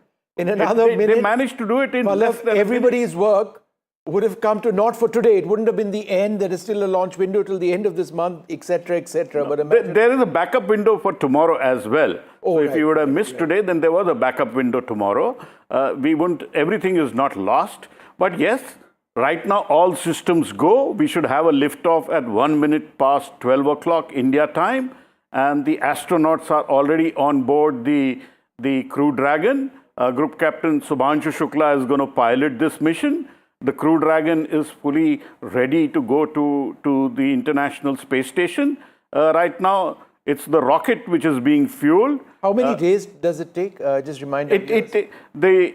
After liftoff, it'll be a 28-hour run for the phasing, as it is called, for the Crew Dragon to go and dock with the International Space Station, and it'll dock with the Harmony module of the International Space Station. And this would be an incredible moment. And if it lifts off today at 12:01, then do join us tomorrow at 4:30 p.m. when we will have coverage of the docking. And we will see, like Prime Minister Narendra Modi said, Bharat ka beta ya beti antariksh mein jhanda leke jayega. So we'll see Subhanshu Shukla carrying India's flag to the International Space Station. So that will be tomorrow if the liftoff happens today.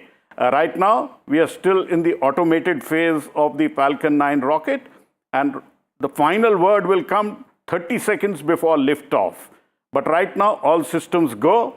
The two hiccups which happened when there was a fiber which was stuck on the seal of the side hatch, that was resolved, and that could have been a game changer. And then finally, this software upload which was to happen, that was also resolved less than 60 seconds before liftoff. So we've had so many glitches on this particular mission. 5 6 delays, and finally we are less than 14 minutes before liftoff. So we are very close to the liftoff, and the astronauts are seated on the Crew Dragon, waiting for final word, and liftoff, visors down. They are essentially waiting inside the Crew Dragon for liftoff. It is an incredible moment for Group Captain Subhanshu Shukla, who's supposed to be a very cool person who takes in all of this without difficulty. And they have with him astronaut Peggy Whitson, who's the commander. So it's the commander and the pilot who play the key role during this ascent phase. The commander gives the commands. The Whitson, Group Captain Shukla gives the second go-ahead. So it's like the pilot and co-pilot in an airplane, and they will lift off. Okay. Let's just listen in to SpaceX right now. So let's see what they say. We started this next tradition for AX2, and we're excited to continue that today. It's a special thing to be named as a commander to anything, but being the commander of a 4-person crew that has completed months of training and is about to defy gravity and set sail for the International Space Station, it's truly out of this world. Peggy has some thoughts she wanted to share here in this moment, just a few short minutes from launch, and here's Peggy. As commander of the AX4 mission, I want to thank everyone who has contributed to our journey. This mission to the International Space Station would not have been possible without the hard work of so many incredible teams. First, I want to extend my heartfelt gratitude to the teams at Axiom Space. Their talent and dedication shines through every unexpected challenge, the countless hours of work, and every task at hand to ensure the safety of the crew. The team's determination and commitment to achieving the highest standards inspires me every day and reminds me why I joined the Axiom Space family. To our partners at NASA, your expertise and support have been invaluable, ensuring that we are fully prepared to live and work aboard the space station. The comprehensive training programs provided by NASA have given us the skills needed to thrive in the unique environment of space. Thank you to SpaceX for providing the cutting-edge technology and reliable transportation to take us to space and bring us back home safely. The hands-on and in-depth training have ensured that we understand the Dragon systems thoroughly and confidently. We also owe a great debt of gratitude to our international partners. Your collaboration and contributions have been essential in our training to ensure mission success. Lastly, to all the other teams involved, from engineers to scientists and everyone behind the scenes, your hard work and dedication have not gone unnoticed. You're the unsung heroes of this mission, and we are deeply grateful for your support. Thank you all for your tireless efforts and for believing in the AX4 mission. Together, we're realizing the return for 3 nations and paving the way for a bright future in low Earth orbit. Thank you.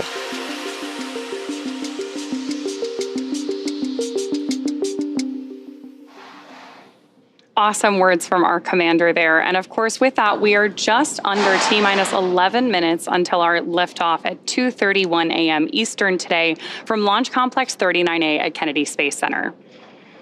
Just in case you are just joining us, right now on your screen, you have a live view of Falcon 9 with our AX4 crew safely tucked in the Dragon space capsule atop the vehicle. At this point, we are coming up on terminal count. Our crew access arm has been moved out of the way and our launch escape system is armed. And we are standing by for that final process by which we step into our terminal count, get ready, Dragon and Falcon for liftoff. Dragon SpaceX, confirmed crew displays are configured for launch. The displays are configured for launch, and the Axiom 4 crew would like to thank the incredible teams that have made this moment possible. To the Axiom space team, you've poured your hearts into this mission. Your passion and dedication have lifted us higher. We wear this patch with pride because of you. To NASA, thank you for the decades of knowledge, the training, and the trust. You've shaped generations of explorers, and we're honored to carry that legacy forward.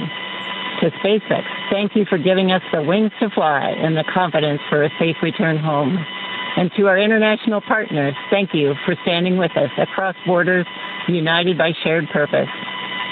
And to every person behind the scenes, engineers, trainers, families, and friends, you are the quiet force behind this mission. We carry the hopes of many with us. As we realize the return, we will bring those hopes home to you. Thank you. Peggy, Shukes, Swav, Tibor, from all of us that are staying here on the ground, we look forward to your mission. All the hard work from our teams culminates here, so good luck, enjoy the ride, and science the heck out of all your experiments.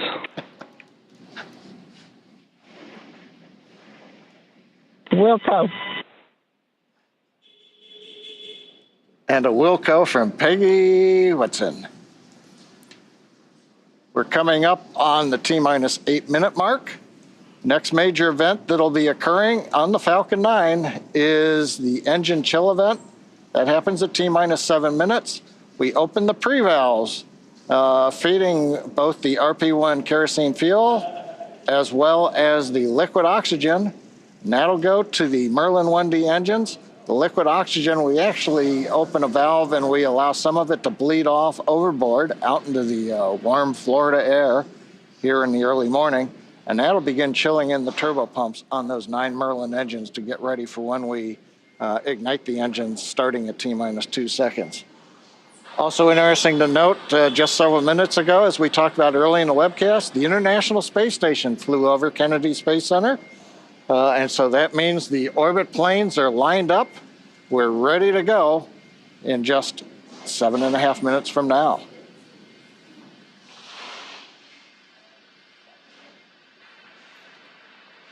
Now, while we're getting ready to open Eric the von pre-valves, Anken, which is the anchor with WKMG TV News 6 Orlando, who's been helping us out all day today. Very briefly, Eric, just about 6 minutes or so left. What are you picking up?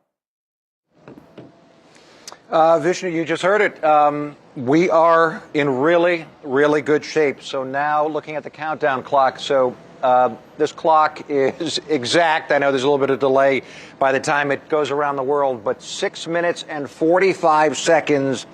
So they just started, you heard this from the commentator, basically sending this super cold fuel into the engines, the 9 Merlin engines at the base of that Falcon 9 rocket. Why is that so important? Because they're metal, right? And you would shock the heck out of them if you just shot this, like I said, 200 plus or so Fahrenheit, negative 200 plus Fahrenheit liquid at these engines, right? We know that metal contracts. We know that metal expands.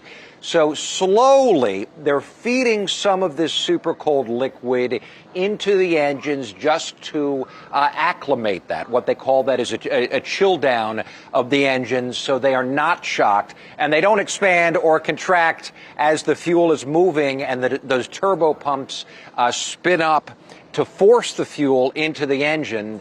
Eric, and hang then on, there's an update like coming I said, in. when, We're just going to cut this, in and just listen. There's an update coming in. We're going to listen in once again. And they'll move on to internal power. Those are the batteries. We do have solar arrays, and you can see them right now as some of the mist clears. You can see the black portions of Dragon. So we've got solar arrays on part of the Dragon trunk, and then we also have batteries inboard.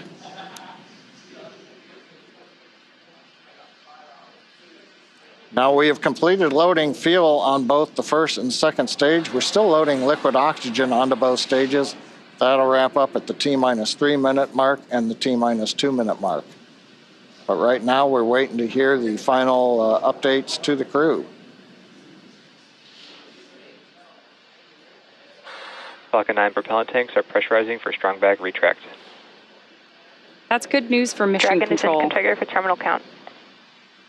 There we heard that we are pressurizing Falcon 9 for strong back retraction.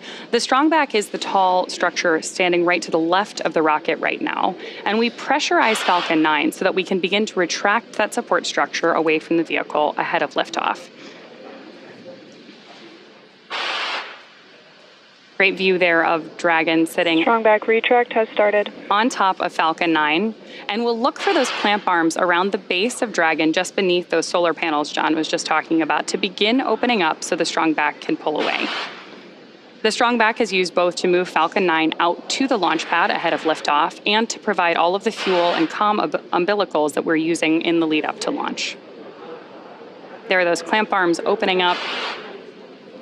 And then we'll see the strong back pull just about 2 degrees away from Falcon 9 in the final lead up to launch. Then at liftoff, it'll move to a full 45 degrees away from the rocket. Great live shots there of the capsule on board the rocket here.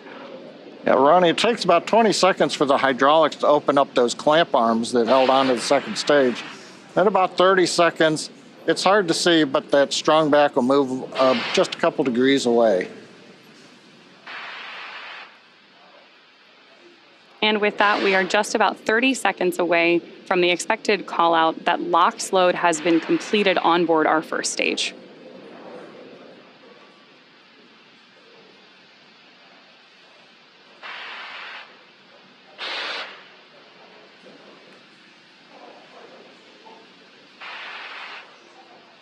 As we mentioned earlier, that mist forming around the outside of Falcon 9 is totally normal. That's just some of that. Stage 1, LOX load complete. Some of that liquid oxygen that has now been fully loaded on board to stage 1, venting out into the warm Florida air and condensing into clouds. So we continue to check off events here in the last minutes of the countdown. Dragon is in terminal count and is on internal power. And the confirmation a minute ago, we started the move into transition. And there on the left side of the screen and the right, you can see some of the watch parties, Paul. Yeah. Absolutely. On our left side of the screen, you can see the school in India. And then the right side of the screen is the planetarium in Poland with students and fans of this crew cheering on what's about to be a momentous moment. And good in the planetarium, keeping it dark in there for them. Okay, we're waiting to hear the confirmation that second stage LOX load is complete. That should be coming up momentarily. Stage 2, LOX load complete. There's that confirmation from Mission Control right on schedule. So the next major visual milestone we're likely to have from the outside of the spacecraft is going to be venting. Dragon is in auto idle. Confirmation there from Mission Control that we are in auto idle on board Dragon in that final minute and a half before launch. Now we are expecting gas closeouts to be followed by some loud venting, and we're likely to see a larger cloud of liquid oxygen. Gas closeout has started. Expect loud venting. There's instructions to the crew, also right on schedule. And a great nighttime shot of Dragon sitting there at historic Launch Complex 39A with the AX-4 crew safely tucked inside with just over a minute to go until liftoff. Seated left to right inside Dragon from this camera's perspective, you have Tibor Kapu there on the left-hand side. Then beside him is our pilot, Captain Shukla. Then to the other side is armed. Falcon 9 is in startup and is now controlling. Is Commander Peggy Whitson, and Dragon then on the far side is Slawosz Uznanski, Wisniewski of ESA. Dragon, SpaceX, go for launch. AX4 is go for launch. That is great news for Mission Control and from our crew on board Dragon. With that, we are just at T-minus 30 seconds. To lift off of AX4. Let's go AX4. 15 seconds. T-minus 10, 9, 8, 7, 6, 5, 4, 3, 2, 1. Ignition and liftoff.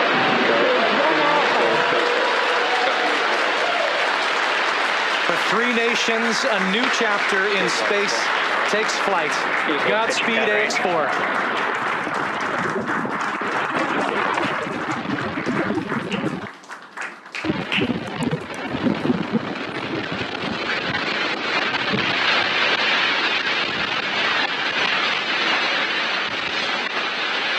T-plus 30 seconds into flight with the Axiom 4 crew on board Dragon, headed to the International Space Station.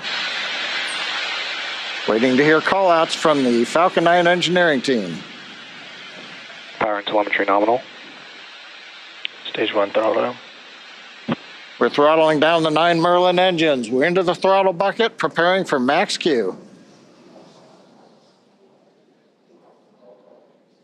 Max Q.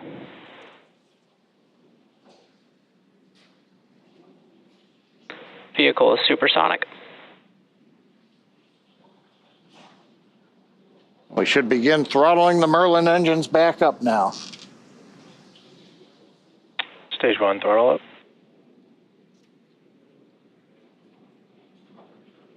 Mission Control confirming Stage 1 Bravo. that throttle up, and we Copy are 1 Bravo. hearing our Commander Peggy Whitson call out the first abort mode. Each of these are a specific phase where if for any reason we had an in-flight Impact abort, show underway.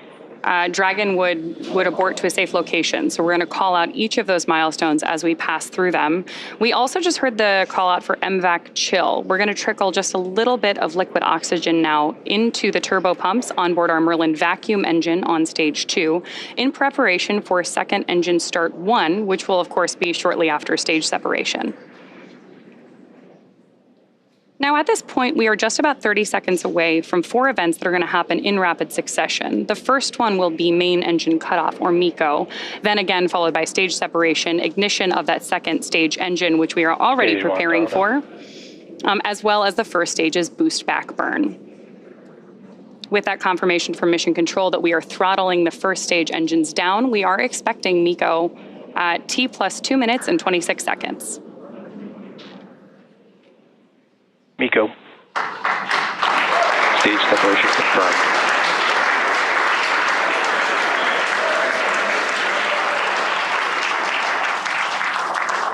Stage 1 boost back startup and back ignition. There we had confirmation of all 4 of those events. Incredible views on our screen here too as that boost back, as that first stage boosts its way back to Earth. Stage 2 Alpha. And confirmation Copy from our 2 Alpha. commander that we have entered the 2 Alpha abort mode. Of course, we're getting lots of cheers from behind us here at Mission Control here in Hawthorne, California as well. And at this point, our AX4 crew is on their way to space. The view you have on your screen right now is our MVAC engine burning for that second engine first burn. We're expecting that SECO here, second engine cutoff, which will likely be called out over the nets as SECO in just a couple of minutes.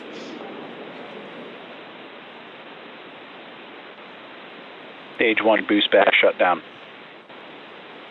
Confirmation that the boost back burn on our first stage booster is now complete, and the booster is heading back toward the Florida coast to attempt a landing at LZ1.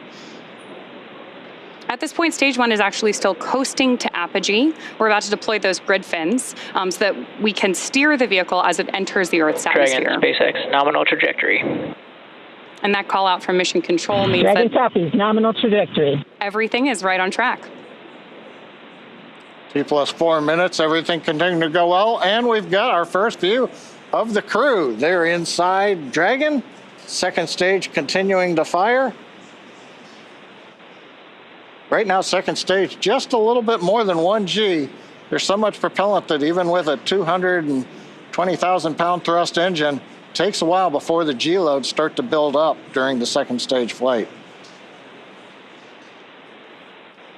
Meanwhile, first stage continuing to coast up to apogee, and that actually now, as you can see on the bottom left of your monitors, we have begun coming back down. It takes a couple minutes to go up, a couple minutes to come back down. That first stage heading back to landing zone 1 at Cape Canaveral. Dragon, SpaceX, nominal trajectory. Words we love to hear. Dragon copies, nominal trajectory. Peggy Whitson echoing back the call up from the ground. Now our next major event coming up will be in about 1 minute and 10 seconds. That's going to be the entry burn. That's where we're going to light a single center engine on the first stage. That's going to slow us down in preparation for entering the Earth's atmosphere again. We'll then have a landing burn about 1 minute later at T plus 7 minutes and 19 seconds. Now for that one, we actually light 3 engines again. Then quickly once we've kind of jammed the brakes on, then we'll turn off 2 of the engines. We'll be down to just a single engine. Getting good views of the MVAC-D engine. There are a couple of cameras on the back of the second stage that give these views. And of course, the view inside the Dragon spacecraft showing the crew. Dragon, SpaceX, nominal trajectory. Continuing the call-outs right on time. Dragon copies, nominal trajectory. Now, right now, as Ronnie pointed out, the grid fins have been deployed, but they're not being used. Right before the entry burn, we'll possibly see a little bit of motion if we can pick up the first stage camera. That's just to check out. It's not until we actually get through the entry burn. Stage 1 entry burn startup. That we get back in the atmosphere. And now here is entry burn call out. This is going to be about a 12-second burn. That's going to slow the vehicle down. You can Stage watch 1 that. entry burn shutdown. There you just saw on the left-hand side of your screen that first stage entry burn shutdown. Right now on your screen, we've got great views of our second stage engine, the Merlin vacuum engine, continuing to take our AX-4 crew to orbit. The next milestone for our first stage is going to be the landing burn, where we'll relight just the center engine, as John mentioned. Dragon, SpaceX, nominal trajectory. Again, things we love to hear. Stage 1 FTS. Dragon copy, nominal trajectory. Continuing to get good communication from our crew on board Dragon. Stage 1 transonic. Confirmation that stage 1 is now transonic on its way back to LZ1, which is just about 9 miles away from our liftoff location today. LZ1, of course, is the site of the first successful landing attempt, and hopefully it will be the second time that this particular booster sticks its landing.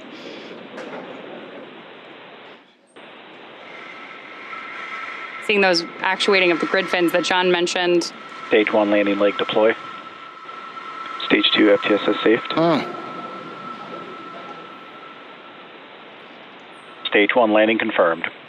That was a picture-perfect landing. That was great. Absolutely stunning.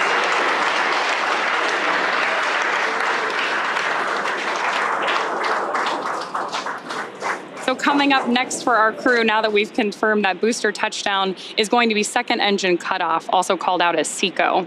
Then the second stage will coast for a few minutes until Dragon is commanded to separate from the second stage. There's our AX-4 crew awaiting that SECO call out here. Stage 2 is in terminal guidance.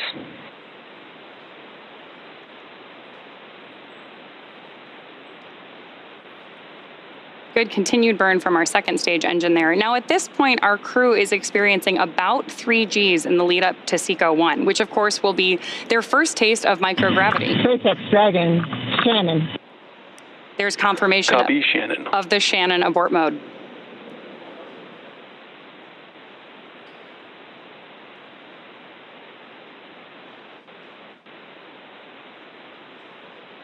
MVAC shutdown.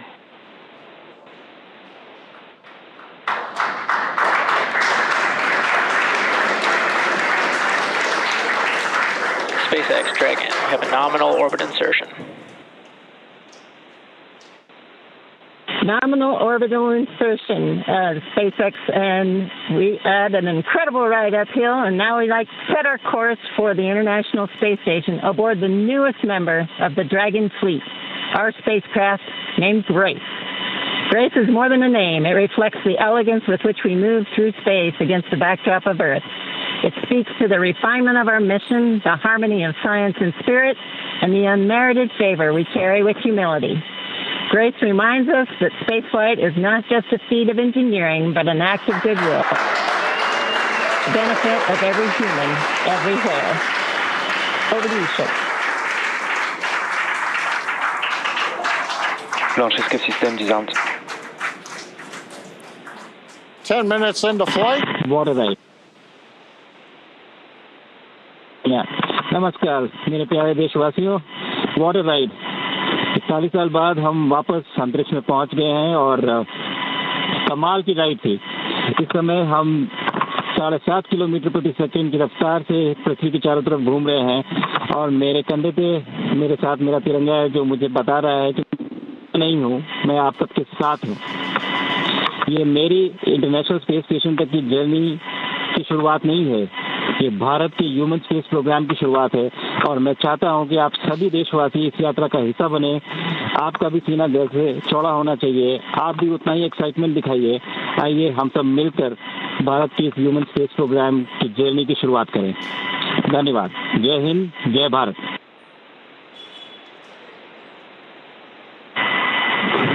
Thank you, Chuck. Drogie Polki i Polacy, Dziś robimy ogromny krok w stronę przyszłości technologicznej Polski. Polski opartej na nauce, wiedzy i wizji. Niech ta misja będzie początkiem epoki, w której nasza odwaga i nieustępliwość kształtują nowoczesną Polskę. Dla nas i dla przyszłych pokoleń. Kosmos zawsze jednoczył ludzi. Zabieram dziś z Ziemi cząstkę każdego z was. Waszej siły, waszej nadziei, waszego zaufania.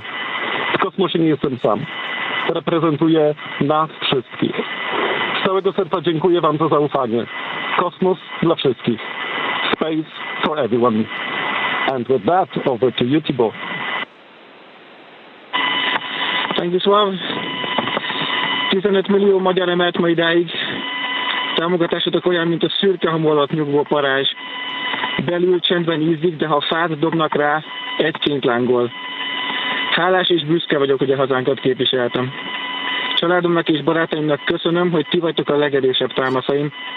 A ti hangotok hangosabb, mint a rakétánk, erőtök nagyobb, mint a gravitáció. A világűr mindenkié, a Föld pedig egyetlen. Mi a bolygónk 4 különböző pontjáról indultunk, de társakként, barátokként érkeztünk ide. A mi születésünk a tiétek is.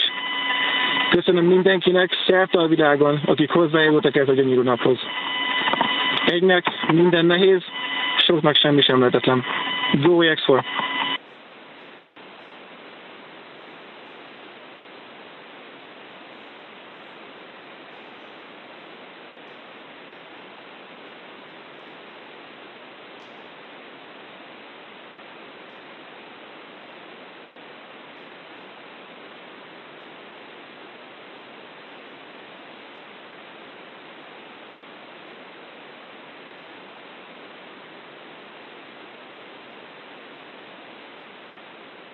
And we are getting some views inside of the newly named capsule that the crew announced today. On behalf of the entire SpaceX launch team, thank you.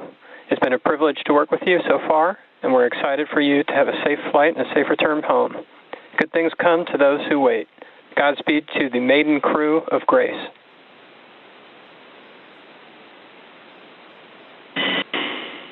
And we thank you all as well.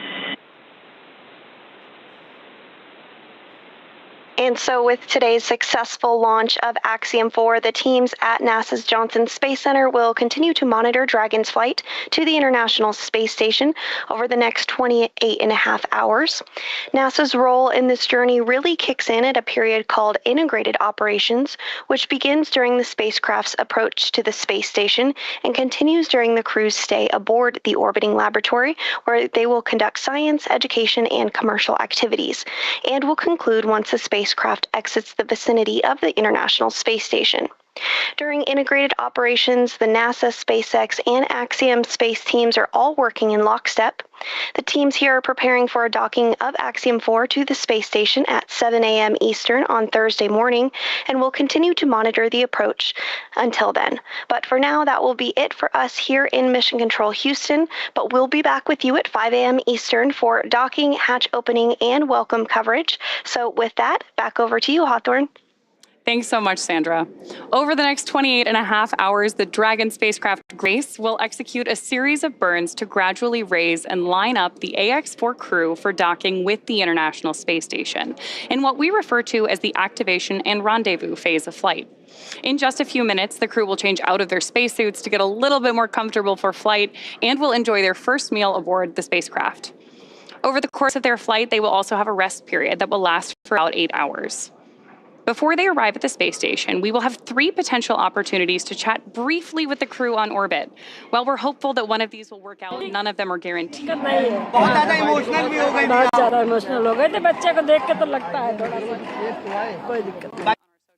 Channels, no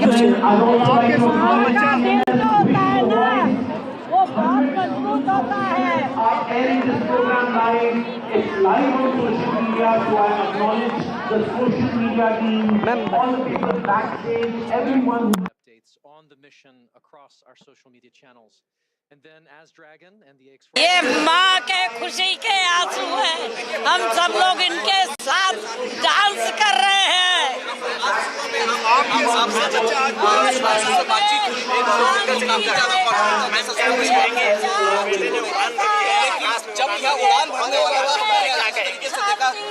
कहेंगे क्या है, वो उड़ान भरी है, success होगा भर के गया है तो बिल्कुल बिल्कुल। मैम क्या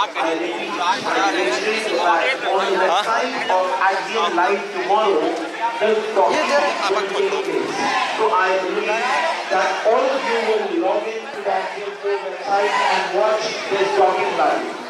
And teachers is happening. And just a few moments back, after successfully blasting off on the Axiom 4 mission and becoming the second Indian to be in space after 41 years, remember, Rakesh Sharma was the first. Shubhanshu Shukla sent this message from the Dragon spacecraft. मेरे प्यारे देशवासियों, what a ride. 40 साल बाद हम वापस अंतरिक्ष में पहुंच गए हैं और कमाल की राइड थी। इस समय हम 7.5 किलोमीटर प्रति सेकंड की रफ्तार से पृथ्वी के चारों तरफ घूम रहे हैं और मेरे कंधे पे मेरे साथ मेरा तिरंगा है, जो मुझे बता रहा है कि नहीं हूँ, मैं आप सबके साथ हूँ। ये मेरी इंटरनेशनल स्पेस स्टेशन तक की जर्नी की शुरुआत नहीं है, ये भारत के ह्यूमन स्पेस प्रोग्राम की शुरुआत है और मैं चाहता हूं कि आप सभी देशवासी इस यात्रा का हिस्सा बने। आपका भी सीना दिल से चौड़ा होना चाहिए, आप भी उतना ही एक्साइटमेंट दिखाइए। आइए हम सब मिलकर भारत की इस ह्यूमन स्पेस प्रोग्राम की जर्नी की शुरुआत करें। धन्यवाद। जय हिंद, जय Bharat. My colleague Aishwarya Jain. Aishwarya, go ahead.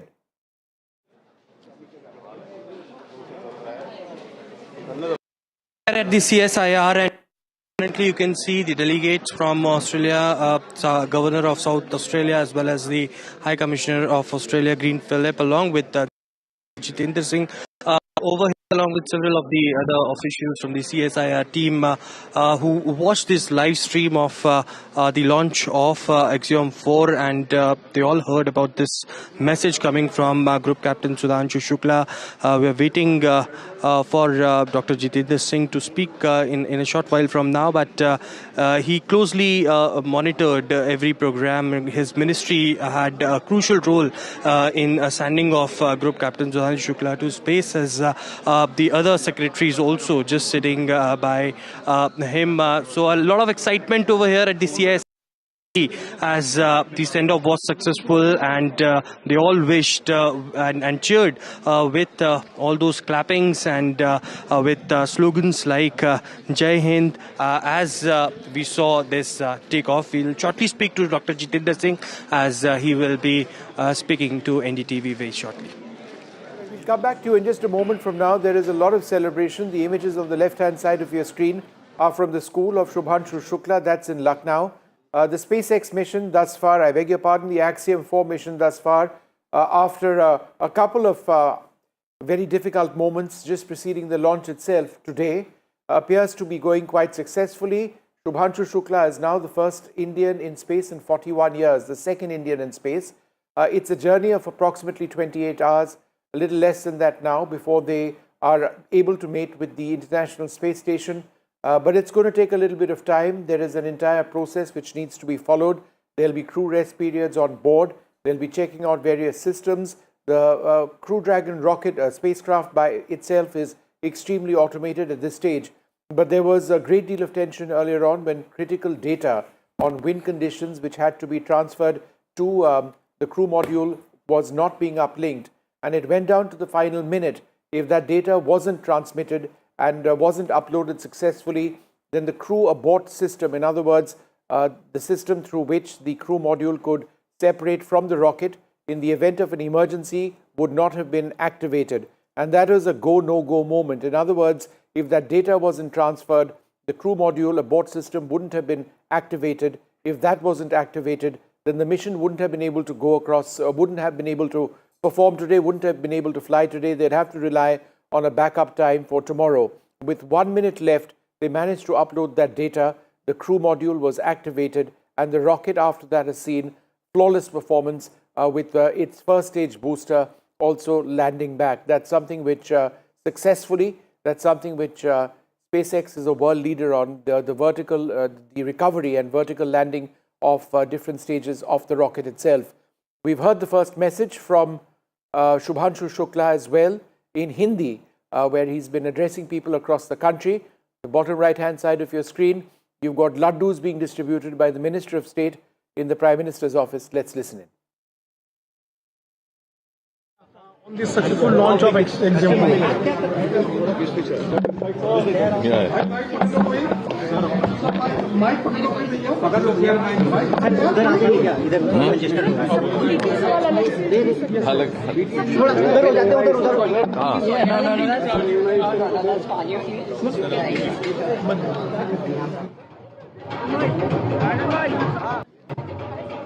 Pallava has a point to make. Pallav, go ahead. Well, a great day for India and a great day for the three countries, America, Poland and Hungary, especially Poland, India and Hungary, which have gone back to space after 41 years. I'm sure Wing Commander Rakesh Sharma, who's somewhere in Kunur watching it, as he said, the second Indian goes into space, makes history for India. India has done it. The first steps for India's Gaganyaan have started. It's a long journey from here onwards. It will end with sending an Indian on the moon. But the first steps of Gaganyaan, where the basics of human spaceflight are being learnt by Group Captain Shubhanshu Shukla and Group Captain Prashant Balakrishnan Nair. Now that Group Captain Shukla is in space, 14 days he will be in space at the International Space Station. We will keep you updated about every move which happens there. But history being made for India as India's own astronaut or Gaganyatri is now orbiting the Earth. Very soon, he would be passing by over India at some point soon. There will be a great joy. We will not be able to see that moment. We will be able to talk to him. Hopefully, there are 3 events as they coast from Cape Canaveral to the International Space Station, which is a 28-hour ride. There will be 3 times when they will try and connect to the crew. If we get to know about it, we will definitely bring that live to you. But a great day for India. And trust me, a great day for Vishnu, who has been covering aerospace for a very, very long time. And a great day for somebody like me who covers ISRO and space for a long time. I have tears in my eyes as India's second astronaut heads into space and is in space already. Vishnu? No, this is, now Pallav, it is in fact an incredible moment. And let's just hope everything else goes well so far. We heard messages from his mother as well, Shubhanshu's mother. And it's been trying, it's been a nervous couple of hours for us. At one stage, it just didn't seem it was going to take place when that wind data wasn't being transmitted, and it was a go, no-go moment. But it all went well, and I think what we haven't spoken about so far is that the first 4 minutes after a rocket blasts off are absolutely critical from a safety standpoint, and everything needs to work flawlessly, which it did. Let's listen once again to Shubhanshu's message. मेरे प्यारे देशवासियों, what a ride! 40 साल बाद हम वापस अंतरिक्ष में पहुंच गए हैं और कमाल की राइड थी। इस समय हम 7.5 किलोमीटर प्रति सेकंड की रफ्तार से पृथ्वी के चारों तरफ घूम रहे हैं और मेरे कंधे पे मेरे साथ मेरा तिरंगा है, जो मुझे बता रहा है कि नहीं हूँ, मैं आप सबके साथ हूँ। ये मेरी इंटरनेशनल स्पेस स्टेशन तक की जर्नी की शुरुआत नहीं है, ये भारत के ह्यूमन स्पेस प्रोग्राम की शुरुआत है और मैं चाहता हूं कि आप सभी देशवासी इस यात्रा का हिस्सा बने। आपका भी सीना दिल से चौड़ा होना चाहिए, आप भी उतना ही एक्साइटमेंट दिखाइए। आइए हम सब मिलकर भारत की इस ह्यूमन स्पेस प्रोग्राम की जर्नी की शुरुआत करें। धन्यवाद। जय हिंद, जय Bharat. All right, so that first message, it's been 4 decades plus since we heard an Indian have a message for fellow Indians from space. That was Rakesh Sharma, and now we've got Shubhanshu Shukla, who's not wasted any time. Just after getting into orbit, he's had that message. We're going to play that again. Let's listen in. Tears in my colleague Pallav Bagla's eyes. मेरे प्यारे देशवासियों, what a ride! 40 साल बाद हम वापस अंतरिक्ष में पहुंच गए हैं और कमाल की राइड थी। इस समय हम 7.5 किलोमीटर प्रति सेकंड की रफ्तार से पृथ्वी के चारों तरफ घूम रहे हैं और मेरे कंधे पे मेरे साथ मेरा तिरंगा है जो मुझे बता रहा है कि नहीं हूँ, मैं आप सबके साथ हूँ। ये मेरी इंटरनेशनल स्पेस स्टेशन तक की जर्नी की शुरुआत नहीं है, ये भारत के ह्यूमन स्पेस प्रोग्राम की शुरुआत है और मैं चाहता हूं कि आप सभी देशवासी इस यात्रा का हिस्सा बने। आपका भी सीना दिल से चौड़ा होना चाहिए, आप भी उतना ही एक्साइटमेंट दिखाइए। आइए हम सब मिलकर भारत के इस ह्यूमन स्पेस प्रोग्राम की जर्नी की शुरुआत करें। धन्यवाद। जय हिंद, जय Bharat. Jai Hind, Jai Bharat. Wonderful words there from Shubhanshu Shukla. Pallav, run us through what's going to happen now.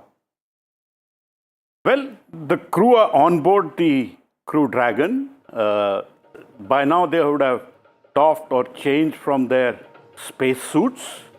They would be having their first meal in space. So, meals which would be floating around them, and meals would be specially packed. And Group Captain Shukla having his first meal in space. Then they will have an 8-hour rest period. And subsequent to that, it's a 28-hour run to the International Space Station where they dock with the Harmony module of the International Space Station. So far, everything has gone off well. There have been many hiccups on this particular Axiom 4 mission. It was to launch on May 29th. It didn't. Several delays. Finally, at 1 minute past 12 o'clock today, 1 minute past noon, the liftoff happened from Cape Canaveral. Same launch pad, 39A, from where astronaut Neil Armstrong went for his ride to the moon. So Group Captain Shubhanshu Shukla, truly an astronaut now. We can call him an astronaut because he's already in space. And Group Captain Shukla is now orbiting Earth. He will take several rounds of the Earth before he heads straight towards the International Space Station, where the docking process is a complex dance between the Crew Dragon and the International Space Station, because both are traveling at a velocity of 28,000 kilometers per hour. And finally, the docking would happen and we would see the astronauts entering the International Space Station. So far, everything has gone on track for today's launch. There were tense moments. First, when there was a fiber which was stuck in the hatch, on the side hatch, and subsequently there was a software glitch when a file, a weather or wind data file was not getting uploaded onto the Crew Dragon. It happened just 1 minute left before the scrub would have been called. So the teams at SpaceX, teams at Axiom Space ensured that the file got uploaded, and after that we saw a on-dot liftoff of the Falcon 9 rocket from the Kennedy Space Center, and right now Group Captain Shubhanshu Shukla is in space. I'm sure Wing Commander Rakesh Sharma would be a very happy person because now he has seen a second Indian who has gone to space. And this is not the last Indian to go into space. By 2027, if all goes well, India's own Gaganyaan program would kick in and we would have an Indian launching from Sriharikota and go into space. Group Captain Shubhanshu Shukla's flight today through Axiom 4 is just the first baby step for India's own Gaganyaan program, which starts, work is going on very, very actively. I have seen it very closely. The first liftoff likely in 2027, India to have its own space station like the same we have at the International Space Station by 2035, and then to land an Indian on the moon by 2040. What an incredible journey for a country which got independence only in 1947. From a country which was living on ship to mouth, now we are heading back into space, sending our own astronaut and then heading towards moon. And we also have several other missions lined up, moon, Mars and Venus. And Pallav, this is an emotional moment for you. Tell us about that. Certainly, Vishnu. I have covered this program from day 1.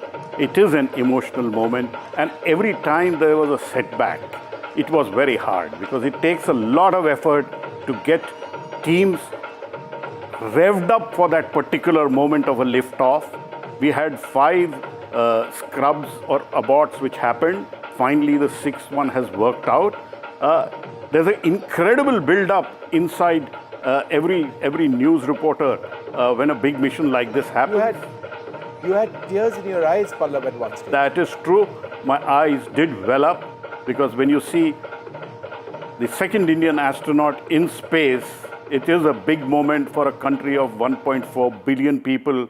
And between Vishnu and me, the Jugalbandi brings a lot of joy for a lot of Indians, and we try and give the best coverage. Despite at times both of us becoming emotional, we try and remain as objective as we can. It's very hard, trust me, it's very, very hard to try and be focused and give only the facts. But we continued to give the facts as they happened.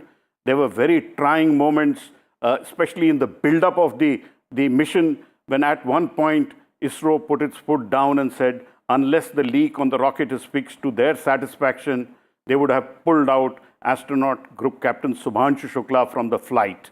Those were very tough moments for a reporter to try and tell the world that we were on the verge of pulling out of this mission. But everything works out. What ends well is good. So we now have Group Captain Shukla in space, heading to the International Space Station. 14 days of incredible work for him at the space station. And then we will see a happy splashdown, hopefully, somewhere off the coast of California. And Group Captain Shukla would have made incredible history for us. And his own school, the City Montessori School in Lucknow, would be a very, very proud school which nurtured Group Captain Shukla. And he joined the Indian Air Force literally against the wishes of his parents. And he has now created history for India. Absolutely, Vishnu. It is an incredible moment for us, not just for me personally, I'm sure as much for you, yes, and also for NDTV, which continues to support such detailed coverage like the one which we did. Hats off to our team at NDTV, our editors, our team which worked long hours to make sure we get the coverage as good as we can get. All right, so just look at those young people celebrating over there, Pallav. I also feel like dancing, Vishnu. It is a moment of joy. It's a real moment of joy for the country to have the second Indian astronaut up in space. I'm sure very soon we'll probably hear or get a tweet from the Prime Minister welcoming Subhanshu Shukla in space. He's the one who pushed this particular mission through as the offer came from America and Axiom that India should send an astronaut at a cost. India has spent 550 crores for this mission. It is a seat which has been hired by India, but Prime Minister Narendra Modi himself pushed for this mission and made sure that both President Biden and President Trump take it forward. And finally, we have a successful mission of a liftoff and a successful astronaut in space, waiting for that big moment when he docks and enters the International Space Station and creates a moment of another joy for us. He will do 7 India-specific experiments. They will do 60 other experiments in all. There will be 2 events, one with school students in Lucknow at the City Montessori School, one with students and experts in Trivandrum, and there will be an interaction with an VIP. Right. I don't give you any... you don't need to guess who the VIP would be, but the VIP would be there, and we would have probably another Sare Jahan Se Acha moment. So one small step for ISRO and one giant leap for Bharat. All right, so it is indeed a great moment for India. And just Pallav, let's reflect on what's been happening over the last couple of weeks. There have been so many delays. There was an electrical harness issue. There were multiple weather issues. There was a much more serious issue with a leak in liquid oxygen, which ISRO put its foot down and said, you either fix that or Shukla is not going to fly. In fact, that's a story that you broke. So SpaceX did fix that. It wasn't an easy fix, but everything worked flawlessly today. Absolutely. It worked flawlessly. I was deeply worried till the 2.5-minute mark passed when the first stage separated. That was the stage when there was an issue of the liquid oxygen leak. Once that passed, to me personally, it seemed everything would go all right. So now we are, the Falcon 9 rocket has performed well. It continues to have an over 99% success record. It's a great rocket. This is the second time India has used the Falcon 9 rocket. Earlier, we used the Falcon 9 rocket to launch an Indian satellite, and now we have used the Falcon 9 rocket to launch an Indian astronaut in space. And India calls its astronaut Gaganyatris. So India's Gaganyatri in space. And am I chuffed? Yes, fully chuffed. All right. No, the entire country is chuffed. This really ignites the spirits of so many young people across the country. Not increasingly old people like you and me, Pallav, but the next generation of young Indians who are fascinated by science. And ultimately, that's what it's all about. Even if a mission like this results in 5 people, and that number just off the top of my head, becoming serious scientists who make a national contribution, whether it's to astrophysics or to rocketry or to aerodynamics or to any aspect of aerospace, then imagine what a wonderful achievement that will be. Because that's what this really is about. This government has stated that, space needs to be an area that we really need to build on. And in terms of the technology that India has developed, whether it's robotics, Chandrayaan, Mangalyaan, any number of satellites by ISRO, the PSLV rocket, the GSLV rocket, different variants of that rocket, and larger rockets which are now in the offing as well, to talk about the Gaganyaan mission, Indians in space, and then an Indian space station. Think about it. This isn't something for the future. If things go well, then by 2040 or so, we should have, certainly by 2040, we should have an Indian space station. But so much hinges on what we are seeing now, the development to that Gaganyaan program, which is going to take a couple of years from now. This is that first step. It's a first experience. But Shukla, when he does come back, would share that experience. It's important in terms of imbibing wisdom and information which would be transferred to the entire team working on that Gaganyaan mission and doing fundamental engineering and design work. Let's just go across to NDTV's Ranveer, who is in Lucknow. That's where Shubhanshu Shukla is from. Go ahead, Ranveer. Tell us where you are, what's happening around you.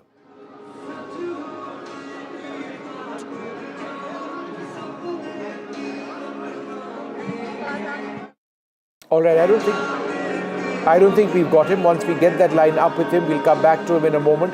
But the images that you see on the right-hand side of your screen were images of his family. That's his mum over there. That is his mum, right, Pallav? Yeah, that is his mother over there in tears. And I was watching her because we had a split screen of the liftoff on one side of the screen. And, Shubhanshu Shukla's mother over there on the right-hand side, his parents over there. And she was in tears through those initial few moments, which were fairly testing.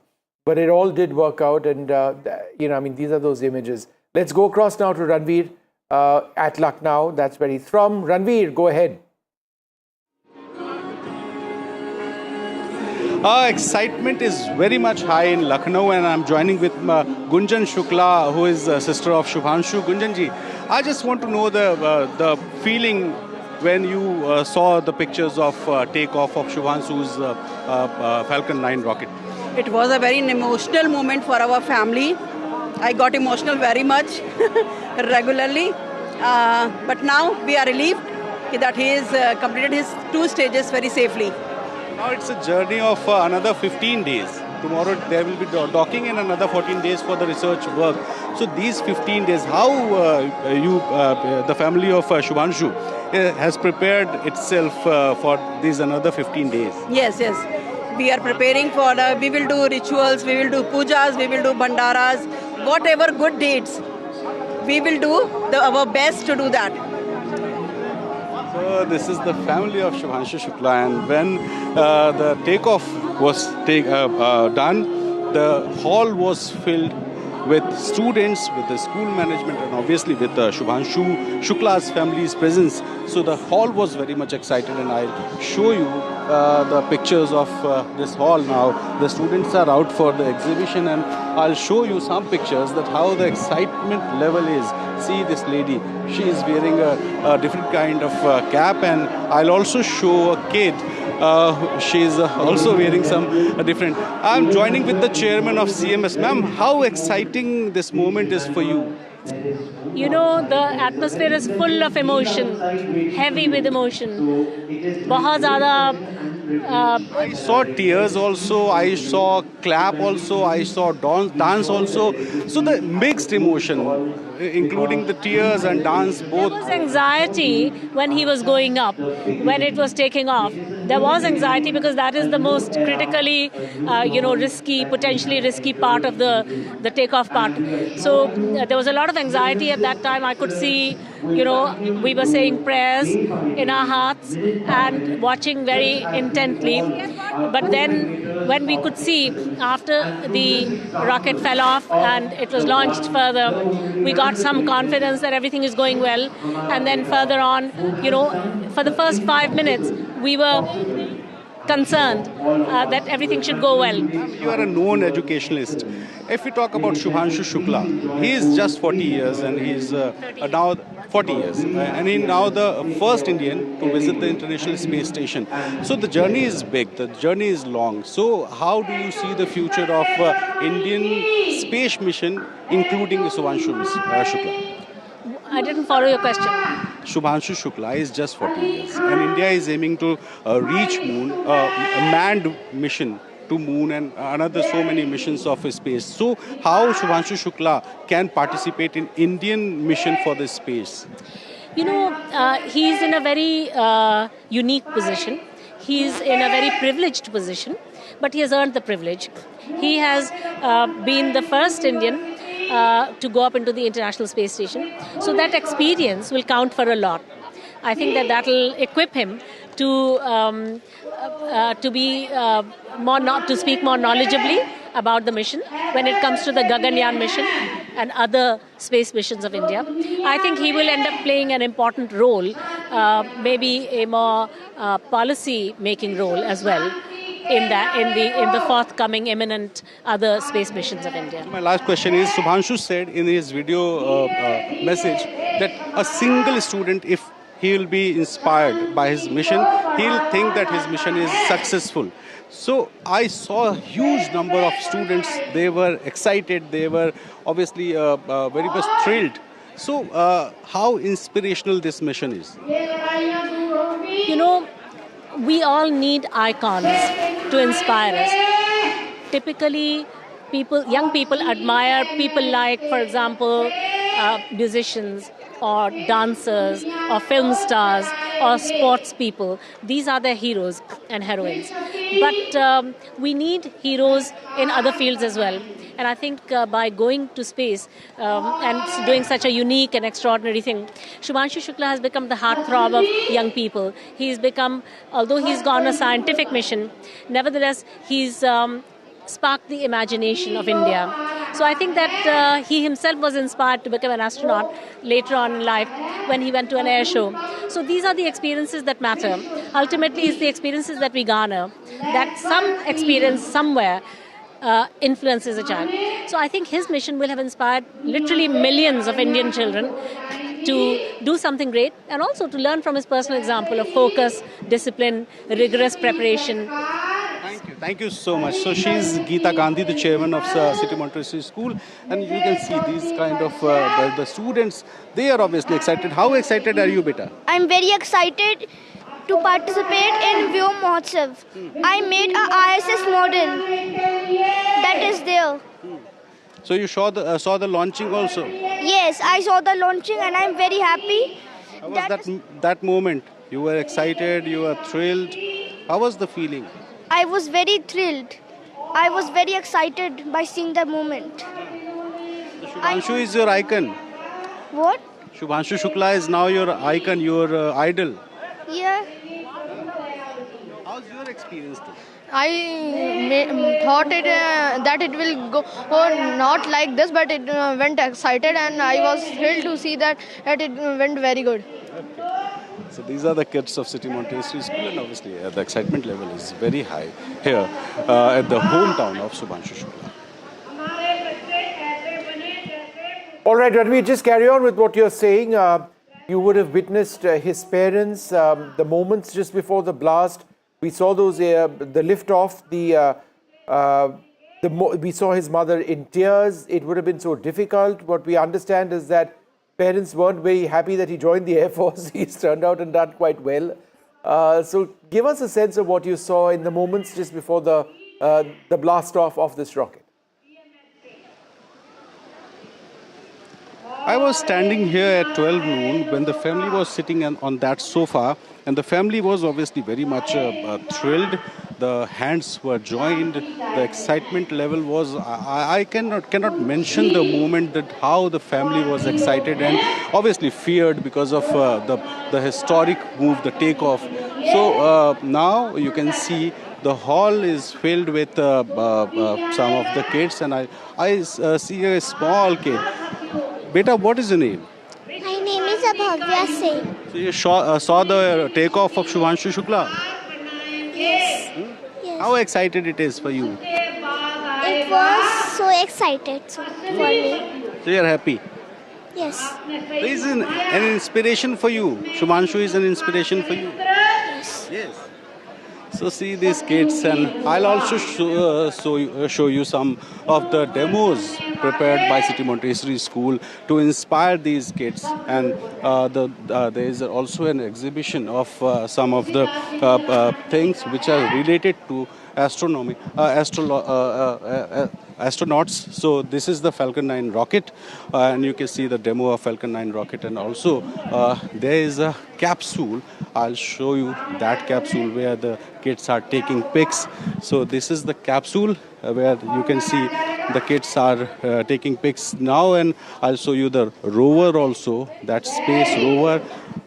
There's the space rover, and I'll show you a special room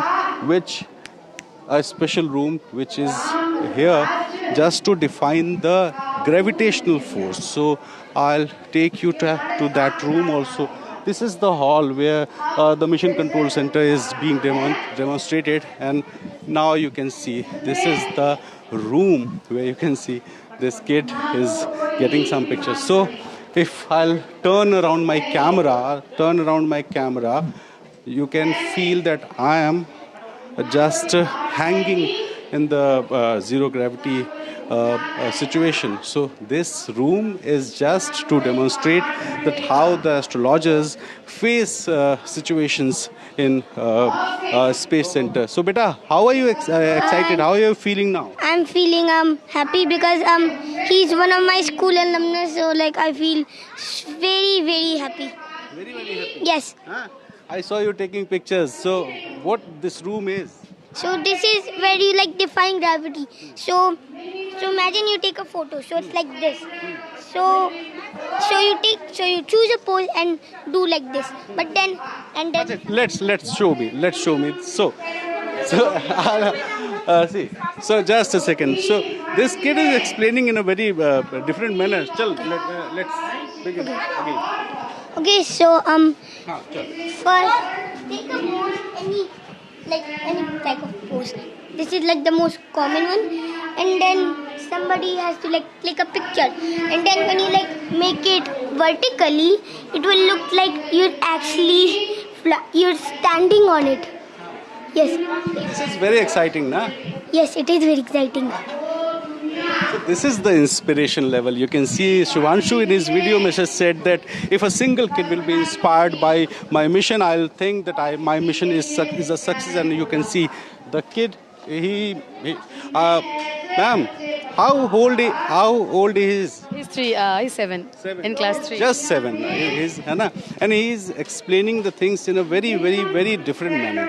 So Do you think that Shubhanshu Shukla is going to be to become an inspiration for Indian kids, the kids who are attracted towards science? Yes, certainly. He's an inspiration for the coming children. Even like when I see he and I, we are of the same generation. Like I have been myself a space junkie. Now seeing if in our time we had Rakesh Sharma, and now we can see for the next generation now Shubhanshu Shukla ji is bringing up, lots of all the children of the next generation, like my son here. They are looking forward, and we see the whole country is now full of josh. Even after the ISRO, we have got... Josh is high. Yes, the josh is high. So let's move to that area. That's very exciting. Come, beta, please. So, yes, continue. So we can see, this event where we can see so many children. Today we saw there were many models you can see.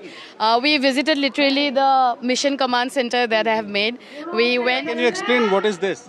This is the moon, but it's this is space. So in reality, this is the world. So they painted it like space, and this is the moon. In reality, just a big sculpture of the moon. But imagine this is the moon. You see, from Earth we can only see one side of the moon. That is why we can't see the other side from here. So imagine it's like night time. Okay. So sometimes it's dark because the side where the light is you cannot see it. But sometimes it's fully light like this.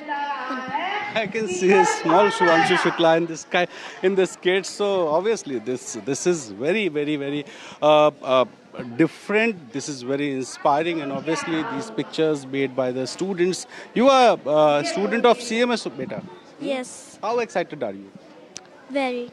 Very much. Shubhanshu is now your inspiration. Yes. So, are you thrilled during seeing that picture? How was the excitement level? The excitement was very good, and it was really happy, and I am really happy to see that Shubhanshu Shukla is going to ISS. I was really excited, and my friend here, he was saying Shubhanshu Shukla go, Shubhanshu Shukla go. What was he saying?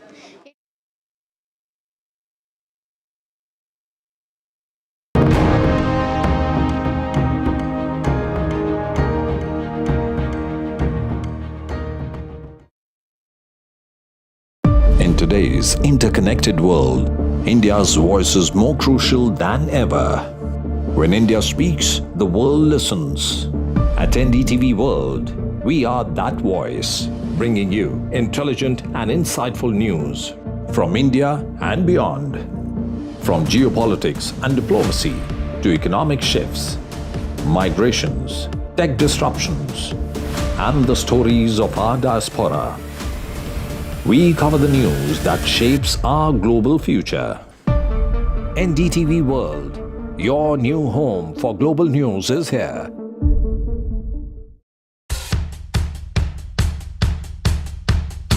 The markets move fast. And so should your portfolio. Expert insights, real-time stock picks. Do I buy Ola? Should I hold CDSL for the long term? Buy, sell or hold. The answers you need, straight from the experts. Callers from India and across the world. Connect live, ask, decide and invest wisely. Your portfolio, your future. Ask Profit.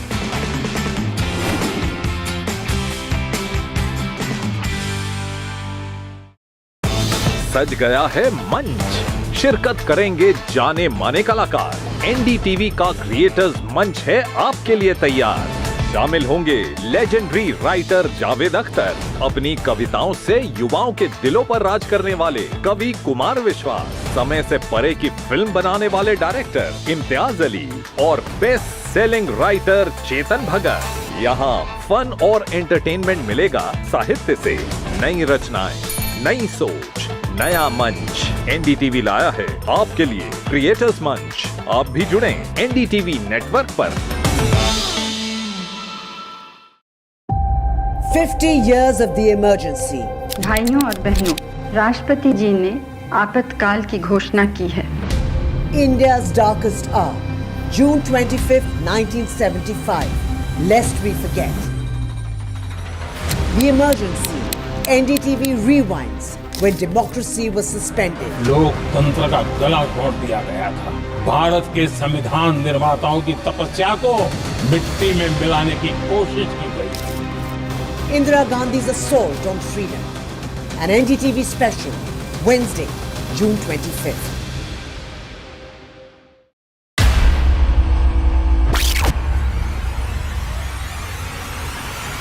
In the last 1 month, if you see, the share prices of Genzol Engineering has fallen more than 58%. Why are the rating firms calling the debt payments as default? We have two credible credit rating agencies on March 4th coming and downgrading the stock to D. Statements are consistently being proven wrong, and transactions are being taken place which are different from what they were originally pictured to be. The company claimed it would roll out 6,400 electric vehicles. But what it has rolled out is a shocking scam. Funds meant for the project were funneled allegedly back to the promoters, the Junkie brothers. What did the money buy? Not EVs, of course, but a lavish flat in Gurgaon's luxurious DLF Carmelias.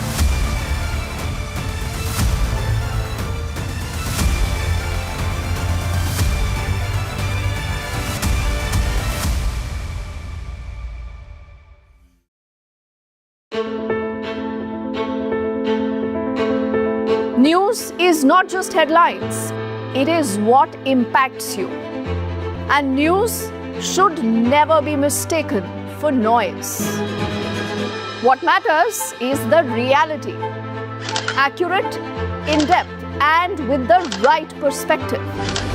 For over 20 years, I have been a journalist, and never has clarity mattered more than now. At Newsnight, we go beyond the surface. We dissect the details, challenge the narratives.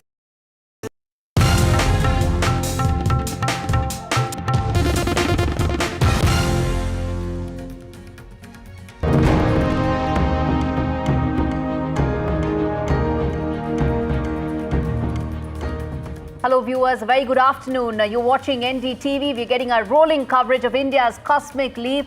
Shubhanshu Shukla makes history as he becomes the second Indian who heads to space. We get you all that and more, but first up, the headlines. Axiom 4 mission starts off on a big success. Shubhanshu Shukla makes history as he becomes the second Indian headed to space as part of the Axiom 4 mission. It's a flawless liftoff of Axiom 4 mission. The journey to ISS, the International Space Station, will take about 28 hours. Shubhanshu Shukla's emotional message from space. He says he's carrying the tricolor on his shoulders. Says Jai Hind, Jai Bharat.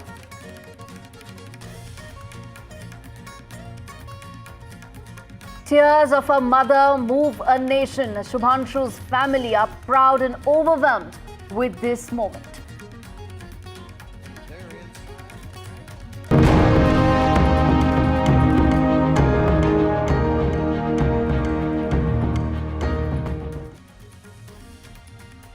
Viewers, if you're tuning in right now, the update and the big story that we continue to track on NDTV. Shubhanshu Shukla makes history. Axiom 4 mission takes off. It's a flawless start and a flawless takeoff of the mission. He's the second Indian that heads up to space. Shubhanshu Shukla is piloting the AX-4 mission. He's the first Indian to stay at the International Space Station. He soared to stars and 41 years later is when this new milestone is being celebrated by India in its space journey. The SpaceX rocket is carrying 1 billion dreams as India's space dream continues to soar. Now, the journey to the International Space Station will take about 28 hours. The team will be spending about a fortnight there, and there will be about 7 important experiments that will be conducted, curated by the top academic and space minds in India. We're going to talk about all that and more. But first up, let's play out this audio message by Shubhanshu Shukla from space. Listen it. मेरे प्यारे देशवासियों, what a ride! 40 साल बाद हम वापस अंतरिक्ष में पहुंच गए हैं और कमाल की राइड थी। इस समय हम 7.5 किलोमीटर प्रति सेकंड की रफ्तार से पृथ्वी के चारों तरफ घूम रहे हैं और मेरे कंधे पे मेरे साथ मेरा तिरंगा है जो मुझे बता रहा है कि नहीं हूँ, मैं आप सबके साथ हूँ। ये मेरी इंटरनेशनल स्पेस स्टेशन तक की जर्नी की शुरुआत नहीं है, ये भारत के ह्यूमन स्पेस प्रोग्राम की शुरुआत है और मैं चाहता हूं कि आप सभी देशवासी इस यात्रा का हिस्सा बने। आपका भी सीना गर्व से चौड़ा होना चाहिए, आप भी उतना ही एक्साइटमेंट दिखाइए। आइए हम सब मिलकर भारत के इस ह्यूमन स्पेस प्रोग्राम की जर्नी की शुरुआत करें। धन्यवाद। जय हिंद, जय Bharat. All right, let's play out sound bites of Shubhanshu Shukla's family, the mother, the brother, and the sister, extremely emotional after this launch. Let's play out some of those sound bites first. सबको खुशी है, पर यह है कि मतलब बच्चे को जो है खुशी के आंसू है, खुशी के आंसू, कोई दिक्कत नहीं, सब खुश है। Excitement is very much high in Lucknow, and I'm joining with Gunjan Shukla, who is a sister of Shubhanshu. Gunjan ji, I just want to know the feeling when you saw the pictures of takeoff of Shubhanshu's Falcon 9 rocket. It was a very emotional moment for our family. I got emotional very much regularly, but now we are relieved that he has completed his 2 stages very safely. Now it's a journey of another 15 days. Tomorrow there will be docking and another 14 days for the research work. So these 15 days, how the family of Shubhanshu has prepared itself for these another 15 days? Yes. We are preparing for, we will do rituals, we will do pujas, we will do bhandaras, whatever good deeds. We will do our best to do that. All right, those were the emotional sound bites coming in from the Shukla family. Viewers, on your screens are those majestic visuals of the takeoff, the complete near-perfect blast-off that has taken off of the Axiom 4 mission. As I said, now the next 14 days when the International Space Station is where the team will be after the 28-hour-long journey. We're going to even talk about what this journey is going to entail, everything from the next couple of hours to the next couple of minutes in terms of what the details would be. But first up, viewers, let's get in details in terms of the International Space Station, what it's likely to entail. As I said, this is the first time that you have the International Space Station. All you need to know what really are the details. Remember, the 28-hour journey will lead to the docking into this ISS. It's larger than a 6-bedroom house. That's the first important aspect of what really this International Space Station is all about. Let's talk about the sleeping quarters. There are about 6 odd sleeping quarters there in terms of where these astronauts will rest. Well, these are the details. There are 2 bathrooms and also a gymnasium. In space, astronauts need to be extremely fit. They need to take care of their bodies. They've undergone intense training as to how they will do so. And the gym is also serving and for that very important purpose. There's a 360-degree breathtaking view, and that is from the bay window where they will be able to see everything that they aspire to throughout their lives. It's a dream, it's a mission for people to become an astronaut, something that Shubhanshu Shukla has mentioned. And the 15 countries that will be together, they operate the ISS. Remember, this is not a one-country thing. There are 15 countries together who operate the International Space Station. It's a partnership, and it's continuously occupied since November 2000. That's an important part, that since then, this has been part of the global space journey. So this is the International Space Station, which travels at a speed of about 28,000 kilometers per hour. And it's something that I'm going to ask Pallava as well, where we talk about what really happens here. Remember, the space station is traveling at 28,000 kilometers per hour, and so is the rocket as well. So that entire process of docking is also a complicated and challenging process. We'll come to that. But this is the speed at which it is orbiting the Earth every 90 minutes. So this is the complex and challenging part of what lies ahead in terms of Axiom 4's mission. And in 24 hours, ISS makes 16 orbits of Earth. That's the speed at which it is orbiting around the Earth. And astronauts regularly conduct spacewalks. They do so. We've seen those visuals in the past as well.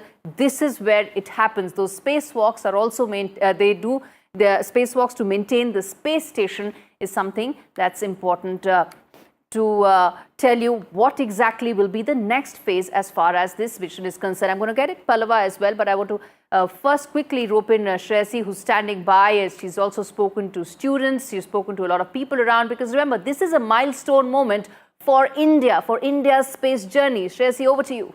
What an absolute historic day. Goosebumps as the space rocket took off with the 4 astronauts, and of course a proud, proud day for every Indian, flying and dreaming the dream that we have dreamt for a long time with Shubhanshu Shukla there up in the space. And joining me now are students from DPS Ruby Park in Kolkata who witnessed this moment in their school. And I would just like to ask them about their experience and their message for Group Captain Shukla, who's on board that very, very important space mission, a leap for India when it comes to space technology. 41 years after Rakesh Sharma, Group Captain Shubhanshu Shukla up in the space. We all witnessed that moment. You all clapped, you all cheered. How was it? What was that moment? What was that feeling like for you? It was incredibly tense at first. I was getting goosebumps all over my body. I'll not lie, I was very scared at first. There have been space launches that have gone terribly wrong, and this was such a high stakes mission. It's historical. But to see that it all went so well, it went perfectly to plan. I was tearing up at one point because it was just so incredible to see. I saw the Chandrayaan mission live from my house, but even then, to see a manned space mission just go so perfectly, it's a different feeling altogether. And we saw history being made, not just for India, but this is something which is historical for the whole world. To see such an amazing collaboration between different countries and going back to the ISS, this is just incredible. And the fact that they're docking into the Harmony module with so many people from so many different countries and so many different space institutions all coming together for this project, it's just incredible. It's perfect. And during these times of discord, it's amazing to see harmony like this prosper. And, it puts your faith back in humanity to see something this historical. So for Shubhanshu Sharma, once again, Jai Hind, we're all proud of you. And please return safely. So, of course, a very, very proud moment indeed. And as every Indian, everyone has been praying, giving their good wishes. We just heard Group Captain Shukla also speak an address from inside the spaceship, where he said that, I'm not alone. Every Indian is on this journey with me. Jai Hind, Jai Bharat. What was that moment for you? And what is your message for the entire team that's on board this particular mission? It was an exhilarating moment, and honestly, I feel so proud to be an Indian. It feels amazing, and we felt like being a part of history being made. So just pride, and again, as you said, we hope that Mr. Shukla returns safely, and we saw his parents' reaction. So we all as Indians want the safe return of Mr. Shukla, and again, a proud, proud Indian here. How big is this movement for India's space history? No, I think in a single sentence, if you ask me, that Viksit Bharat 2047, the ascent to that pedestal has begun with this mission. The world has acknowledged it, and this is also true vindication of the dream that Vikram Sarabhai and Satish Dhawan saw. And the dream is getting vindicated under the leadership of Prime Minister Modi, and it's not simply for saying. It's been possible because the path-breaking reforms that have been brought with the support of Prime Minister Modi in the last few years, the recent years, have not only added to our resource pool, but have also given tremendous amount of confidence to our space experts, which has in turn been also very successfully showcased to the rest of the world, as a result of which the rest of the world is today reaching out to us for our collaboration. So we are now equal partners. And I think the most visible instance is this mission, where out of the 4 crew members is Shubhanshu, who's been assigned the most critical part of the role to be played. So we are standing at the CSIR, and this institute also plays a huge role. Please tell us about those experiments that he's going to take forward. Yes, of course. Yes, again, I would say it lives up to Prime Minister Modi's mantra of Atmanirbhar Bharat. All these experiments have been developed indigenously. All the kits have been developed and provided indigenously. Some of them, and I'm glad that they are all associated with this ministry. Some of them provided by the Department of Biotechnology, our institute here in Delhi, our institute in Mysuru. Some from CSIR, some also from some of the IITs, some from Indian Institute of Sciences, Bengaluru. And so this is also whole of science, whole of nation, setting a new model of work culture for the rest of the world. All right, those were some of the reactions. We also played out Dr. Jitendra Singh's soundbite, his first reaction. And I've got Pallava Bakla, my colleague, with me here in the studio, someone who understands this more than anyone else. Pallava, while we've been talking through the morning in our special broadcast, talk to us now about the next steps from here on. You know, the blastoff has happened at 12:01 p.m. today from NASA's Kennedy Space Center in Florida. What next now? Talk to us about the 28-hour crucial journey. What is it that we are now looking forward to? Well, I learn at every stage. Yes, we report space very actively here at NDTV, but it's a learning at every stage. SpaceX human space flights, we have never reported earlier, so it's a learning at every stage. Yes, the liftoff successfully happened at 1 minute past 12, which is 1 minute past noon for India. And now Group Captain Shukla becomes the second Indian to go into space. We've had people of Indian origin, but now to have an Indian citizen in space is a very proud moment. Currently, the Crew Dragon, which they have named Grace, and this crew got to name the Dragon because it was a spanking new Dragon, which is the capsule, and they have named it Grace. And accompanying them is another small little member, a baby swan called Joy, the zero gravity indicator. So Joy, Group Captain Shukla, astronaut Peggy Whitson, a Hungarian and a Polish astronaut, are currently cruising around Earth at about 400 kilometers above the Earth, speeding at over 28,000 kilometers an hour. It is a huge velocity. They will dock with the International Space Station, but tomorrow, if all goes well, by about 4:30 p.m. India time. So it is a 28-hour journey. Right now, the ascent phase is over. They are in the quiet phase of the space travel. So they would have taken off their suits, which is called doffing of the suits. And Group Captain Shukla would have had his first meal in space in zero gravity or near zero gravity, which people call microgravity. It's not easy to eat in space. He would have had his first taste. Gee. Indeed, absolutely. And I was going to ask you that, you know, these meals are very carefully curated, aren't they? Because everything needs to be very minutely taken care of in terms of what they eat, to how they remain there, in terms of fitness, all aspects, isn't it? Tell us more about all that, sir. Sure. They carry very specially curated meals, and meals are such that they don't leave crumbs which can float around, because then they can go and contaminate the ship in which they are traveling or at the International Space Station. Normally, when they reach the International Space Station, the space station follows what is called the London time or the Greenwich Mean Time.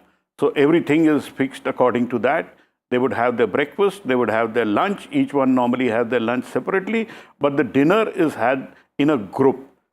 There are already 7 astronauts on board the International Space Station, 3 cosmonauts and 4 astronauts, the difference being Russian and American. And the current commander of the space station is a Japanese astronaut. And when they dock at the International Space Station, docking is a very complex and carefully choreographed procedure. It takes more than 2 hours for the actual docking process to complete. See, both spacecrafts are traveling in the same plane, in the same orbit, at 28,000 kilometers per hour. Both have to come together, join, and the docking takes place. It's a very tricky process. The Crew Dragon is so configured that it can do an autonomous docking. but Group Captain Shukla is the mission pilot. So if things go off nominal or not correct, then he can pilot the docking. And we already have astronaut Peggy Whitson, who's a veteran and a legend of an astronaut from America, as the commander.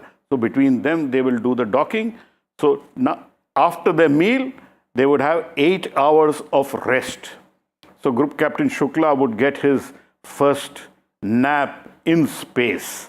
So an interesting thing, first meal in space, because it happened around early morning America time, which would be, say, breakfast time in London. So it would be his lunch time in space. And then they would have a nap in space for 8 hours. And then there would be 3 possible events in which the crew will be able to speak to Earth. We do not know what the times would be and whether they would be possible or not. Axiom Space has announced that there would be 3 possibilities, but there are complexities because the connectivity has to be there and the astronauts have to be available, and they would be announced 15 minutes prior to each event. Hopefully, at least one of them, before they reach the International Space Station, we should be able to hear. And then when they reach the International Space Station and the docking happens, it will be an almost 2-hour process. Then they enter the International Space Station. And as Group Captain Shukla said, he's already in space with the Tiranga, and he will float into the International Space Station carrying the pride of India, with being the first Indian to go to the International Space Station. Indeed, the first Indian to go to the International Space Station, carrying the hopes, aspirations and dreams of a billion plus people. And let me then quickly also welcome Mr. Arvind Paranjpe, who's the director of the Nehru Planetarium here at the Nehru Center, and Nalin Vikramasinghe, who's a Sri Lankan-born British astronomer and astrobiologist, into the broadcast. Thank you so much, both of you, for joining us on this very special, very momentous day as we talk about the Axiom 4 mission, what it means for India's space journey going forward in terms of both learnings and also a roadmap. Let me start with you, Mr. Nalin, in terms of your first thoughts about the significance of this momentous day today. Well, I think it's an important, hugely important day. And this is the first Indian astronaut in space. I think we should also remember that India has a very long history of achievements in space that go back to the sort of 500 AD of the common 500 years of the common era with Aryabhata, and the sun-centered heliocentric model of the solar system was entirely Aryabhata's, and it was 1,000 years after that Copernicus and Newton and so on took it over. So India has a long history of space exploration, in a sense. And in terms of ISRO, there have been so many very important events in the last sort of 50 years. And this is also the 50th year of the launching of an Indian satellite, isn't it? So I think there are very, very important markers that stand out here. And the first Indian in space, in the International Space Station, is immensely significant in continuing this great tradition of Indian space science. All right. I'll get in Pallava also in the broadcast, and he has his thoughts as well. But let me just take a quick opening comment from Mr. Paranjpe as well, in terms of while we talk about the next phase, we're talking about the entire process of docking into the International Space Station. And how complex and challenging that process itself may be. But talk to us about the significance of Shubhanshu Shukla being the first Indian to be at the International Space Station. You know, when you talked about this, I remember I go back in time in 1984 when we heard Rakesh Sharma going into the space. You see, these events, which we are so thankful to you for broadcasting it live, because as a child, as a student, I was listening to and I was hearing about Rakesh Sharma's space mission.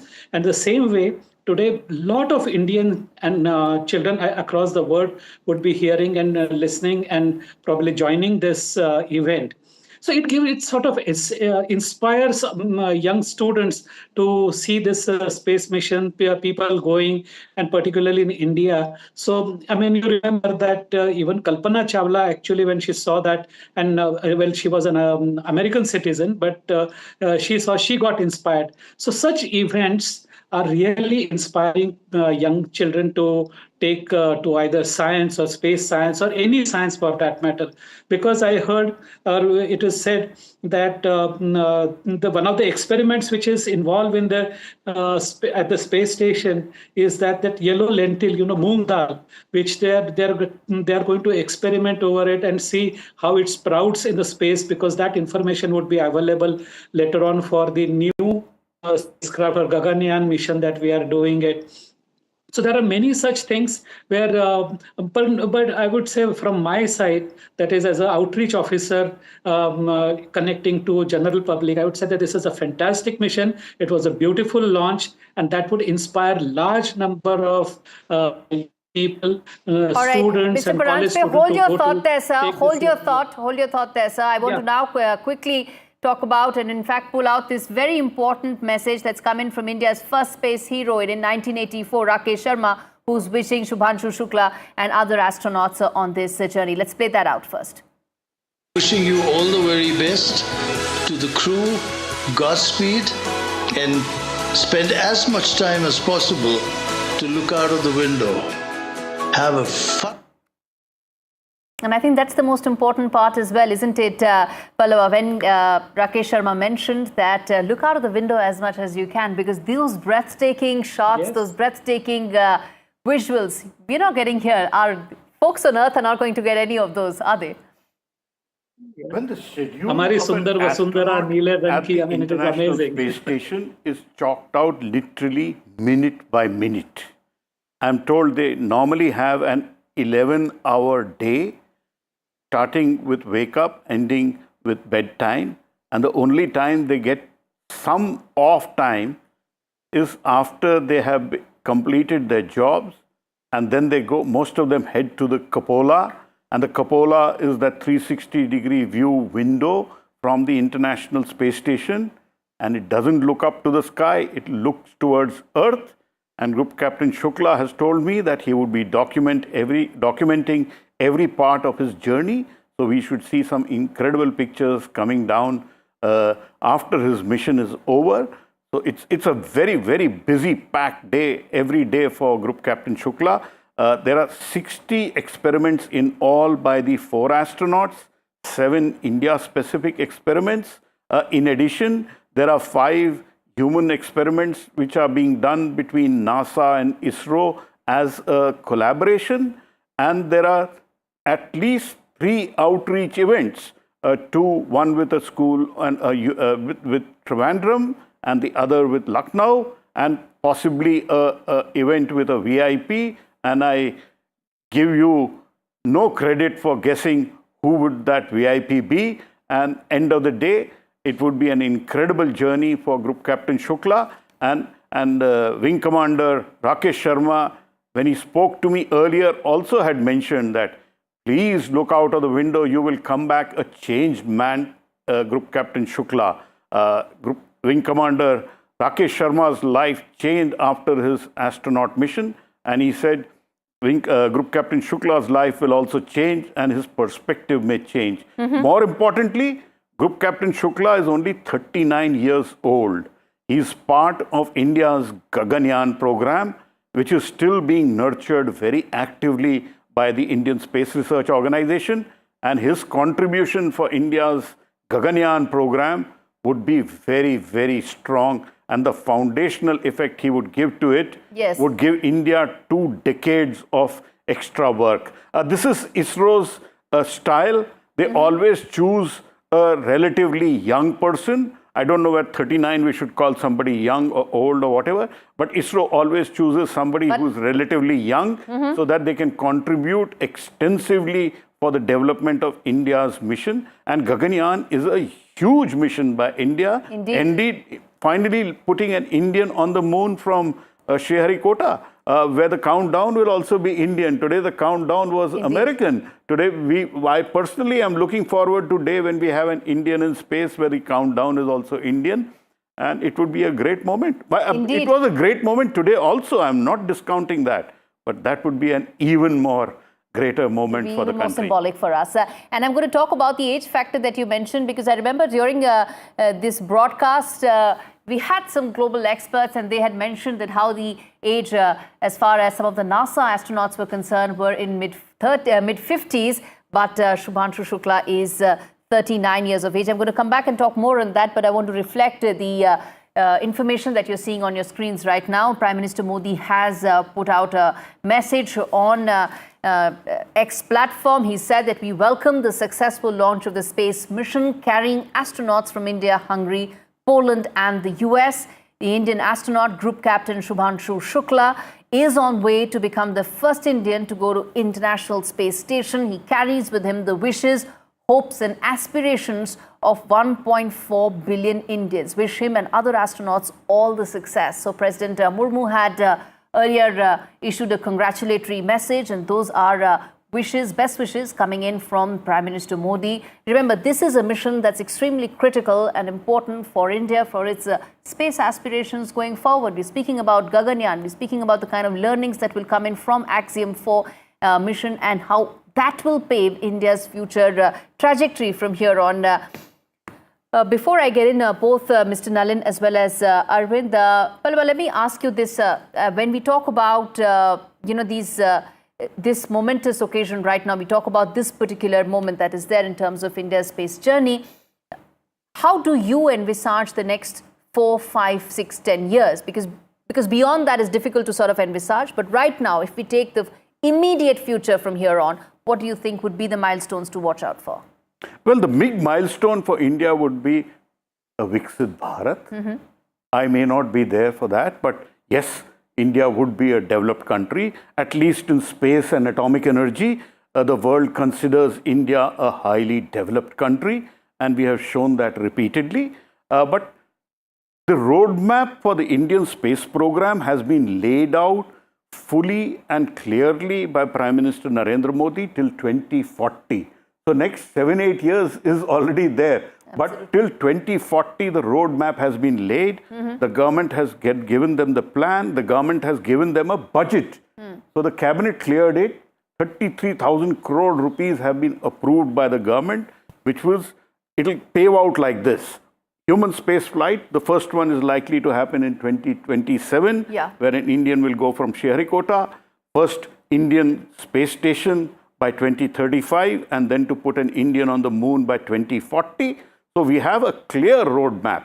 But in between, there are also missions which would be going back to the moon for a sample collection mission, a visit to Venus. I'm sure, Gauri, you would love that, a visit to Venus. It's a highly uninhabitable planet, but women love Venus. And Venus would be one revisit possibility for India. And then going to Mars. And in between, we have our own bread and butter missions of sending communication satellites, sending Earth observation satellites, and sending satellites which keep an eye on Pakistan so that they don't do nonsense like what they did. And also having missions to keep track of what is happening with our eastern neighbor and northern neighbor. So plenty of things lined up. And India's space ecosystem with those startups which are there is revving up. We have 2 startups ready to launch their first rockets into space in orbital flights, a Skyroot and Agnikul. So a lot happening on the space sector, and the government is supporting the Indian Space Research Organization and the space sector in a very big way, and there is a purpose for that. See, India offers a destination where you can do a lot of engineering at relatively low costs. So as the world is heading out to inhabit the moon, a lot of the engineering could well happen in India. So there is a purpose in all of this. It's not just all blue sky work. Hopefully the Indian space economy would grow by leaps and bounds and all contribute towards a Viksit Bharat. And I personally, I can't wait for 2047. I want a Viksit Bharat sooner than 2047. Indeed, you mentioned some very important aspects of what this is likely to give a fresh impetus to, the private space economy being one of them. There are important startups that are in this field and are likely to get a fresh impetus with the Axiom 4 mission and the learnings that are likely to come. And we're going to touch upon these experiments as well in just a bit. But I want to get in a word from Nalin as well, which is that in terms of the private space economy, the space startups that are coming up in India, how much do you think they will get a boost with this mission, the success of this mission, whether it is in terms of funding, whether it is in terms of tech talent? That's another very important aspect. How much do you think they will get a fillip with this mission? Well, I think they would get a huge fillip, and one of the important economic byproducts of space exploration will be space mining. Sort of going to space, going for meteorites and bringing them back, and looking to isolate the rare minerals that we have on the Earth. So there's plenty of that stuff in space, and so harvesting meteorites for these very precious metals that we need, I think that's one aspect of space exploration that's going to happen in the future. Another aspect, of course, is the confirmation of life existing in space. Indian Space Research Organization, ISRO, collaborated with me and with the late Professor Nalika in 2001, and we sent, and ISRO, in fact, not we, sent balloons to the upper stratosphere, brought back material that contained weird bacteria and unknown on the Earth, and some of these were named after Aryabhata, one species named after Aryabhata, and so on. So I think the interstellar space, the space around the Earth, is by all expectations that we have, full of microorganisms, and trying to understand that biosphere that surrounds the Earth would be very important for the future. But on a more general level, I think we are at the crossroads, and the future of the world is essentially in space. Space exploration, as I said, space mining, study of life in space, and actually landing on planets like Mars or satellites like the Moon are going to be the future of the Indian Space Research Organization, I think. All right. Okay, I want to now ask, and something that I'm sure a lot of viewers would also like to know, that when you talk about those 60 experiments, when you talk about those 7 experiments specifically for India and the 5 that ISRO and NASA will do together, what exactly are those experiments? What are we really looking in terms of our key findings here? And Pallava sir, take us through, and our viewers, in terms of what is the kind of experiments, first the India-centric 7 experiments that have been curated. What are these? What are we expected to identify and find from these experiments? Survival in space of organisms, including large organisms like ourselves, I think that's very important to study. Mm-hmm. All right. And I'll come to you, sir. Okay. Mr. Vikramasinghe, I'll come to you. Yes, Pallav sir. See, this is the first time India would be doing specific biology experiments in space at the International Space Station. So these are, as I would continue to call them, the first baby steps. Some of the experiments are fairly basic, but they have great impact for India's own Gaganyaan program. They are for biofarming. They are also for understanding what happens to muscles when you go into microgravity. There's one experiment on what happens to your eyes in microgravity. So simple experiments, but they can have a lasting impact. But more importantly, our Indian scientists will get a handle of how to do experiments in microgravity. And it's not easy. It's easier said than done to do experiments just like sprouting a moong dal and methi in space. But to do that, there is a lot of procedure which goes in, because NASA doesn't allow anything and everything to go to the International Space Station. So it's a lot of learning for these 7 principal investigators of India who are conducting these experiments. These 7 NASA ISRO experiments are human biology experiments for which the details have not been revealed and we have no idea what they are.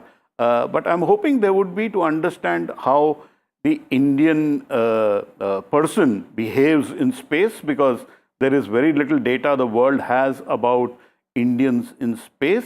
The more data we get about humans in space, the better it is. The experiments which go on at the International Space Station are extremely sophisticated. Right. For 25 years, the space station has been inhabited by Americans, and some of the experiments they have done are very, very complex and detailed. For us, it's a beginning. Let's look at that as a beginning, and scientists are getting their hands wet. So we may get some great results. Remember Chandrayaan-1, everybody was laughing that India is going to the moon in 2008 when Neil Armstrong landed on the moon in 1969. Yes. But it was India's Chandrayaan which found water molecule presence on the moon and changed the global understanding of the moon. So let us hope something will emerge from it. More importantly, as we go ahead with our Gaganyaan program, these 7 scientists will mature and do incredible work for India, because we need all that experience on board as we proceed ahead with our Gaganyaan program. Absolutely, sir. In fact, let's get in another interesting voice on the broadcast. We have Mr. Dalip Tahil, who's joining us. He essayed the role of a NASA scientist in Mission Mangal. He joins us on the broadcast as well. Mr. Tahil, your thoughts on seeing real-life heroes? These are real-life scientists and astronauts. And how does it feel to see this mission take off, those breathtaking visuals, especially for someone who essayed the role of a scientist and an astronaut a couple of years back? Well, very good afternoon to you. Thank you very much for having me on your program. It's such a distinguished panel of such a distinct gentlemen on the panel who are, the scientists and the people who know much more about the experiments that got over. As far as I'm concerned, I mean, Mission Mangal, the film, although I did play a scientist in it, but that was strictly for the movies. What I saw today was the real thing, the actual, the kind of the stress was palpable on the families, the situation on all of us while we watched the launch. So that was very special and a huge occasion, and a big, big congratulations to ISRO and to the country, India, for this monumental achievement in putting Group Captain Shukla into this mission, of which he's the pilot. That's, it's absolutely wonderful to see it. And I, like everyone else, although I worked in the studio in Mission Control in Mission Mangal, but I can promise you that the feeling today was completely and utterly so real that it was nothing like the movie. Having said that, the other point of the thing for me is that it is very interesting to note that there are the crew comprises of people from all different parts of the globe. I mean, there's an Indian, there's an American, I believe there's a Hungarian. I think this message is very, very important in today's war-torn world, and with all the conflict that is going on in the world, to understand that we have to come together in harmony and combine our goodwill and resources for the greater good of mankind. I hope this message resonates to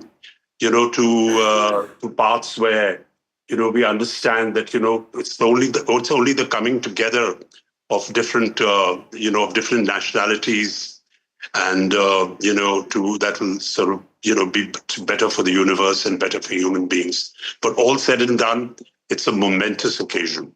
Indeed, it is a momentous occasion. And you mentioned an interesting fact that the 4 astronauts, American, Indian, Hungarian and Polish, at a time when there is such a divided world. Well, the International Space Station where this will be docking is operated by 15 countries together. So when it comes to space, humanity is together, isn't it? And Mr. Tahil, then I want to ask you, as an actor who sees visuals to be able to prepare for roles, who sees such instances, that's how you sort of prepare for roles, I would assume. So how important has today's momentous occasion and the visuals that came in today? Well, I mean, made you know, for you? as much as you're giving me the importance of thinking that I'll prepare for a role, I mean, I can prepare for a role which gives me a lot of visual insights into it, but I don't think I'll ever be ready to actually be an astronaut and to go into a mission like this, which is a totally different ball game. It is amazing amount of courage and training and the kind of time that has been invested in these individuals to come to this level and to pilot a mission like this. I can only portray it on the screen if I do get the opportunity. I meant just that, role of an astronaut in a movie. Yeah, well, now, not of course. I'm already imagining that I'm piloting this mission all the way to the docking station, but that's something completely different. That as an actor, I do imagine and visualize and fantasize really. But it was remarkable. The liftoff, the liftoff was absolutely mesmerizing. To see it live and to see the rockets come into action, and the whole thing was just the countdown. It was absolutely mesmerizing, and जैसे बोलते Hindi में तो रोंगटे खड़े हो गए, and I could just see the expression and the feelings that were there in the family and the people watching from the family. So I really wish this mission all success. I hope they all come back safe and with all the experiments in place, which the gentleman before me mentioned, which are very, very important to the general growth and the well-being and the greater good of mankind. All right, we're going to leave it there. Dilip Tahil, thanks much for speaking to us. You're right, rongte वाकई खड़े हो गए. Not just you, but all people who are watching this, 1.4 billion people whose aspirations and dreams Shubhanshu Shukla is carrying on his shoulders with that Tiranga. And Mr. Nalin Vikramasinghe, thank you so much for speaking to us on this very big story. And in fact, let me also thank Mr. Pallava Bagla, our in-house science editor, someone, as I say, who knows this much better than anyone else in NDTV put together. Thank you so much, sir, for your insight and thoughts. Our team is very good. It's the team which makes the difference. Individuals like you and me are the face, but it's that massive team behind us which makes sure that we are able to perform to perfection and give our viewers the very best. And the perfect liftoff. Perfect liftoff was a different team delivered. Of course. But to be able to communicate that and communicate that over this long delays from May 29th onwards, it's been literally 4, 5, 6 months of relentless coverage which we have been able to do. And you and I are the faces, but there's a massive team behind us which makes sure that Gauri and Pallav and Vishnu and Shiv and Rahul and all of us give our very best, because India deserves nothing but the best. And this is our cosmic leap. Indeed. So we have to be there to showcase it to India. Absolutely, sir. Very well put. And on that note, viewers, we're going to slip into a very short break, come back with a quick check of some of the other big stories that are happening around the world and in India. Stay with us.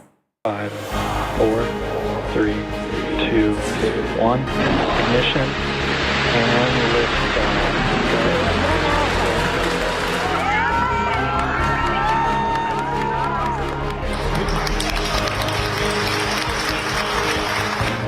Stage 1 throttle.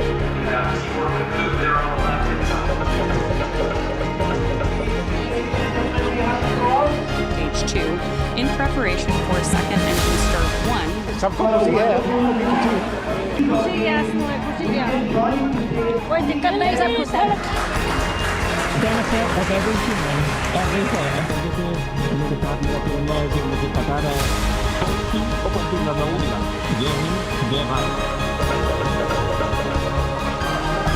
आइए हम सब मिलकर भारत की human space programme की journey की शुरुआत करें.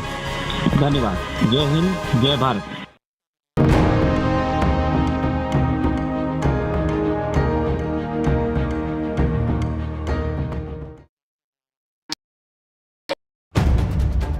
If it matters to you, if it matters to you, if it matters to you, it matters to India. It matters to India. And it matters to me. And it matters to me. India Matters with Shivaru, only on NDTV 24/7. How often have you turned away from debates that descend into endless fights? We bring you a show where every question is answered, where every debate finds its resolution, where every story finds its conclusion, where opinions collide but facts prevail, where stories unfold with insights and trust.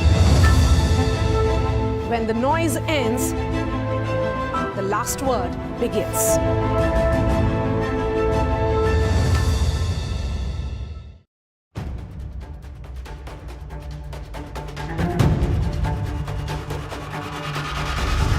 If it matters to you, if it matters to you, if it matters to you,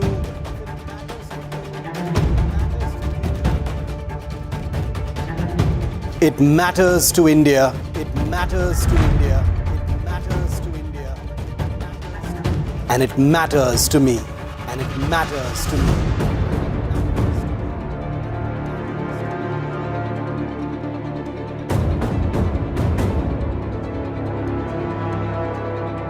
India Matters with Shivaru, only on NDTV 24/7. Is your business future ready? Join the 13-week strategic ESG certification program for business sustainability and growth for CXO and business leaders by NDTV, Terry and Zenora. Master global ESG frameworks, gain real-world tools, and lead with impact. Starts July 13th. Enroll now and power your business with sustainability. Do you really know the company you invest in? What is the real picture behind presentations and claims? Is the outlook as rosy as the company claims? Know Your Company, powered by NDTV Profit Research, shines a light on the biggest stock market movers.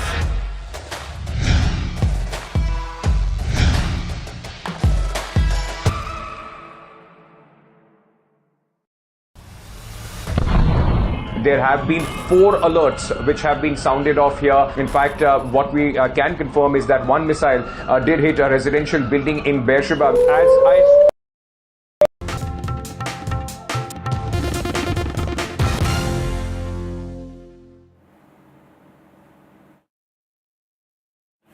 Viewers, turning attention now to some of the other stories coming in. First up, Prime Minister Modi has called the imposition of emergency the darkest chapter in India's democratic history. Prime Minister Modi says that no Indian will ever forget the manner in which the spirit of the Constitution was violated and Parliament's voice was muzzled. As the country marks 50 years of emergency, Prime Minister Modi announced a book that chronicles his experience during those years and on how they shaped his journey as a leader. Home Minister Amit Shah also slammed Congress for the imposition of emergency in 1975 and said, "We overcame a dark chapter like the emergency because our nation never bows down to dictatorship." Mr. Shah said that the emergency was imposed by former PM Indira Gandhi as she saw a threat to her power and there was no external danger or internal unrest. There's a political face-off that has erupted over this. Let's play out some sound bites on that. आपातकाल क्या था, इसकी व्याख्या कोई एक वाक्य में नहीं हो सकती, परंतु एक मल्टी पार्टी डेमोक्रेसी मूल स्वभाव जिस देश का लोकतांत्रिक है, ये लोकतांत्रिक देश के स्वभावगत लोकतांत्रिक देश की मल्टी पार्टी डेमोक्रेसी को व्यक्ति के तानाशाही में बदलने का षड्यंत्र का नाम है आपातकाल। 11 साल के शासन में कुछ करके दिखाया नहीं, पर देश को अगर एक रखना है, अखंड रखना है, तो आपको सभी जाति सभी धर्म के लोगों के साथ लेके चलना ही पड़ेगा। आरएसएस और बीजेपी ने अपनी उंगली भी नहीं कटाई उस वक्त। इनको पूछो, इनको, आप भी उस वक्त नहीं थे, आप इनके नेता थे बुजुर्ग, उस वक्त में इन्होंने क्यों नहीं आज़ादी जंग में भाग लिया? इनके पास कहने कुछ नहीं, इनके पास हिंदुओं को भड़काने वाला कुछ भी नहीं है। और बेरोजगारी है, उसकी चिंता इनको नहीं है। महंगाई बहुत भयंकर बढ़ रही है, उसकी चिंता इनको नहीं है। तो और क्या करेंगे? इमरजेंसी की बात करेंगे। 50 years of the emergency.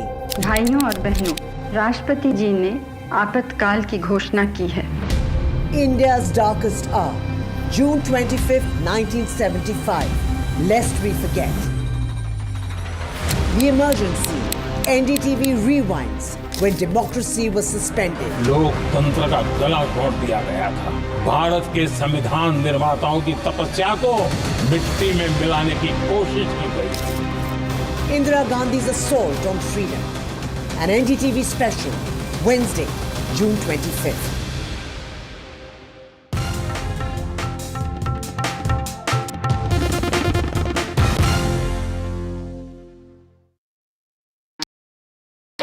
I've been reporting on all issues big and small from Andhra Pradesh, Telangana, rest of South India, bringing you all the action, all that you need to know, all that you want to know. The energy of maximum city is infectious. I'm bringing that energy in our news coverage from financial capital Mumbai. Covering from the southernmost part of India over the last 23 years, I bring in-depth and 360-degree coverage from the Dravidian heartland. The land of Mishti, also known for its bitter politics. I have seen much water flow under the Howrah Bridge, covering Bengal in all its vivid colors. India's IT capital is always bustling, a city full of startups, stories and surprises. And I keep you ahead on all the Bengaluru buzz. In today's interconnected world, India's voice is more crucial than ever. When India speaks, the world listens. At NDTV World, we are that voice, bringing you intelligent and insightful news from India and beyond. From geopolitics and diplomacy to economic shifts, migrations, tech disruptions, and the stories of our diaspora. We cover the news that shapes our global future. NDTV World, your new home for global news is here.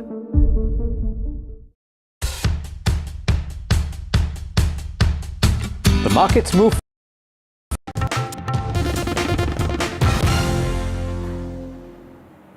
Welcome back, viewers. We turn attention now to Punjab, where senior Akali leader and former Punjab Minister Vikram Singh Majithia, who's being probed in a 2021 drug case, has been arrested after Punjab Vigilance Bureau raided his residence. As per sources, this is a fresh case that the Punjab Vigilance Bureau has arrested Majithia in for allegedly possessing assets that are disproportionate to his known sources of income. Let's play out this soundbite as a reaction of Vikram Singh Majithia. Bhagwant Mann ਦੀ ਕੇਜਰੀਵਾਲ ਦੀ ਬੁਖਲਾਹਟ ਮੈਨੂੰ ਚੁੱਪ ਕਰਾਉਣ ਦੀ, opposition ਦੇ leaders ਨੂੰ ਚੁੱਪ ਕਰਾਉਣ ਦੀ, ਕਿਉਂਕਿ ਬਹੁਤ ਘੱਟ ਬੋਲਦੇ ਆ, ਅੱਜ ਵੇਖਣ ਨੂੰ ਮਿਲੀ।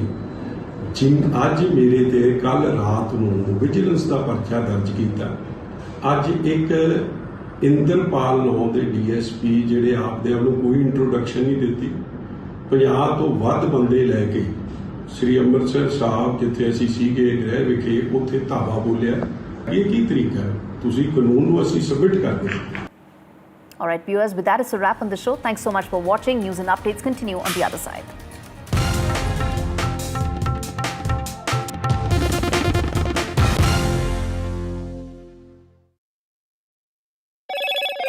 Hello, Moto.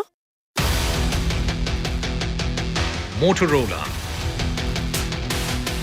India's leading AI smartphone brand.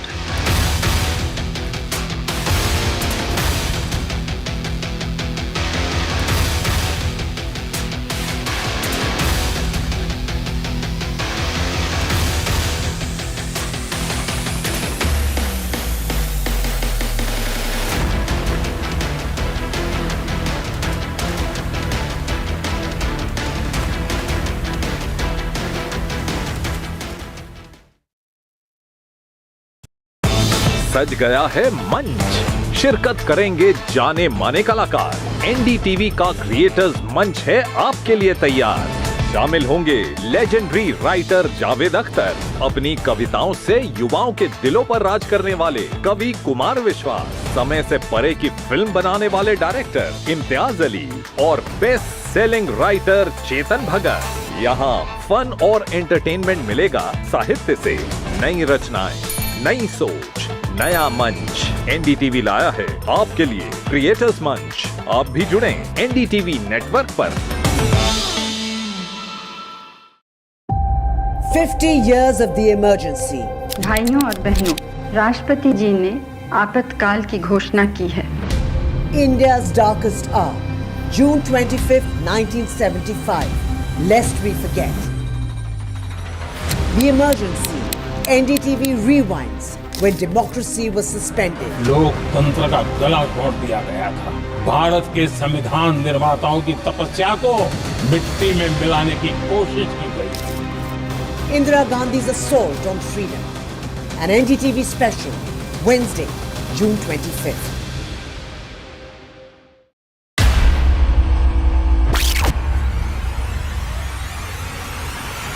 In the last 1 month, if you see, the share prices of Genzol Engineering has fallen more than 58%. Why are the rating firms calling the debt payments as default? We have two credible credit rating agencies on March 4th coming and downgrading the stock to D. Statements are consistently being proven wrong, and transactions are being taken place which are different from what they were originally pictured to be. The company claimed it would roll out 6,400 electric vehicles.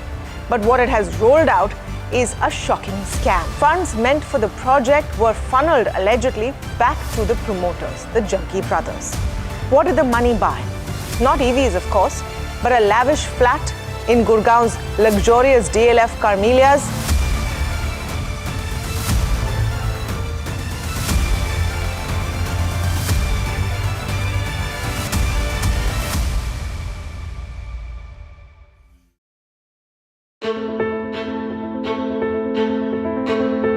News is not just headlines, it is what impacts you. And news should never be mistaken for noise. What matters is the reality. Accurate, in-depth, and with the right perspective. For over 20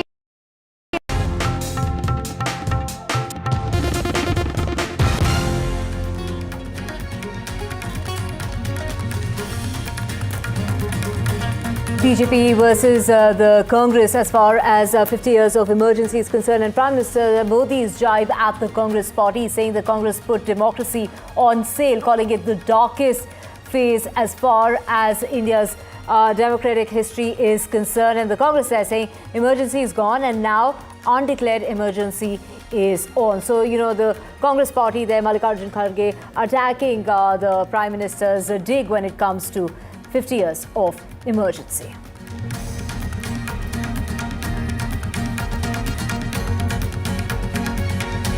And it's Sardarji 3 row that has exploded with the Mika Singh there slamming Diljit Dosanjh for working with a Pakistani actress. Now Mika's took to social media site Instagram and put out a post in which he referred to Diljit without really taking his name, referring to him as a fake singer.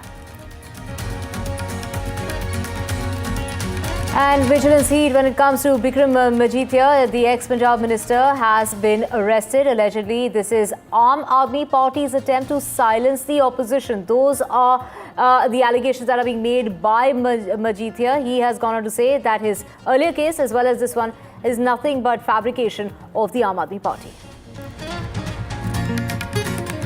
And in Telangana, as far as this is another similar case such as Sonam Raghuvanshi that's come to light, that surface of a newly wed Telangana man allegedly who was murdered exactly a month to the date of his wedding. The wife as well as the mother-in-law have been taken into custody.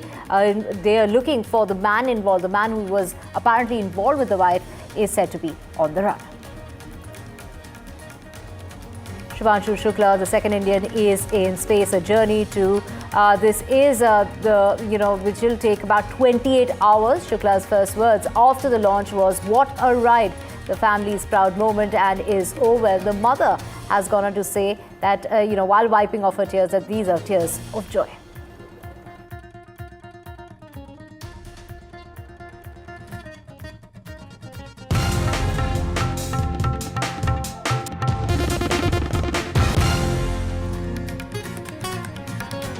A very good afternoon. You're watching NDTV 24/7. I'm Divya Vadva. We have a whole lot lined up for you, including Prime Minister Modi calling the imposition of emergency the darkest chapter in India's democratic history. Prime Minister Modi says that no Indian will ever forget the manner in which the spirit of the Constitution was violated and that the Parliament was muzzled.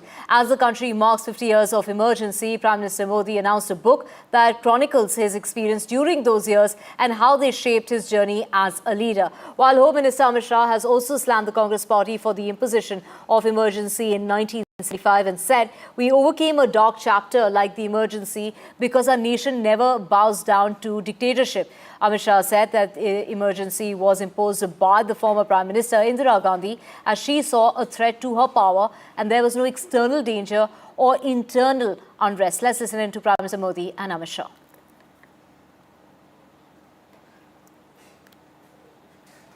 आपातकाल क्या था, इसकी व्याख्या कोई एक वाक्य में नहीं हो सकती, परंतु एक मल्टी पार्टी डेमोक्रेसी, मूल स्वभाव जिस देश का लोकतांत्रिक है, ये लोकतांत्रिक देश के स्वभावगत लोकतांत्रिक देश की मल्टी पार्टी डेमोक्रेसी को व्यक्ति के तानाशाही में बदलने का षड्यंत्र का नाम है आपातकाल। 11 साल के शासन में कुछ करके दिखाया नहीं, पर देश को अगर एक रखना है, अखंड रखना है, तो आपको सभी जाति सभी धर्म के लोगों के साथ लेके चलना ही पड़ेगा। आरएसएस और बीजेपी ने अपनी उंगली भी नहीं कटाई उस वक्त। इनको पूछो, इनको, आप भी उस वक्त नहीं थे, आप इनके नेता थे बुजुर्ग, उस वक्त में इन्होंने क्यों नहीं आजादी जंग में भाग लिया। इनके पास कहने कुछ नहीं, इनके पास हिंदुओं को भड़काने वाला कुछ भी नहीं है। और बेरोजगारी है, उसकी चिंता इनको नहीं है। महंगाई बहुत भयंकर बढ़ रही है, उसकी चिंता इनको नहीं है। तो और क्या करेंगे? इमरजेंसी की बात करेंगे। जो लोग अपने गवर्नेंस में नाकामयाब रहे, कुछ नहीं कर सके और उनकी विफलता इतनी है कि लोग आज इन्फ्लेशन के लिए पूछ रहे हैं कि भाई इतनी महंगाई बढ़ रही क्यों? उसका सवाल का उनके पास जवाब नहीं है। बेरोजगारी का नहीं है, भ्रष्टाचार का नहीं है, आर्थिक बदहाली जो हो गई, नोटबंदी जो हो गई, बाहर का काला धन लाने की जो बात हो गई, वो सब कहाँ है? झूठ जो बातें इन्होंने बार बार करते आए हैं, तो उस झूठ को छुपाने के लिए, अपने बातों को छुपाने के लिए वे आज ये नाटक रचे। आज ही के दिन कांग्रेस की उस समय की प्रधानमंत्री श्रीमती इंदिरा गांधी ने आपातकाल की घोषणा 50 साल पहले की थी, जो केवल एक राजनीतिक घटना नहीं थी, बल्कि लोकतंत्र पर सीधा हमला था, एक कुठाराघात था।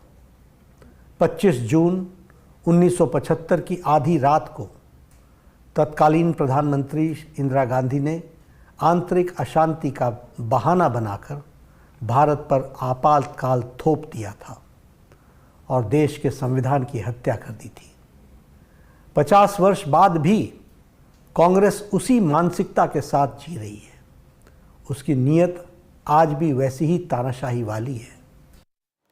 And to know more on this, we have my colleague Aishwarya Jain joining us. Aishwarya, the Prime Minister there saying that the values enshrined in the Constitution were set aside. Fundamental rights were suspended, adding how it really taught him really hard life lessons.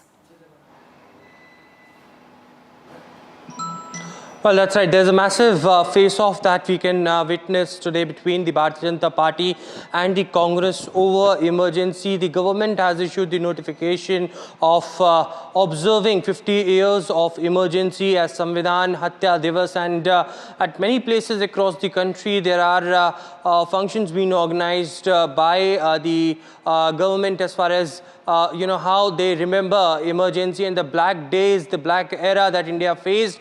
It is several of the leaders from the Bharatiya Janata Party, union ministers like Amit Shah, JP Nadda, all had been posting, including Prime Minister, about remembering their days when the emergency was imposed. In fact, Home Minister Amit Shah yesterday went on to say that this was 50 years ago when a despotic ruler who tried her best to continue the dynasty politics, and she wanted to impose emergency and surpass all the constitutional rights of the country.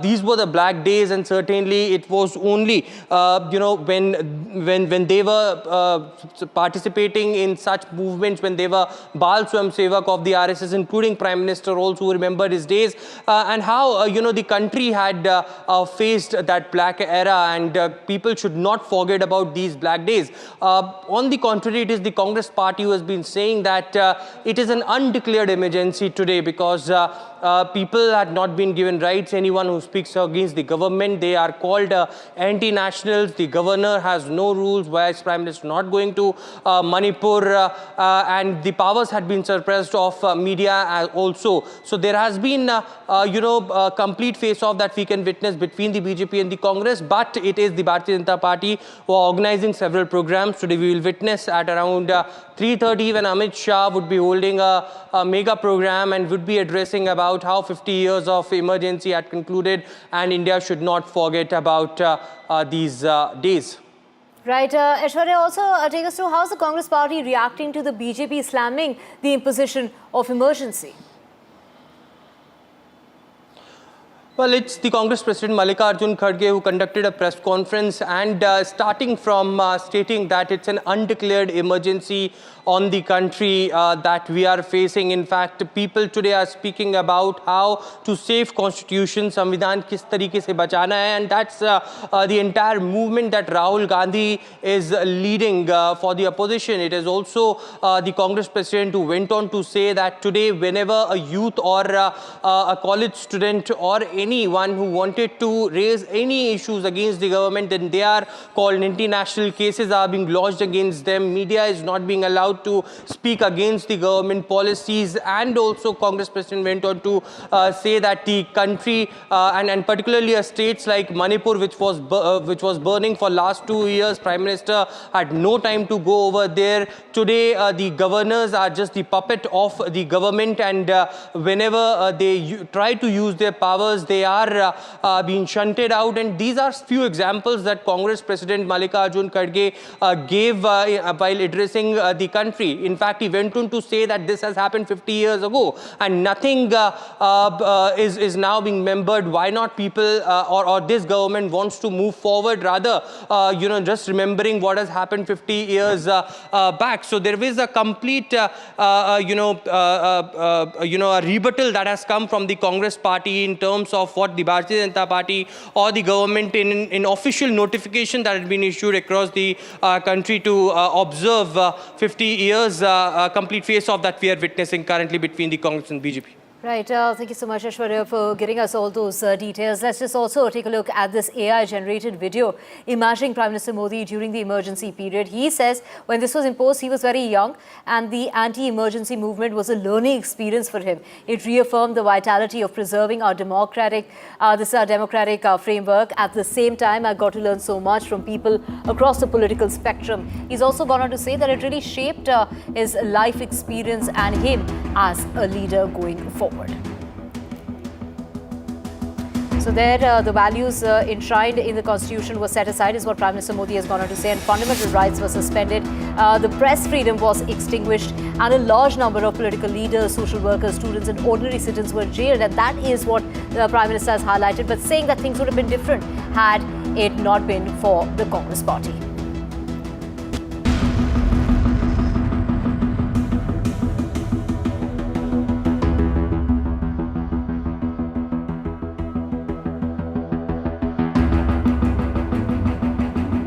Prime Minister Modi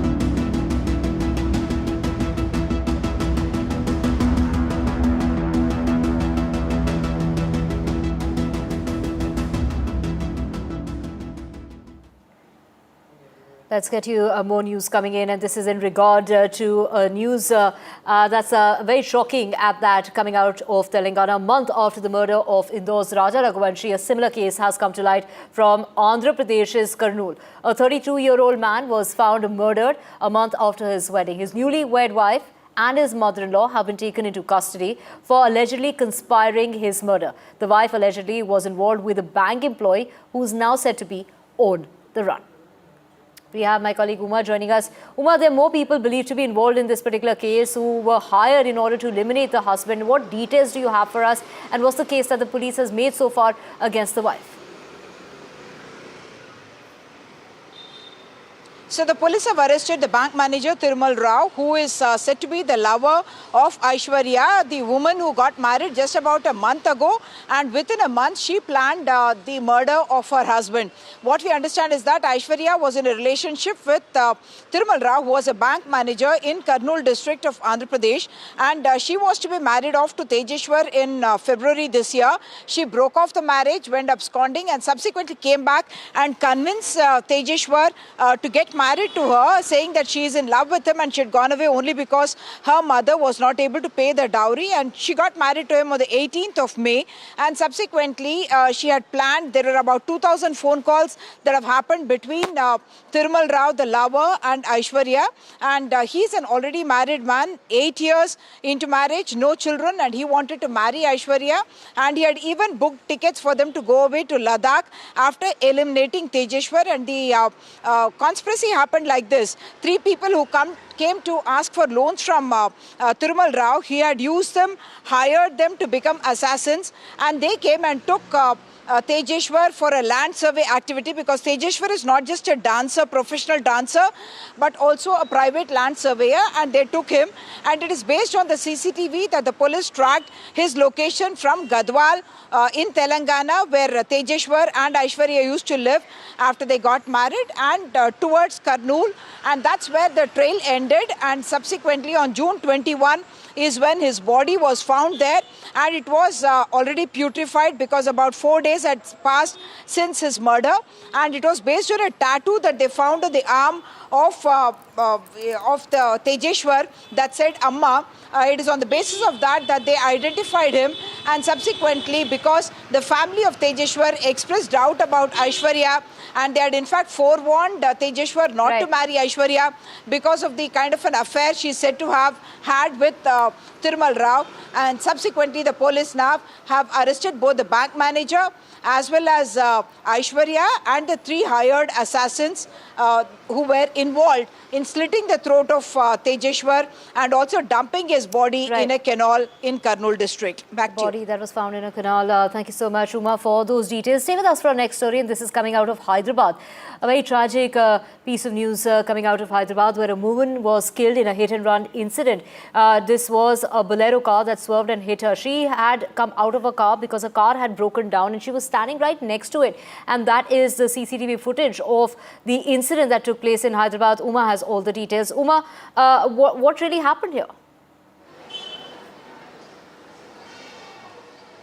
So Amit Karan and his wife Kritika were returning along with their 3-year-old child Madhav and his parents as well, the parents of Amit. And at Kukatpalli is where we are told that the car in fact broke down in the middle of the road. You can see the visual that the car is broken down in the middle of the road, and you see Kritika trying to get out of the car along with her baby, and that's when out of nowhere this Bolero vehicle in fact swerves very, very sharply to its left and hits Kritika, and she is thrown off the road, in fact a huge distance away, and she succumbed in fact there itself because she had suffered very severe injuries. Even the child Madhav had suffered injuries, and he was shifted to hospital, and he is said to be safe, but the mother has passed away in this accident, Kritika, because of the manner in which this Bolero had in fact swung swerved very sharply to the left and then hit and ran away. Actually, it was a hit and run case. That's why there was suspicion initially whether this was a case of murder. But now they have arrested the driver, who has been identified as Nana Sahib. The family had gone to, Tulja Bhavani temple, and they were returning from there. That's when this accident happened. Thank you so much, Uma, for getting us the details of the very shocking incident that's taken place in Hyderabad. Moving on, senior Akali leader and former Punjab Minister Bikram Singh Manjithia, who is being probed in a 2021 drug case, has been arrested after the Punjab Vigilance Bureau raided his residence. And according to sources, this is in a fresh case that the Punjab Vigilance Bureau arrested him for allegedly possessing assets which were disproportionate to his known sources of income. To know more on this, we have my colleague Gurpreet joining us. But before that, let's listen in to what Manjithia had to say. Bhagwant Mann ਦੀ ਕੇਜਰੀਵਾਲ ਦੀ ਬੁਖਲਾਹਟ ਮੈਨੂੰ ਚੁੱਪ ਕਰਾਉਣ ਦੀ, opposition ਦੇ leaders ਨੂੰ ਚੁੱਪ ਕਰਾਉਣ ਦੀ, ਕਿਉਂਕਿ ਬਹੁਤ ਘੱਟ ਬੋਲਦੇ ਆ, ਅੱਜ ਵੇਖਣ ਨੂੰ ਮਿਲੀ। ਅੱਜ ਮੇਰੇ ਤੇ ਕੱਲ ਰਾਤ ਨੂੰ ਵਿਜੀਲੈਂਸ ਦਾ ਪਰਚਾ ਦਰਜ ਕੀਤਾ। ਅੱਜ ਇੱਕ ਇੰਦਰਪਾਲ ਨਾਂ ਦੇ DSP ਜਿਹੜੇ ਆਪਦੇ ਆਪ ਨੂੰ ਕੋਈ ਇੰਟਰੋਡਕਸ਼ਨ ਨਹੀਂ ਦਿੱਤੀ, 50 ਤੋਂ ਵੱਧ ਬੰਦੇ ਲੈ ਕੇ ਸ੍ਰੀ ਅੰਮ੍ਰਿਤਸਰ ਸਾਹਿਬ ਜਿੱਥੇ ਅਸੀਂ ਸੀਗੇ ਗ੍ਰਹਿ ਵਿਖੇ ਉੱਥੇ ਧਾਵਾ ਬੋਲਿਆ। ਇਹ ਕੀ ਤਰੀਕਾ ਹੈ? ਤੁਸੀਂ ਕਾਨੂੰਨ ਨੂੰ ਅਸੀਂ ਸਬਮਿਟ ਕਰਦੇ ਹਾਂ।